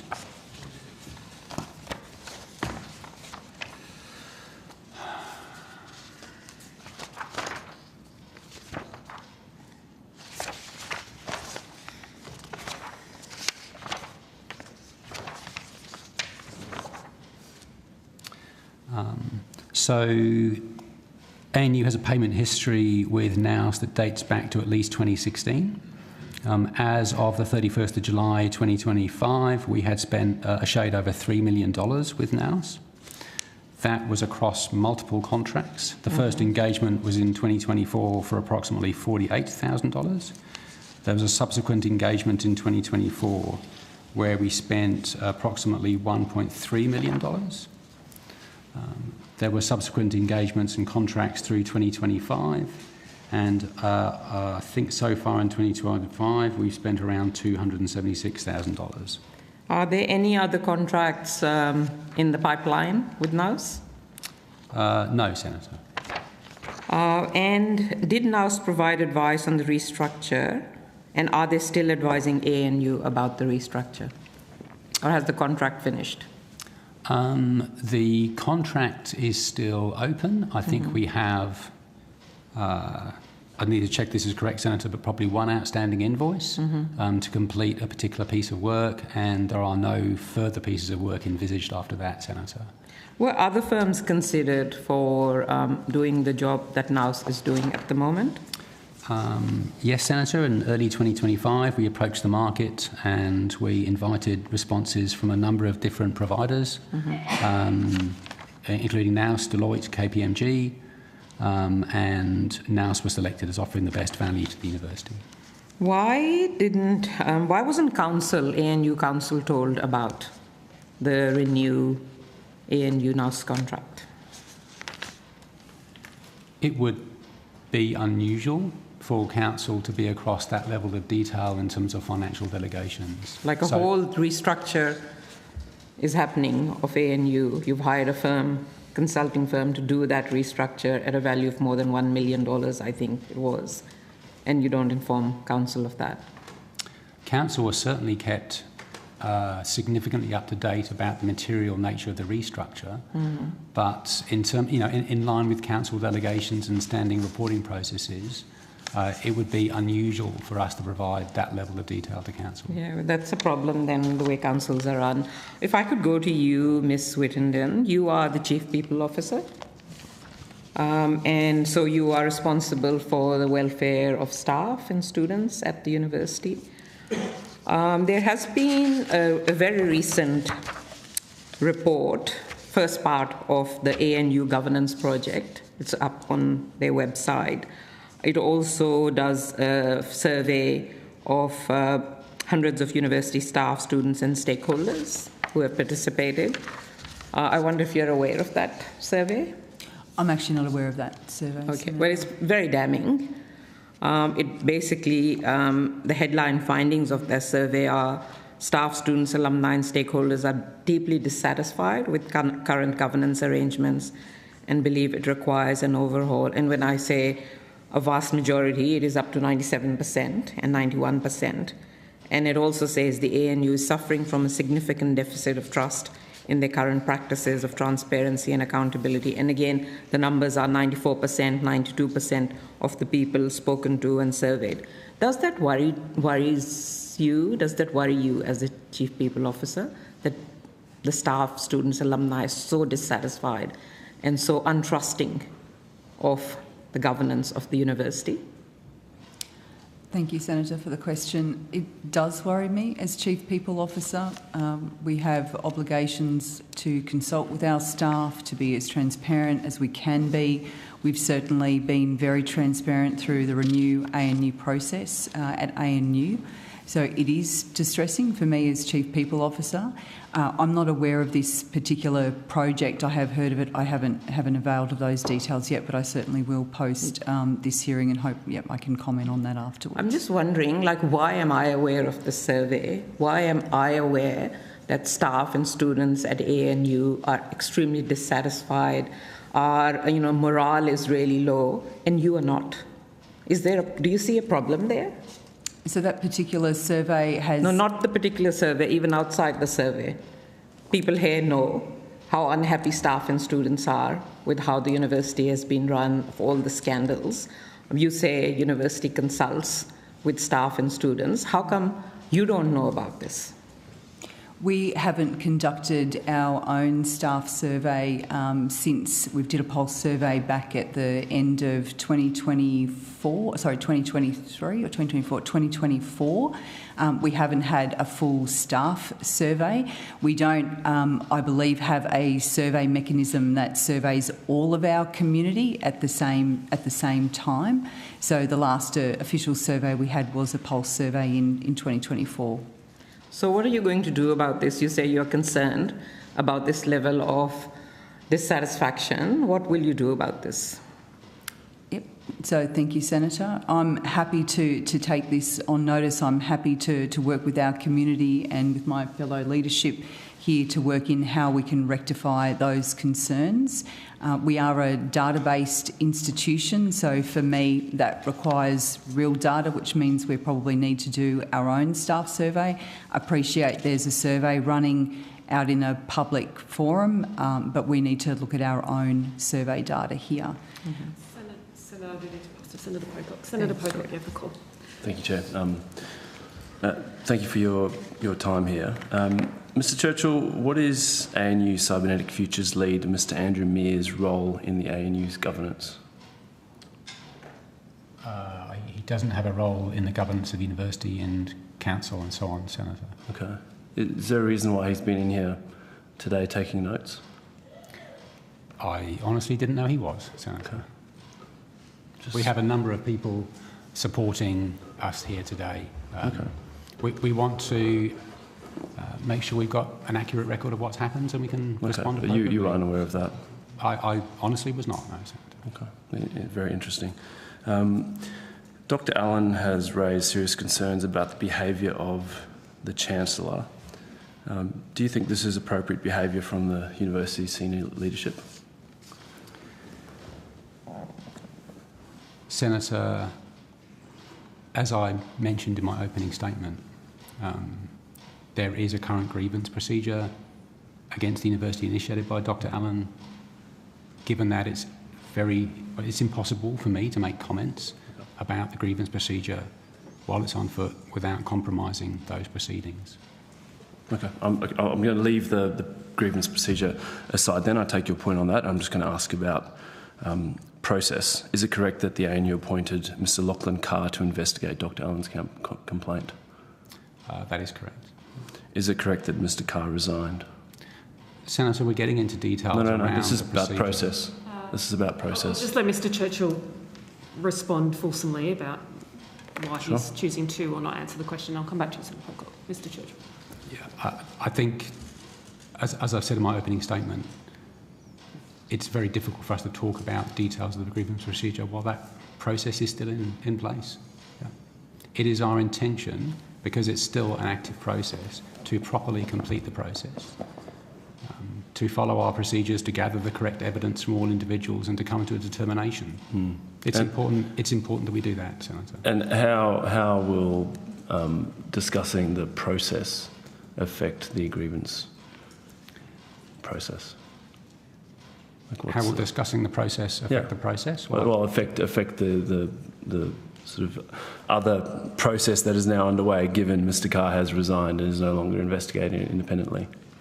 Well, I've said, Mr Carr is no longer undertaking that piece of work, Senator. Mm-hmm. And what's the time frame for this process? I was made aware of this in June. It has been ongoing for some time. I'm happy to take that on notice and come back to you. But as I say, Senator, it's difficult to discuss the details of a grievance procedure whilst that procedure is on foot. Mm-hmm. The Nixon review rightly received quite a bit of press. From everything I've heard from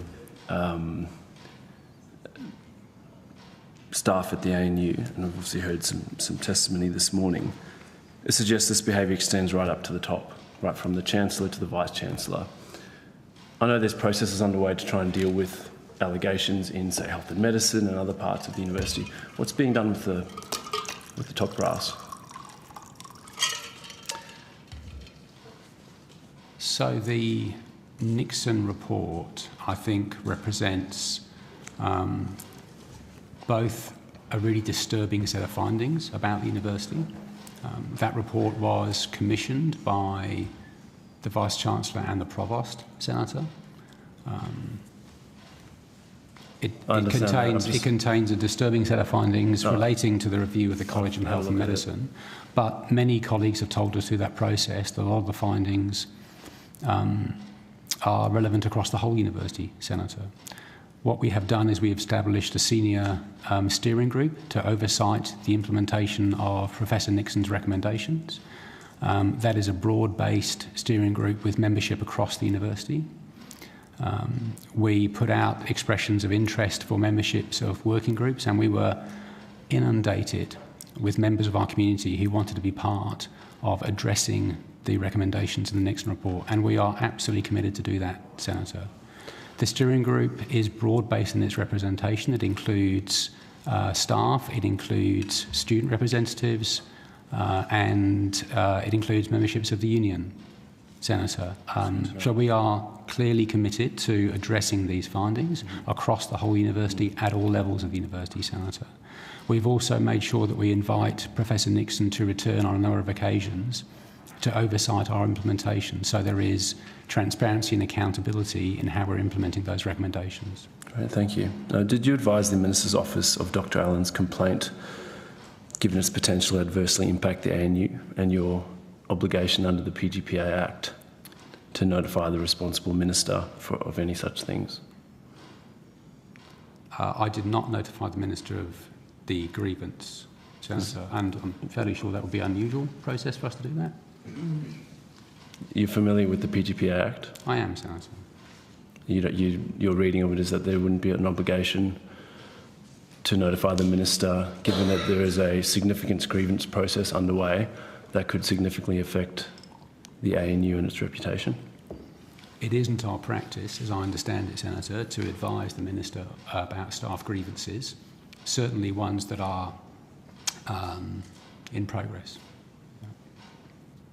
Okay, that also strikes us odd, but I might move to some questions about finances, if that's all right, and if I can table the university 5-year financial plan, including 2024 budget, and then the 25 to 28 forward estimates.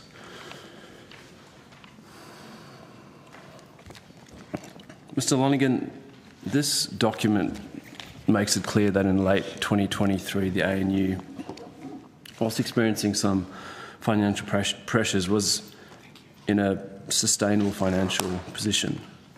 And the plan emphasises the importance of revenue-raising activities, includes increases in national student revenue,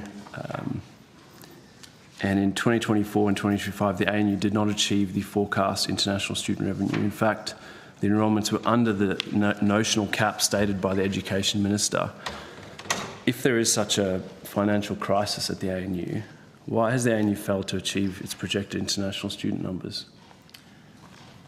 Well, Senator, we've not refused any students, so we were actively taking as many students as we could this year.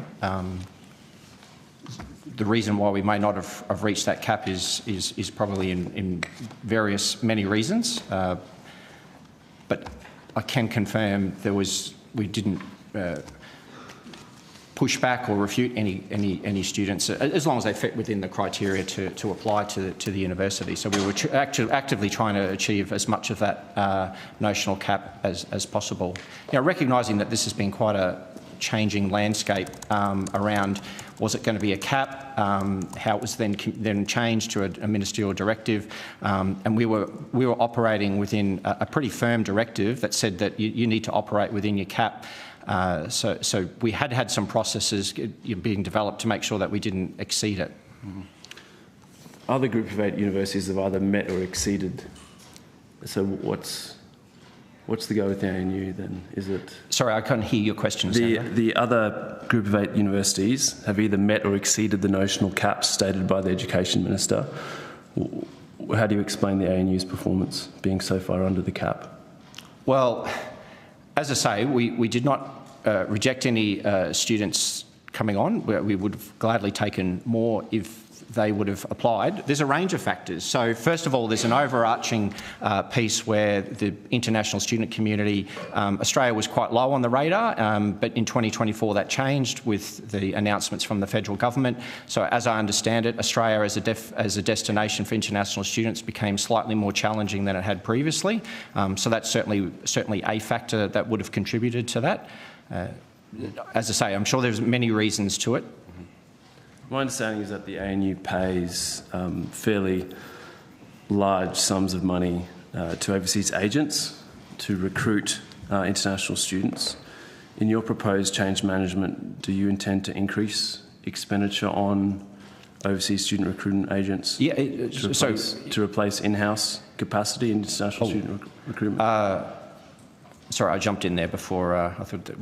So no. Look, we haven't been replacing in-house capability. As I understand it, that's largely how the market functions. I think to establish large ANU offices overseas would be quite an expensive undertaking. So we do use agents. That is correct. And for this year, we did ensure that there was adequate budget there to attract as many students as we could. And what's the rationale for outsourcing this rather than having in-house capability that could actually do it? Well, I think there's many reasons for that, but particularly setting up offices of ANU staff in the likes of China would be an expensive undertaking. I can't comment for when this was originally set up, Senator, but I imagine there was a value proposition looked at. Sometimes outsourcing does work, and as I understand it, it's largely what the sector uses. So we are, somewhat obligated to go through those channels as that's where the students are going. Mm-hmm. So to set up our own enterprise would, I think, ultimately just destroy value of the university. Mm-hmm.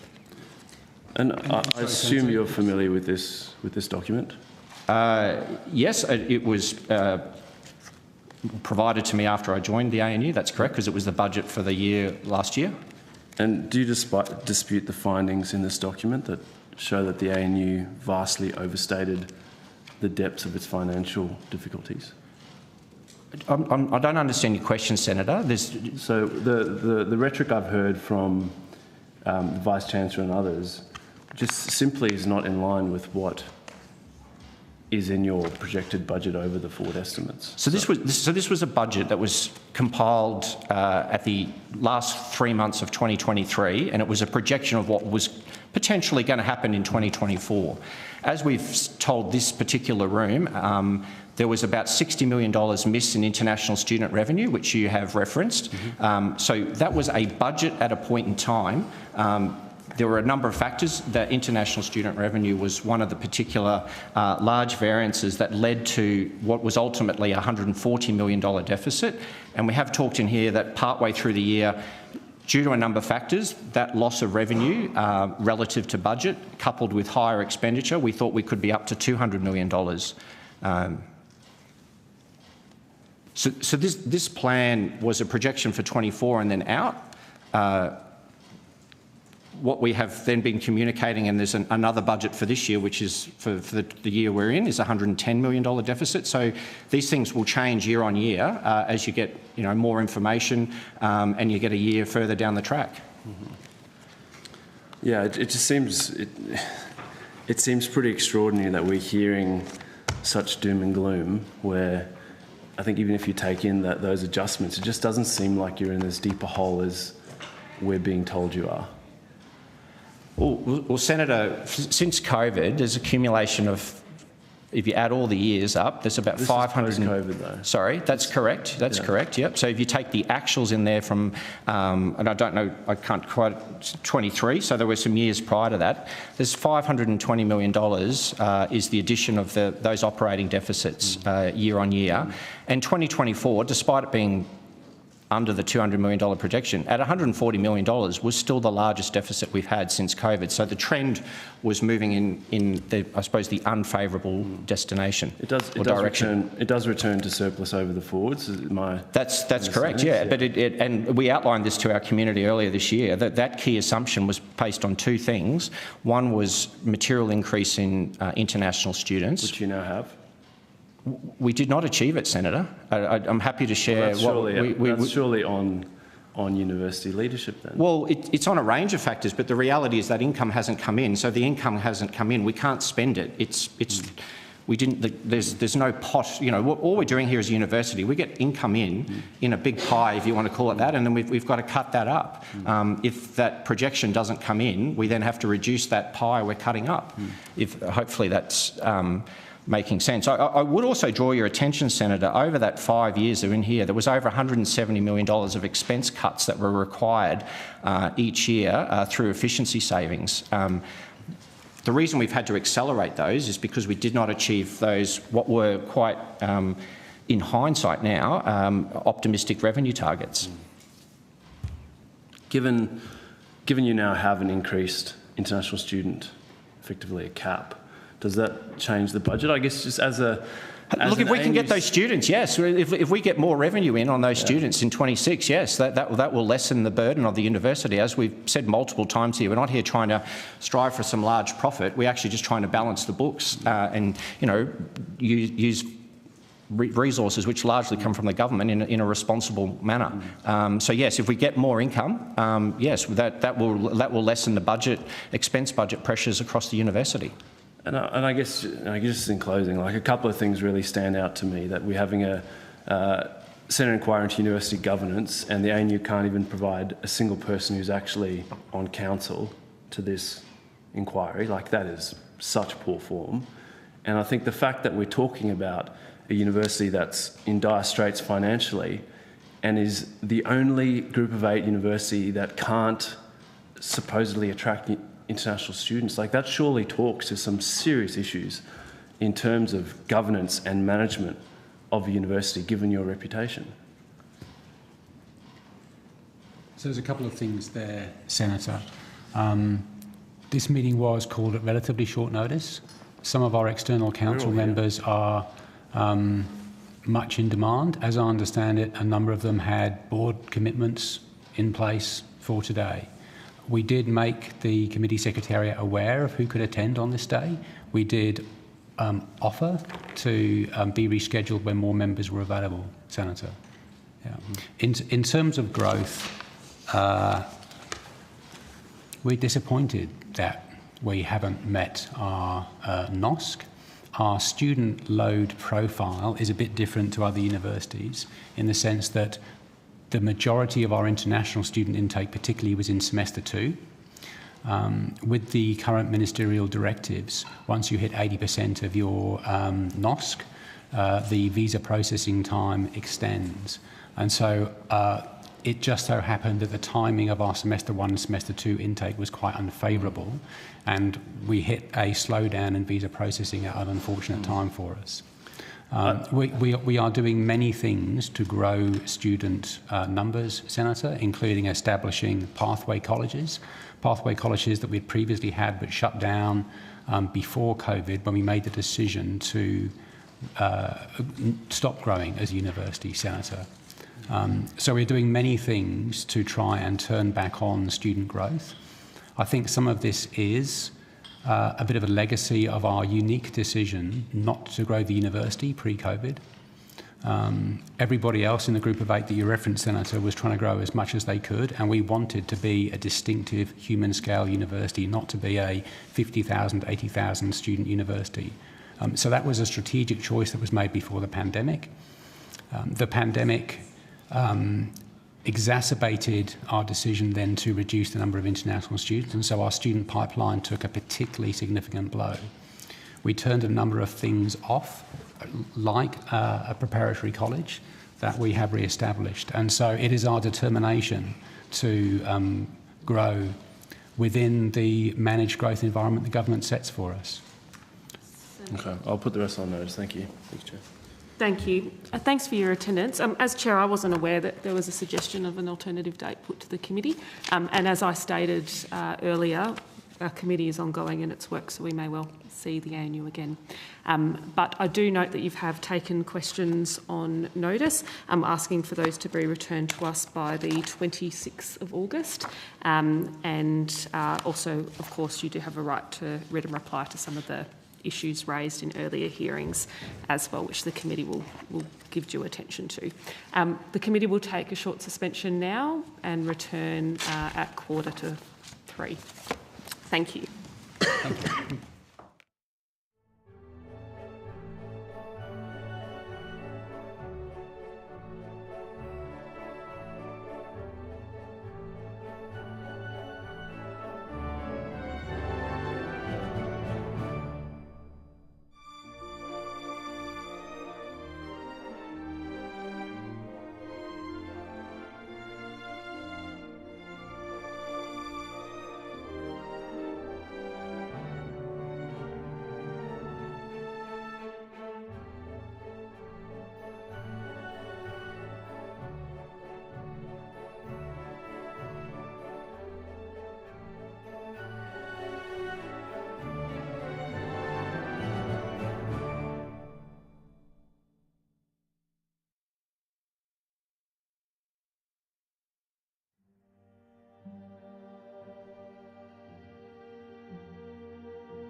Right.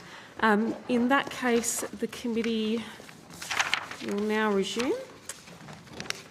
And I would like to welcome representatives from the Department of Education, the Fair Work Ombudsman and the Tertiary Education Quality and Standards Agency.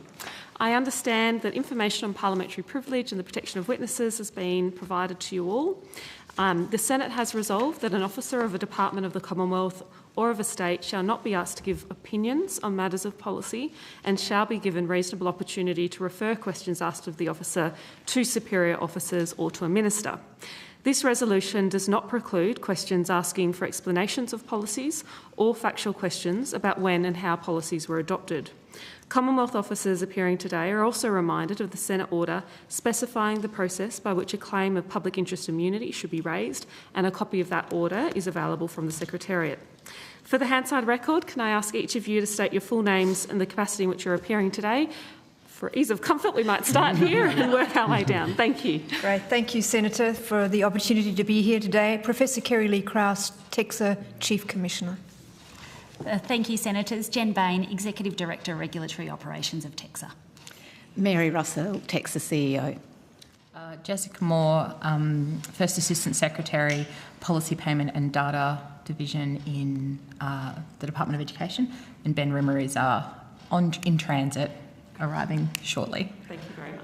Thank you, Senator. Felicity Ryan, Assistant Secretary, Higher Education Policy and Engagement Branch. Thank you, Senator, and welcome to the Chair of the Committee, Anna Booth, Fair Work Ombudsman. Thank you, Senator. Tina DeBeck, Executive Director, Operations, Fair Work Ombudsman. Great. Thank you, and welcome to you all, and we'll hold our questions for Mr Rimmer for 3:20. I think we're expecting him to arrive. Does anyone have an opening statement that they wish to make this afternoon? No opening statements at all? Okay, lovely. We'll get straight into questions then. I'm going to start with the Deputy Chair, Senator Kovacic. Thank you, Chair. Thank you, everybody, for coming in today on such short notice. My first question is for the department, and I do have some other questions for Mr Rimmer, Chair, so I might sort of work that out with you as we go. For the department, has the department measured the cost of compliance for universities across all regulatory bodies? We've heard some evidence today in relation to the onerous nature of some state and federal requirements and the impacts on resources at universities in relation to meeting those compliance obligations? No, Senator, that's not something I'm aware that we've had specific analysis done in respect of. That being said, kind of the consideration of what does appropriate governance for the university sector look like is something under active consideration at the moment. Is that something that you are hearing is a concern for universities and that they are actually having to deploy resources into administrative compliance and out of research and education? It hasn't been specifically an issue that's been raised with me or that's coming through prominently that I'm aware of, but acknowledge that regulation in general is something that it is important that it is well targeted and appropriate. Do you think that is something that Mr Rimmer would have an awareness of? Is that a question perhaps that's better placed for him? Or should I just repeat the question when he arrives? Yeah, I'm not aware. I don't think so, Senator. I think I don't think there's been that type of analysis done to date. Okay, thank you. A connected question. Do you have awareness of there being opportunities to shift from prescriptive compliance to performance-based measures that give universities some more flexibility? Senator, what I'd say is that the regulatory regime for universities is, they're established by enabling legislation, and then they have councils which kind of set their rules and requirements. There's also the rules that as they apply at a federal level to universities like the ANU and requirements under funding legislation. I think the question is kind of, have we got that balance right? I'm not aware of particular calls at this stage for changes to specific elements of that, but as I'd said, governance and whether it is fit for purpose is something that's on the table for consideration at the moment.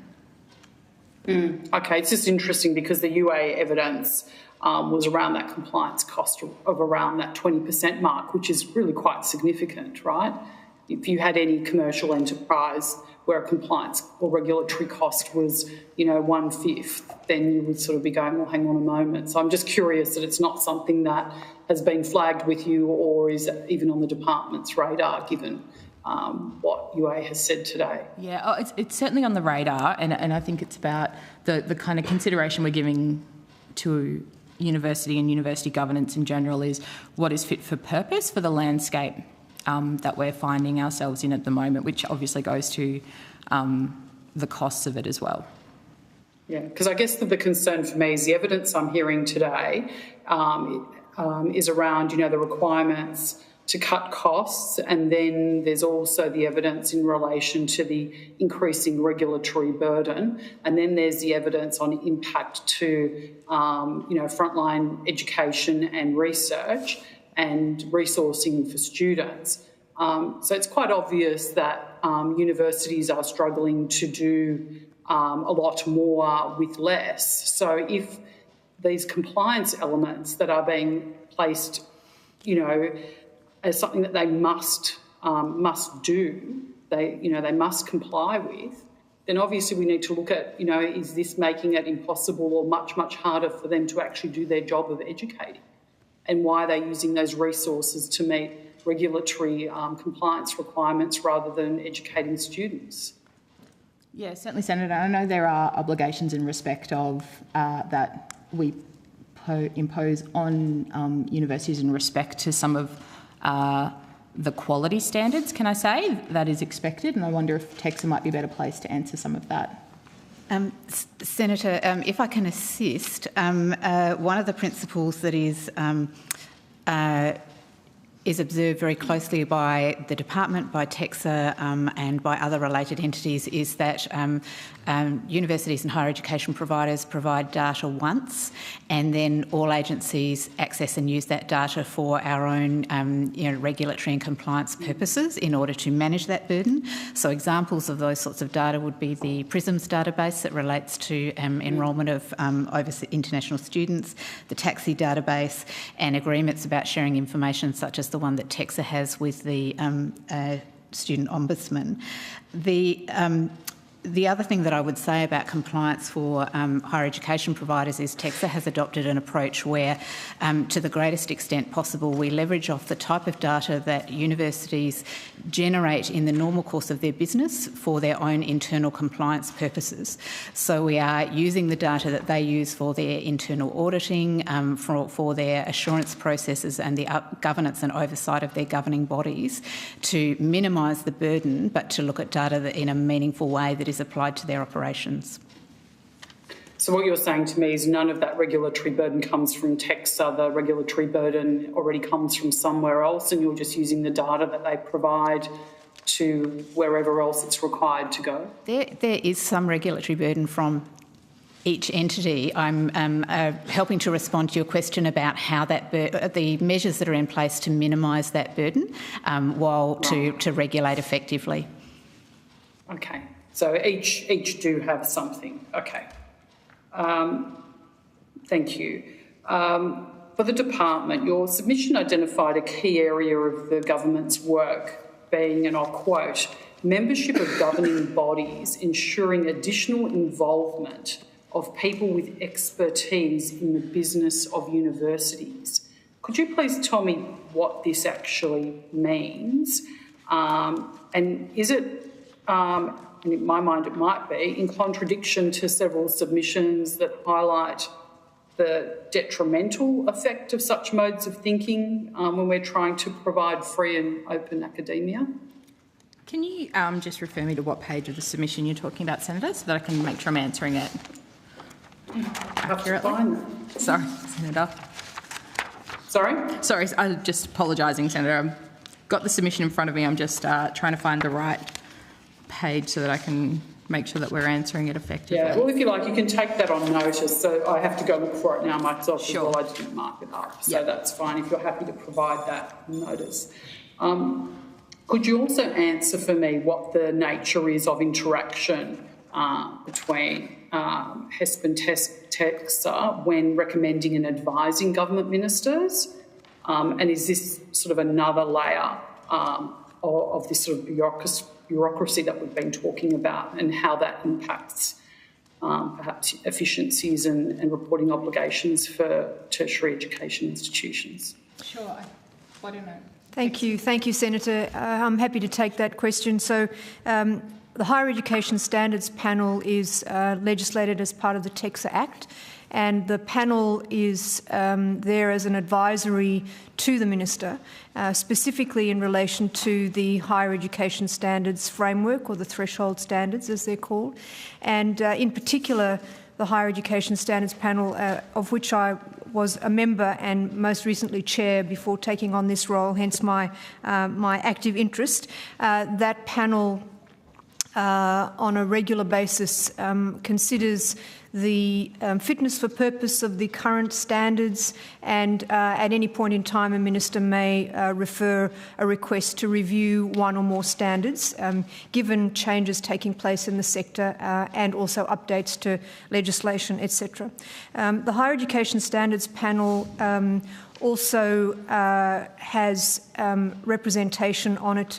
TEXA CEO and Chief Commissioner most typically attend the Higher Education Standards Panel meetings, but they are there to listen to feedback from the Higher Ed Standards Panel and to engage as appropriate.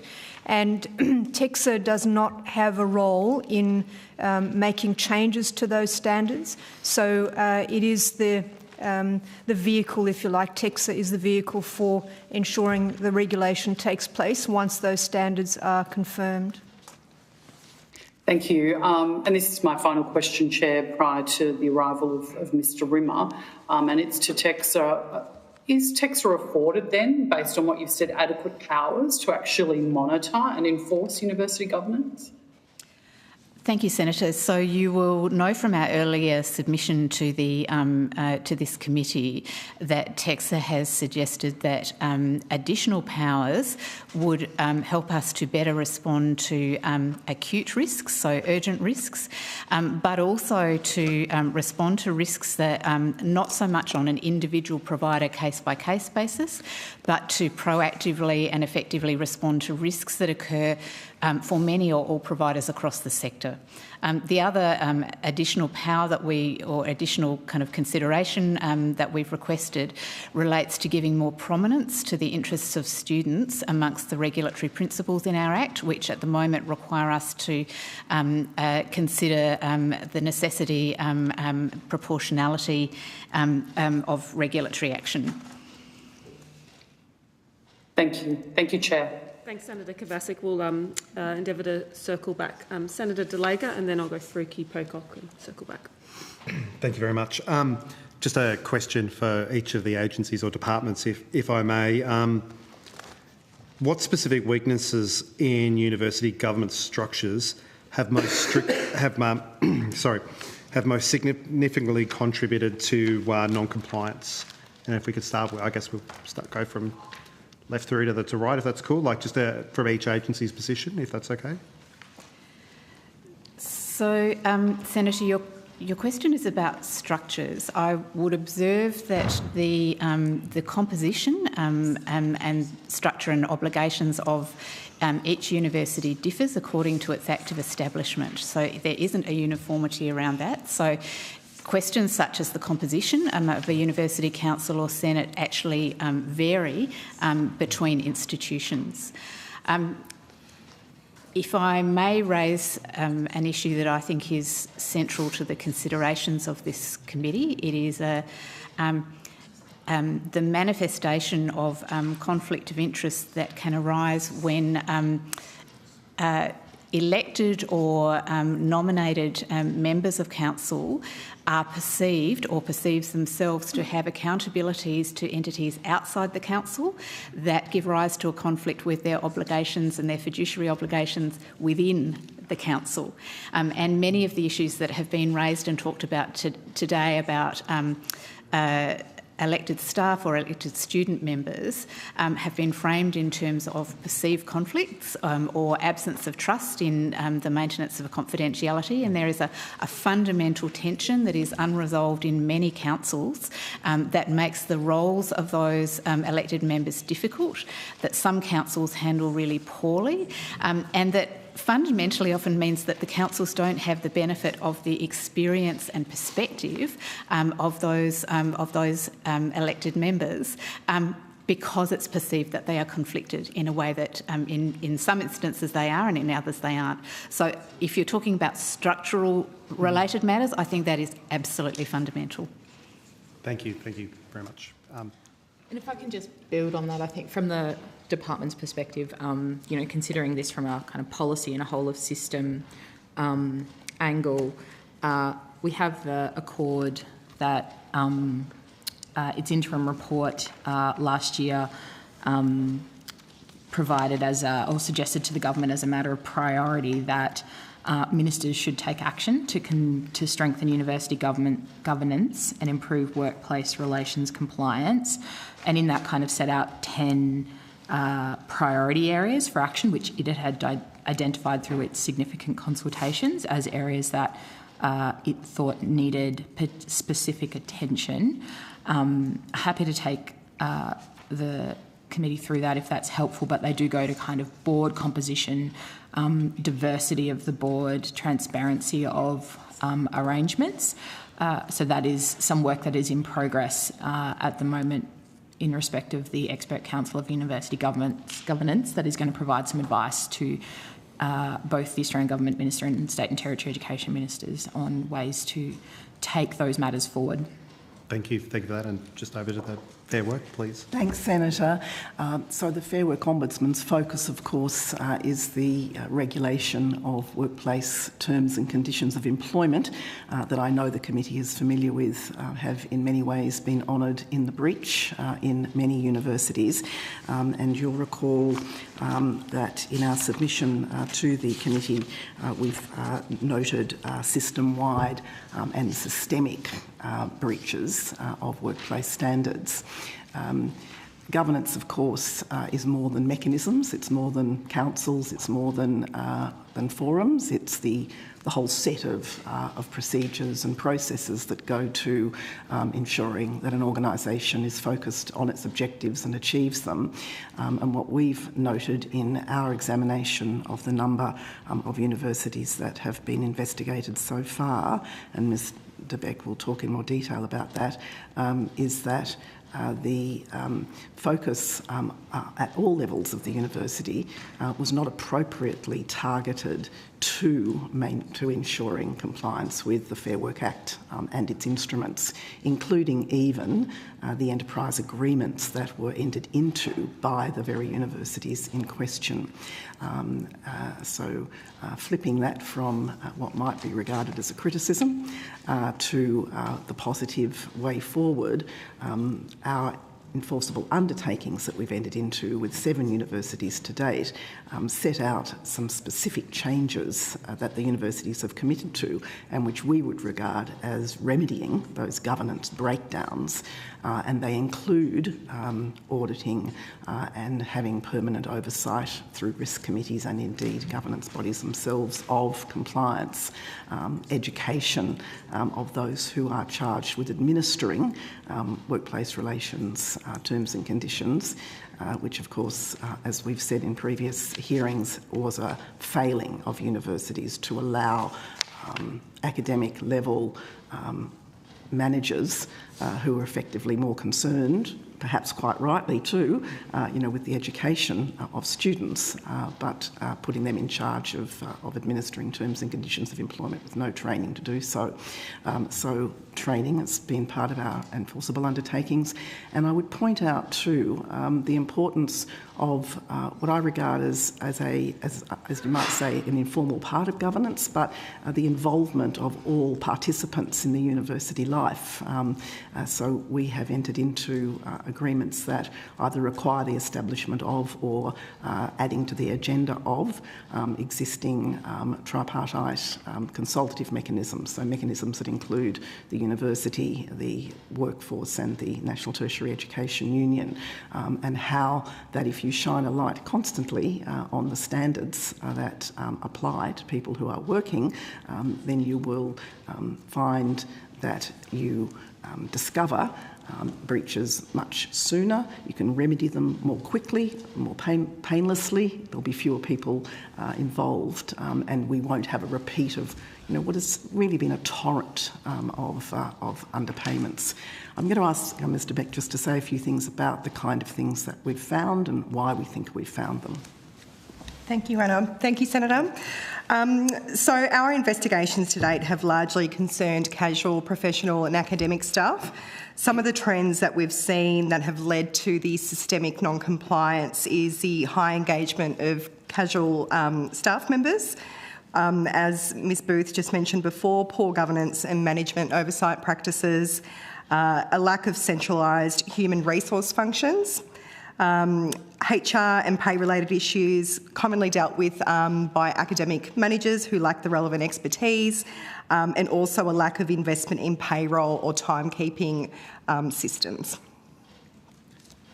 I think we've heard quite a bit of evidence today to support some of those things you've mentioned, so thank you for that. And again, just a question, and we can go left to right or right to left through each agency, if that's okay with this one.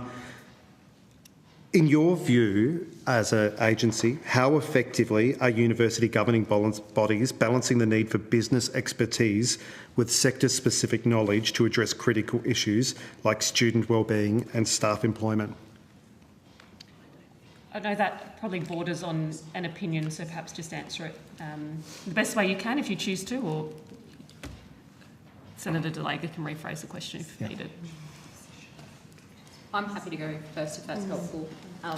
Noting that you're not required to give an opinion. Yeah, not a personal opinion, of course. From not providing yes. Policy advice. However, Senators, I think this is something that is under consideration at the moment. What does diversity of what is good governance look like for the makeup of a council, and what sort of makeup in terms of membership of the council would give rise to the best outcomes for the university, for its students, for the community, and that is part of what is being looked at through the processes under train at the moment, if that's helpful. Thank you. Senator, perhaps I could refer to the threshold standards. So TEXA expects that the membership of the governing body has required expertise to oversee providers' operations in all elements that are relevant to the threshold standards, and that requires the governing body to have sufficient knowledge and expertise in higher education, scholarship and research, as well as the more business and financial operations of the university, but also I would say in public administration, to the extent that universities as publicly funded entities have additional obligations and expectations around their social responsibility and their social licence. We certainly see examples of where that is working well, but we also see a significant number of examples where concerns are raised or where TEXA sees concerns, and these are matters that we have and are continuing to progress through our compliance processes. Thanks. To the extent that the Fair Work Ombudsman could shed any light on that, it's that we consider the agenda of those bodies to need to be improved to include compliance with the Fair Work Act and its instruments, and we welcome, for example, the establishment of risk committees if they've not been established before, and a permanent agenda item being compliance with terms and conditions of employment. Perfect, thank you. How am I going for time? I've got a little bit left for another one, or have I? Just for the department? Yeah, you can do, and then we'll circle back. Yeah, perfect. Yep, thank you. For the department, and I do note with that the government has now established ATEC. What role will or can the ATEC play in improving government standards and enforcing those standards? And can you describe briefly for us about the role of ATEC and how you see the remit interacting with some of the other agencies we're hearing from today, like including the Ombudsman and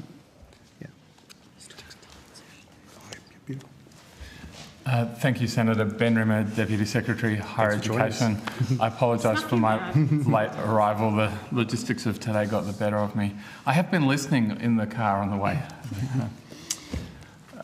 ATEC will effectively play a system stewardship role. It will make sure that the Australian public is achieving what it needs to achieve through the Australian higher education system and to some extent tertiary education system.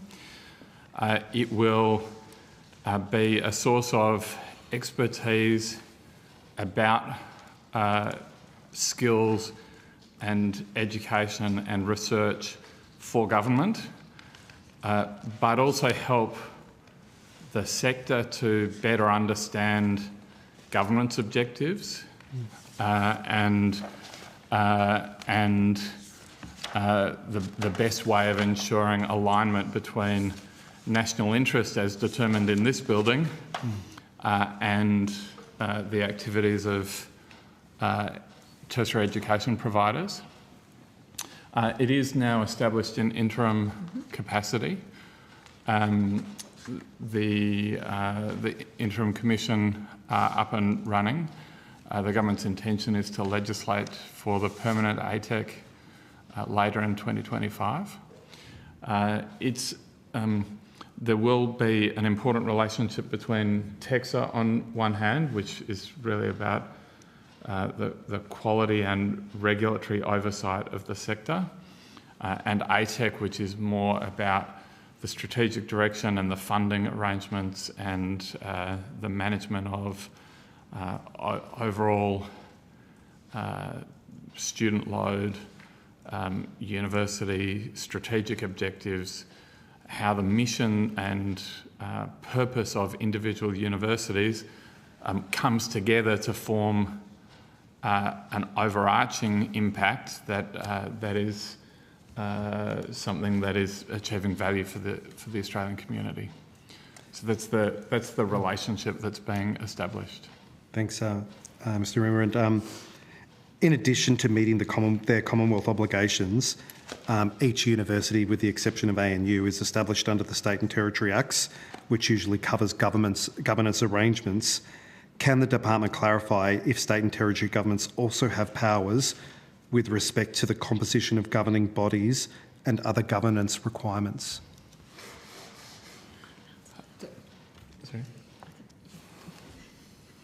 If I can assist, so those are set out in the individual acts of establishment of the universities. So most of them prescribe the membership and composition, and they prescribe a range of governance arrangements for the universities. Okay, are you ready? Yeah. Okay. Senator Freaky. Thank you, Chair. Good afternoon, everyone. I might start with the Department of Education. When will the Expert Council on University Governance report progress on their work of drafting governance principles and recommendations for universities? Senator, later in 2025 is the simple answer to that question, but that involves matters around scheduling of Education Ministers' meeting, because as you'll be aware, the Expert Council was commissioned by all Education Ministers working together. Yep. So the final meeting dates for the remainder of 2025 haven't quite been settled yet, but the work is progressing well. And Melinda Cilento, who's chairing that panel, is doing an excellent job working with the council. You've already heard about that, I think, in different parts of today's discussion. And it will be definitely a matter that ministers consider in 2025. Yeah, and you were earlier describing the role of ATEC. Yep. I may have missed it, but does ATEC play a role in governance, if any? And what is the interaction between ATEC and the Expert Council on University Governance? So the expert council it has a very discrete and targeted role. It's literally what it says on the wrapper. It's about the expertise around governance, and particularly public sector governance, and how that relates to the world of universities. Education ministers haven't yet determined any future role for the expert council beyond its initial tasks. Although I think, given the kinds of concerns that this committee has heard both today but also in the last term of government, it may well be the case that education ministers think that there's ongoing need for expertise on governance matters. Yeah. So at the moment, no interaction between ATEC and the expert council? Oh no, there is interaction. The interim chief commissioner, Professor O'Kane, has met with the expert council on at least 2 occasions, to my knowledge, and there is that kind of communication going across. ATEC doesn't have a formal role in university governance per se, but it does have a role in university strategy and mission and objectives, which are obviously deeply connected to governance matters. And what is the role of the department and its interaction with the expert council on uni governance? The department has, well, so first thing is education ministers commissioned the expert council to perform an independent role. It's independent advice. And when you think of people of the level of expertise that are involved, including Sharon Burrow, Bruce Cowley, and Ms Cilento as well, it's pretty clear that they're going to give ministers full and frank advice about these matters. The department has played a bit of a role in supporting the council from time to time on particular tasks and helping the council understand where particular issues are up to, and also making sure the engagement with TEXA has worked well, and those kinds of things. But it is an independent task. The other thing that the department has done is, I mean, clearly some of the stakeholders who have a particularly strong view about governance matters, including some of the witnesses that you've had at this inquiry today, are people who we talk to as a matter of course, people such as NUS and NTEU. So we've, and there are obviously also people who the Minister talks to as a matter of course, so in our role of supporting the Minister and continuing that engagement, that outward perspective, that stakeholder engagement focus, we've also spent quite a bit of time talking to those kinds of stakeholders about governance matters. Yep. I just have a few questions on the University Chancellors' Council and their role in supporting this expert council. Which chancellors sit on UCC from which universities? You can take that on notice, but do most chancellors sit on it? All of them effectively. All of them sit on it? Senator. Okay. Yep. Yep. There's an executive committee, which I think is comprised of about 8 of the chancellors, but all chancellors. Universities are members, to my knowledge. Okay. I guess I'm a little bit intrigued to read on the UCC website that they provide secretariat support for the expert council for the duration of the expert council's work. And if anyone has questions around the UCC's involvement, they can reach out to the secretariat at UCC or at expert council unigov@education.gov.au. And there is no mention on the department's website of, where you can find secretariat support for the expert council. And also I understand that the submissions to the expert council are done through the UCC secretariat as well. So I guess for me, it does raise questions of conflict of interest Like, is there one person doing both the jobs, or what is happening? Because there is a lot of criticism of chancellors and governing bodies, and UCC obviously has all the chancellors there. So for me, why isn't there a separation there? Why is this happening? Senator, that's a great question, and I can help you with some context about that. So Education Ministers decided to set up the Expert Council in April 2024. Just have to get my years right. It was 2024, wasn't it? It was based on, well, not based on, there was a proposal at that time from the University Chancellors' Council to ministers for further work to be done by ministers on governance matters.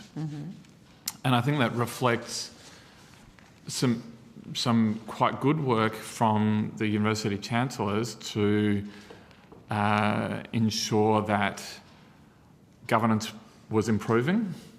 They'd seen the outcomes of the University's Accord report, which called out some very significant failings in governance, and University Chancellors had determined that they wanted to form part of discussions about improving governance arrangements. So Education Ministers decided that University Chancellors Committee would play a small role, a secretariat role in the process. It's one person, a very capable person, but that is a role that UCC plays. The department, as I said earlier, has provided a lot of support around that person and around the secretariat functions for the task, and I am very confident. First of all, I'm very confident that UCC are playing a very straight bat in terms of keeping matters about the council within kind of a council domain, if I can put it like that. Secondly, how are you very sure of that? If it is the same person who is the Secretariat for UCC and the same person who's the Secretariat for the Governing Expert Governance Council, and like most of the, evidence that we have heard today is about councils and how bad they are at governance, it's almost like making Dracula in charge of the blood bank. Like, I think, people might not even put in submissions critiquing councils if they have to put it in through UCC. Do you see a problem there? Senator, I see where you're coming from. I don't share the concern for a few reasons. One is the department is also playing a role, and key stakeholders know... So why isn't the department receiving the submissions? What's the problem with that? Why not keep it separate? Senator, Education Ministers made a decision in April 2024, and it's not the department's role to second-guess decisions of 9 education ministers. So that's the arrangements that we're working with. We are very confident that key stakeholders know that we are involved. We're also confident that the chair of UCC and the relevant staff member are operating in good faith. How have you made that sure of that? Well, Senator, I've used my professional judgment about it. You may have a different view. It's quite possible... You don't do these things on professional judgments. You actually put up walls to make sure, or some kind of procedures to make sure that those things are separate. Sure. Senator Freaky, I ask that you allow Mr Rimmer to finish his answer, please. Senator, there are a number of protections in place that give me 100% confidence. I can give you a very high degree of confidence that there are a range of arrangements in place that ensure that people who want to have a view expressed confidentially to the expert council or confidentially to us or through the Secretariat arrangements, they're all able to do that. I'm aware of one stakeholder that did have a concern about that matter. They may have raised that concern with you. In relation to that particular stakeholder, I've been very explicit that if they have any concerns whatsoever, that they should raise those concerns with me or with the Minister directly if they wish. And will the submissions to the Expert Council be made public? Are they already public? I don't believe they're already They're not public at the moment, Senator. Okay. No. Yeah. In normal course of these things is as the work of the Expert Council comes to a close, consideration will be given to that matter. Yep. Just have a couple of questions for TEXA. In June this year, Minister Clare referred serious governance concerns about ANU to TEXA, and you confirmed that TEXA is engaged in live compliance processes in relation to concerns at the ANU. I mean, I understand that you're assessing this, so you probably can't say much about this, but perhaps you could tell us when this process will complete and when will you publicly report on it. So thank you for the question. That is correct. TEXA has been looking at compliance concerns with ANU since October 2024. However, this is one of those matters where additional concerns and issues have been raised during the course of our inquiries, and that has expanded the scope and focus of our inquiries.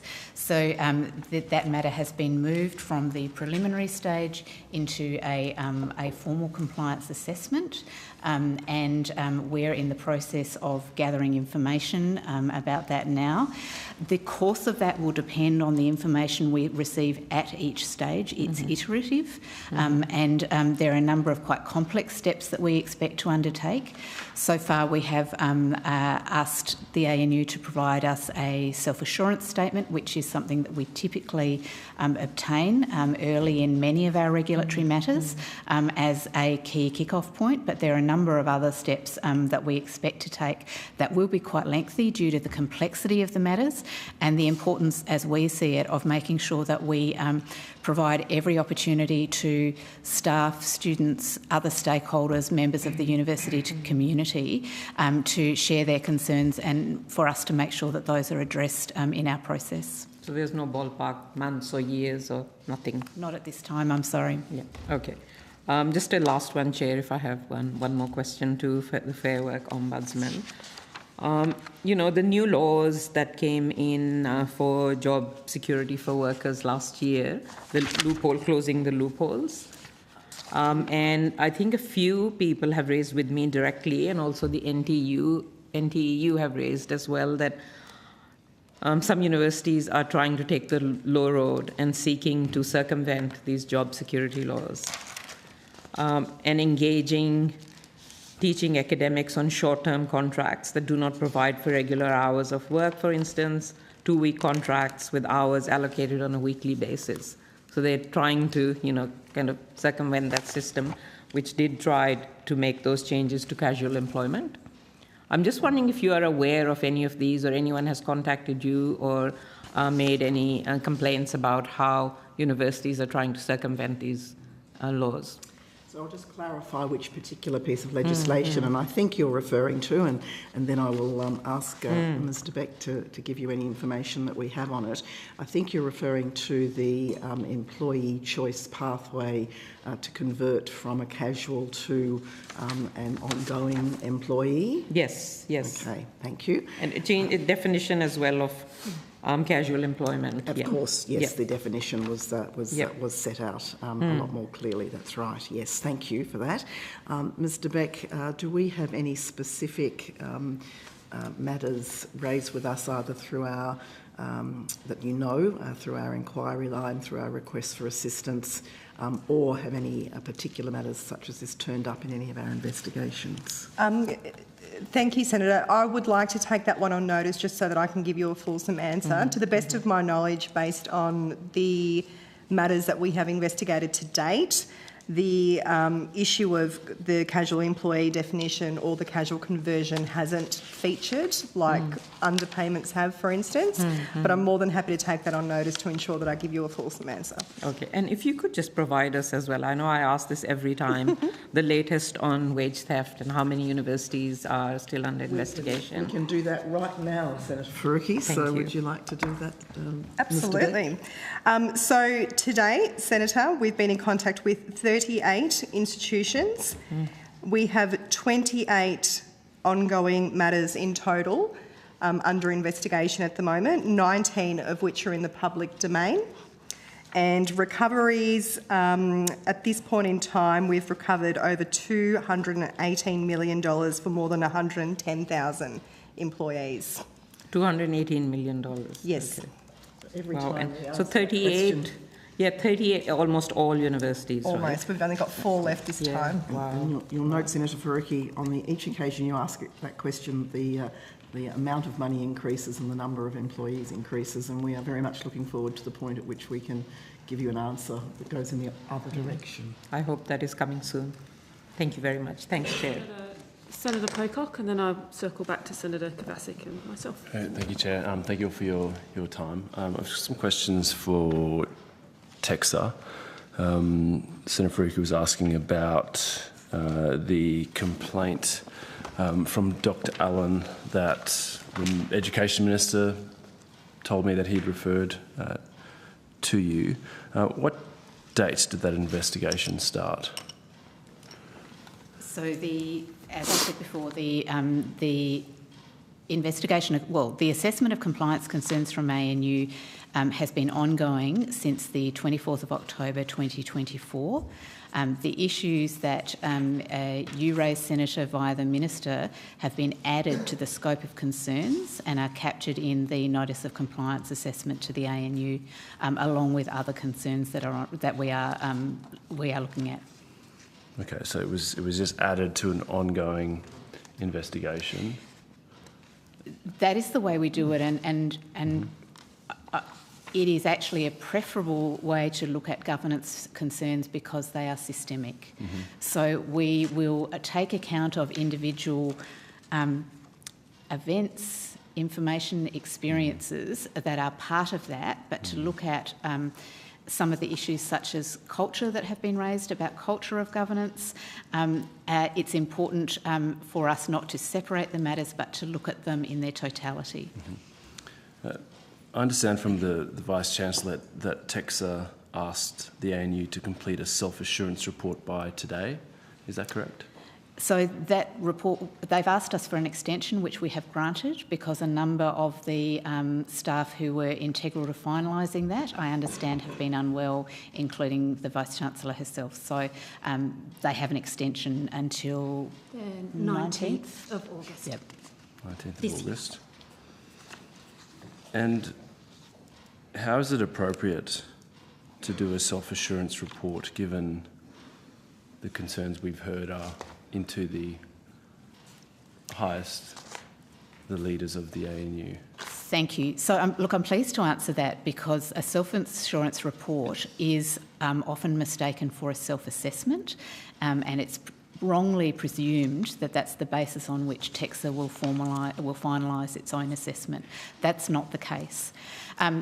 Assurance and the expectation that the senior management and the governing body of any university will undertake their own self-assurance is a fundamental governance expectation of universities, and those expectations are that emphasis on assurance is within the TEXA Act, but it is also present in the threshold standards. The self-assurance report itself is a starting point, and it gives the provider, we use them in registration matters, in compliance matters, in a number of our regulatory activities. It gives the provider an opportunity to say, these are the issues that we are aware of, this is how we've become aware of them, this is the action that we have taken in response to concerns that we find, these are how we use our own internal governance assurance audit processes to ensure that we have adequately addressed those and responded to those. So that is part part of the narrative that, in fairness, we need to give providers the opportunity to share with us. We also ask them to provide a schedule of evidence that they can provide to us to support those statements.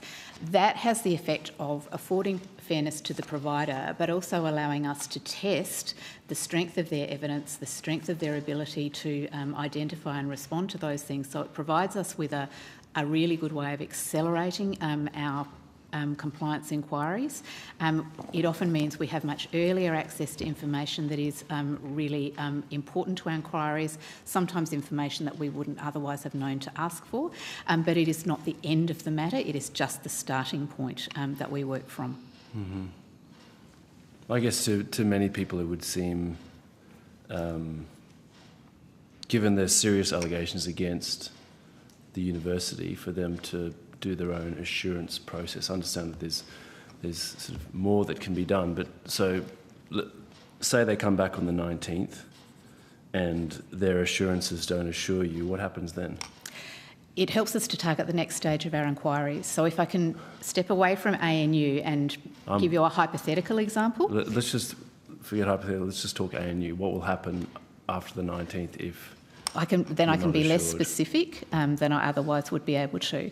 But it's in the public domain that there are concerns about the financial situation at ANU. We're interested in understanding the history of how effectively its governing body and its governance processes have monitored and responded to that over time, how those issues were identified, the extent to which they've been responded to.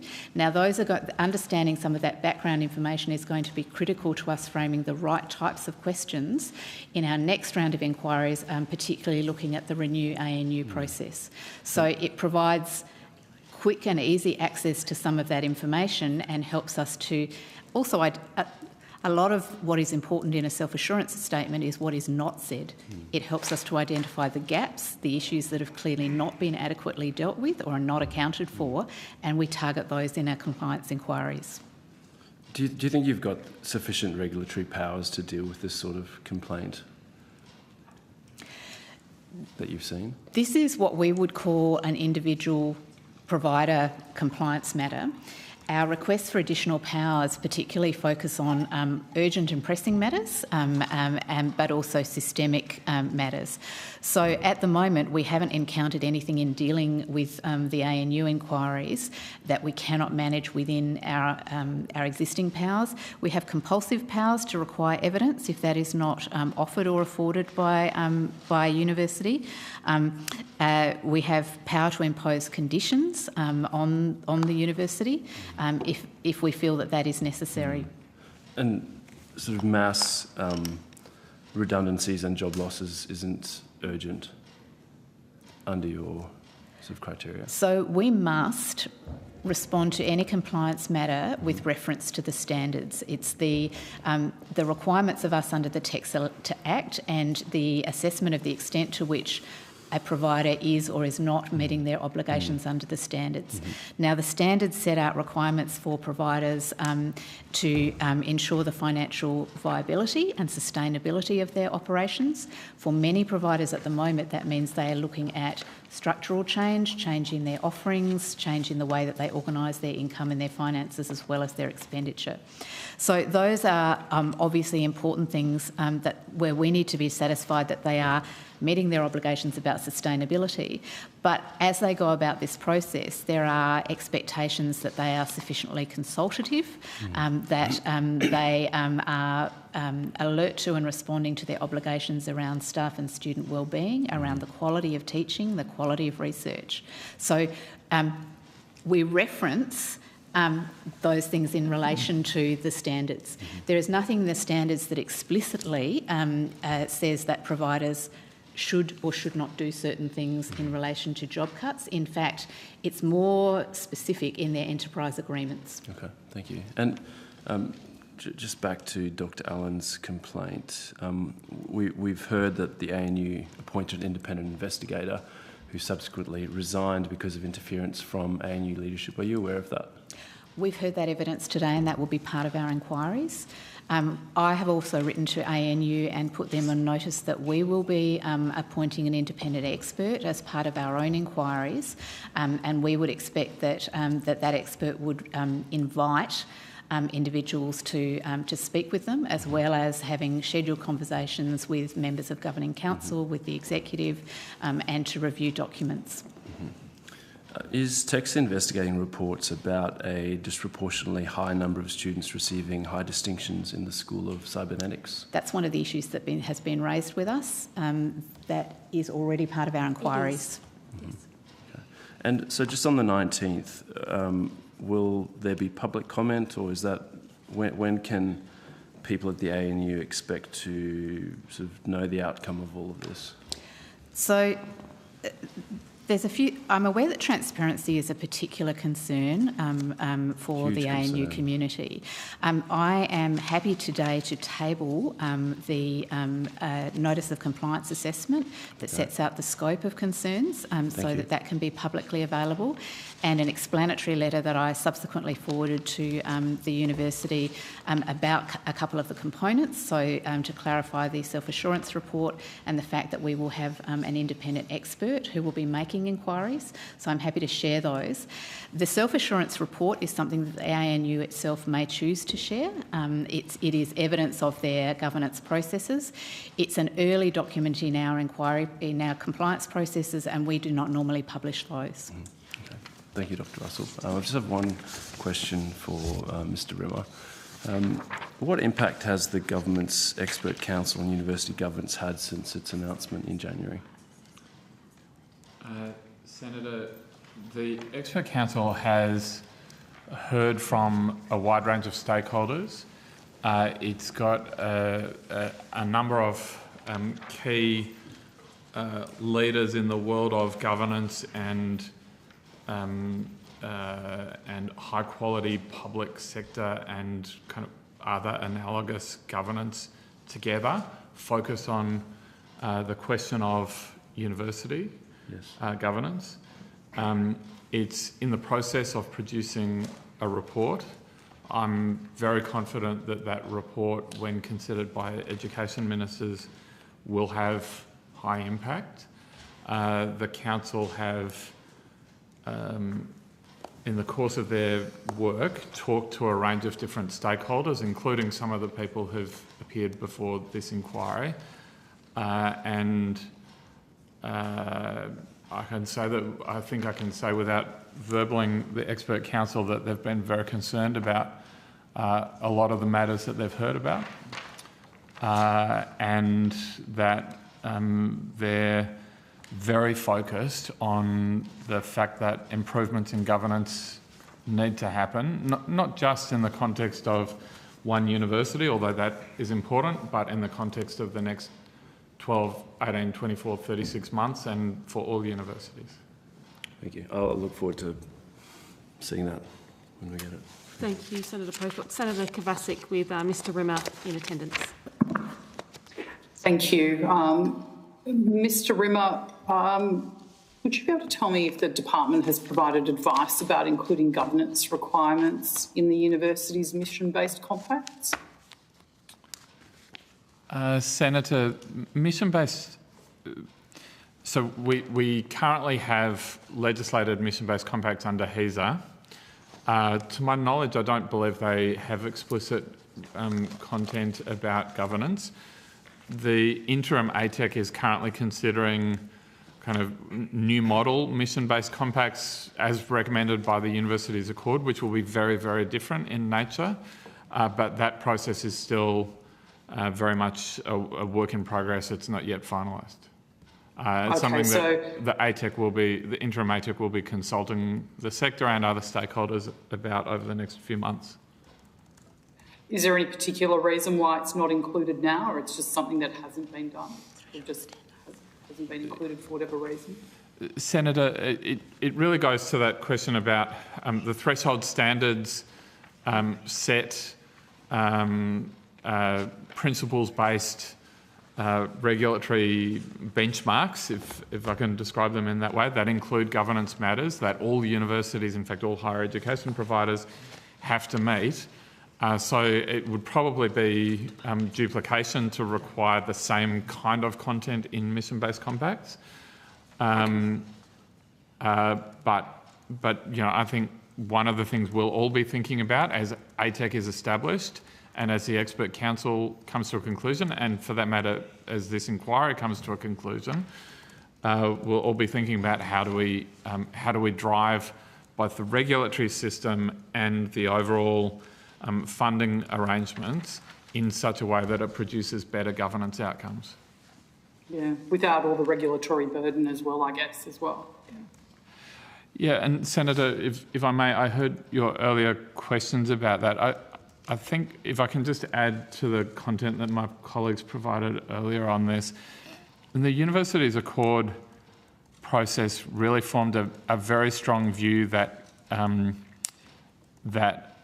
some key questions of governance and regulation had not delivered. If you think about the kind of the context of gender-based violence, student experience in general, workplace relations that Ms. Booth has been talking about over some years now, I regret to say.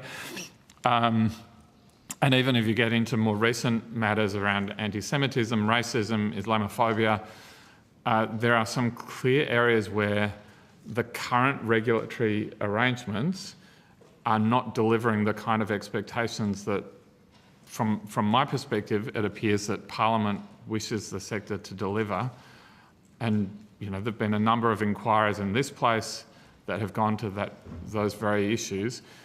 So, in my mind, in that context, it's not particularly surprising that there are additional efforts by government and by Parliament to tighten regulation to make sure that Parliament is achieving the objectives that it wants to achieve for the sector in the context of very large amounts of public investment in the sector and the sector's wider importance to the economy and the Australian society. I mean, I think total public funding to universities is about $20 billion a year. So there's a very large investment from the Commonwealth. So I am aware of concerns from universities that they're over-regulated. Much the same way that I imagine media companies think that they're over-regulated and banks think that they're over-regulated. And Parliament sometimes forms a different view to that. And as a public servant, we respond to our minister and the legislation that Parliament puts in place on these matters. Thank you. Mr Rimmer, you've been asked a couple of questions about the Expert Council, and I just want to expand slightly on that or just confirm. In February, you indicated that it would be complete by mid-2025, and we're sort of, mid-August now. Just to confirm, when is your expectation as to when that will be complete? Senator, I can't. I wish I could, but I can't give you a precise date because, as I mentioned to Senator Faruqi, it depends on scheduling of the. And I'm aware there's 9 ministers. Yeah, I understand. And any indication as to what it might be? Do you think it might be this year? It will definitely be this year, and I can tell you that it's a very high priority for my minister. In fact, I was discussing it with him a few hours ago. It's something that he wants to make progress on rapidly. Okay. And just to confirm in relation to the new standards that would be agreed again at the end of this year, are you able to advise where they're up to, what the status is and what institutions have been consulted in the drafting of those standards? Senator, I wouldn't describe them as standards. The Council are producing governance principles and recommendations to education ministers. They currently are being worked on within the Expert Council. Council members have had opportunities to consult, which includes a wide range of people, including, for example, the AICD and the Law Council. The Expert Council has also consulted directly with a number of key stakeholders, with the NTEU, with the National Union of Students, with the University Chancellors Council, and with Universities Australia, just as some examples, as well as having the submissions process which has gone to those questions. So there's been quite a lot of input. The Council's had the opportunity to meet with any Vice-Chancellor who was able to attend a particular meeting, for example. There's been a number of meetings with the NTEU. So it's very much work in progress. There's documents kicking around that will eventually come to education ministers for consideration, and ultimately at that point, one hopes are released publicly.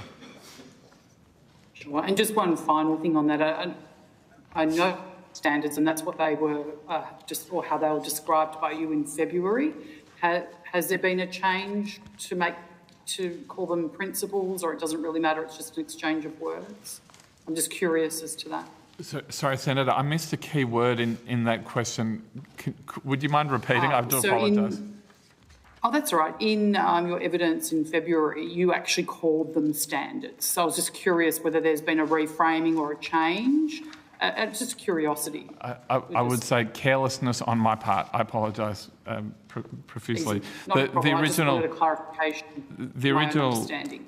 Yeah, the original Education Minister's decision was for principles and recommendations. That's the appropriate language. Okay. Lovely. Thank you. I appreciate that. Thank you for your time. Thank you, Senator Kovacic. Do any senators have remaining questions for the agencies we have? No? In that case, early mark. Thank you very much for your participation in our inquiry today. Maybe the case that over the course of the inquiry we have further questions to place to you on notice, so we appreciate any cooperation you can give us on that, but otherwise you're free to go. So thank you. Thank you. That does conclude our hearing today. I'll remind all witnesses that questions or notice should be provided by the 26th of August 2025. I'd like to thank Hansard Broadcasting and our Secretariat for their assistance today. The committee stands adjourned. Thanks.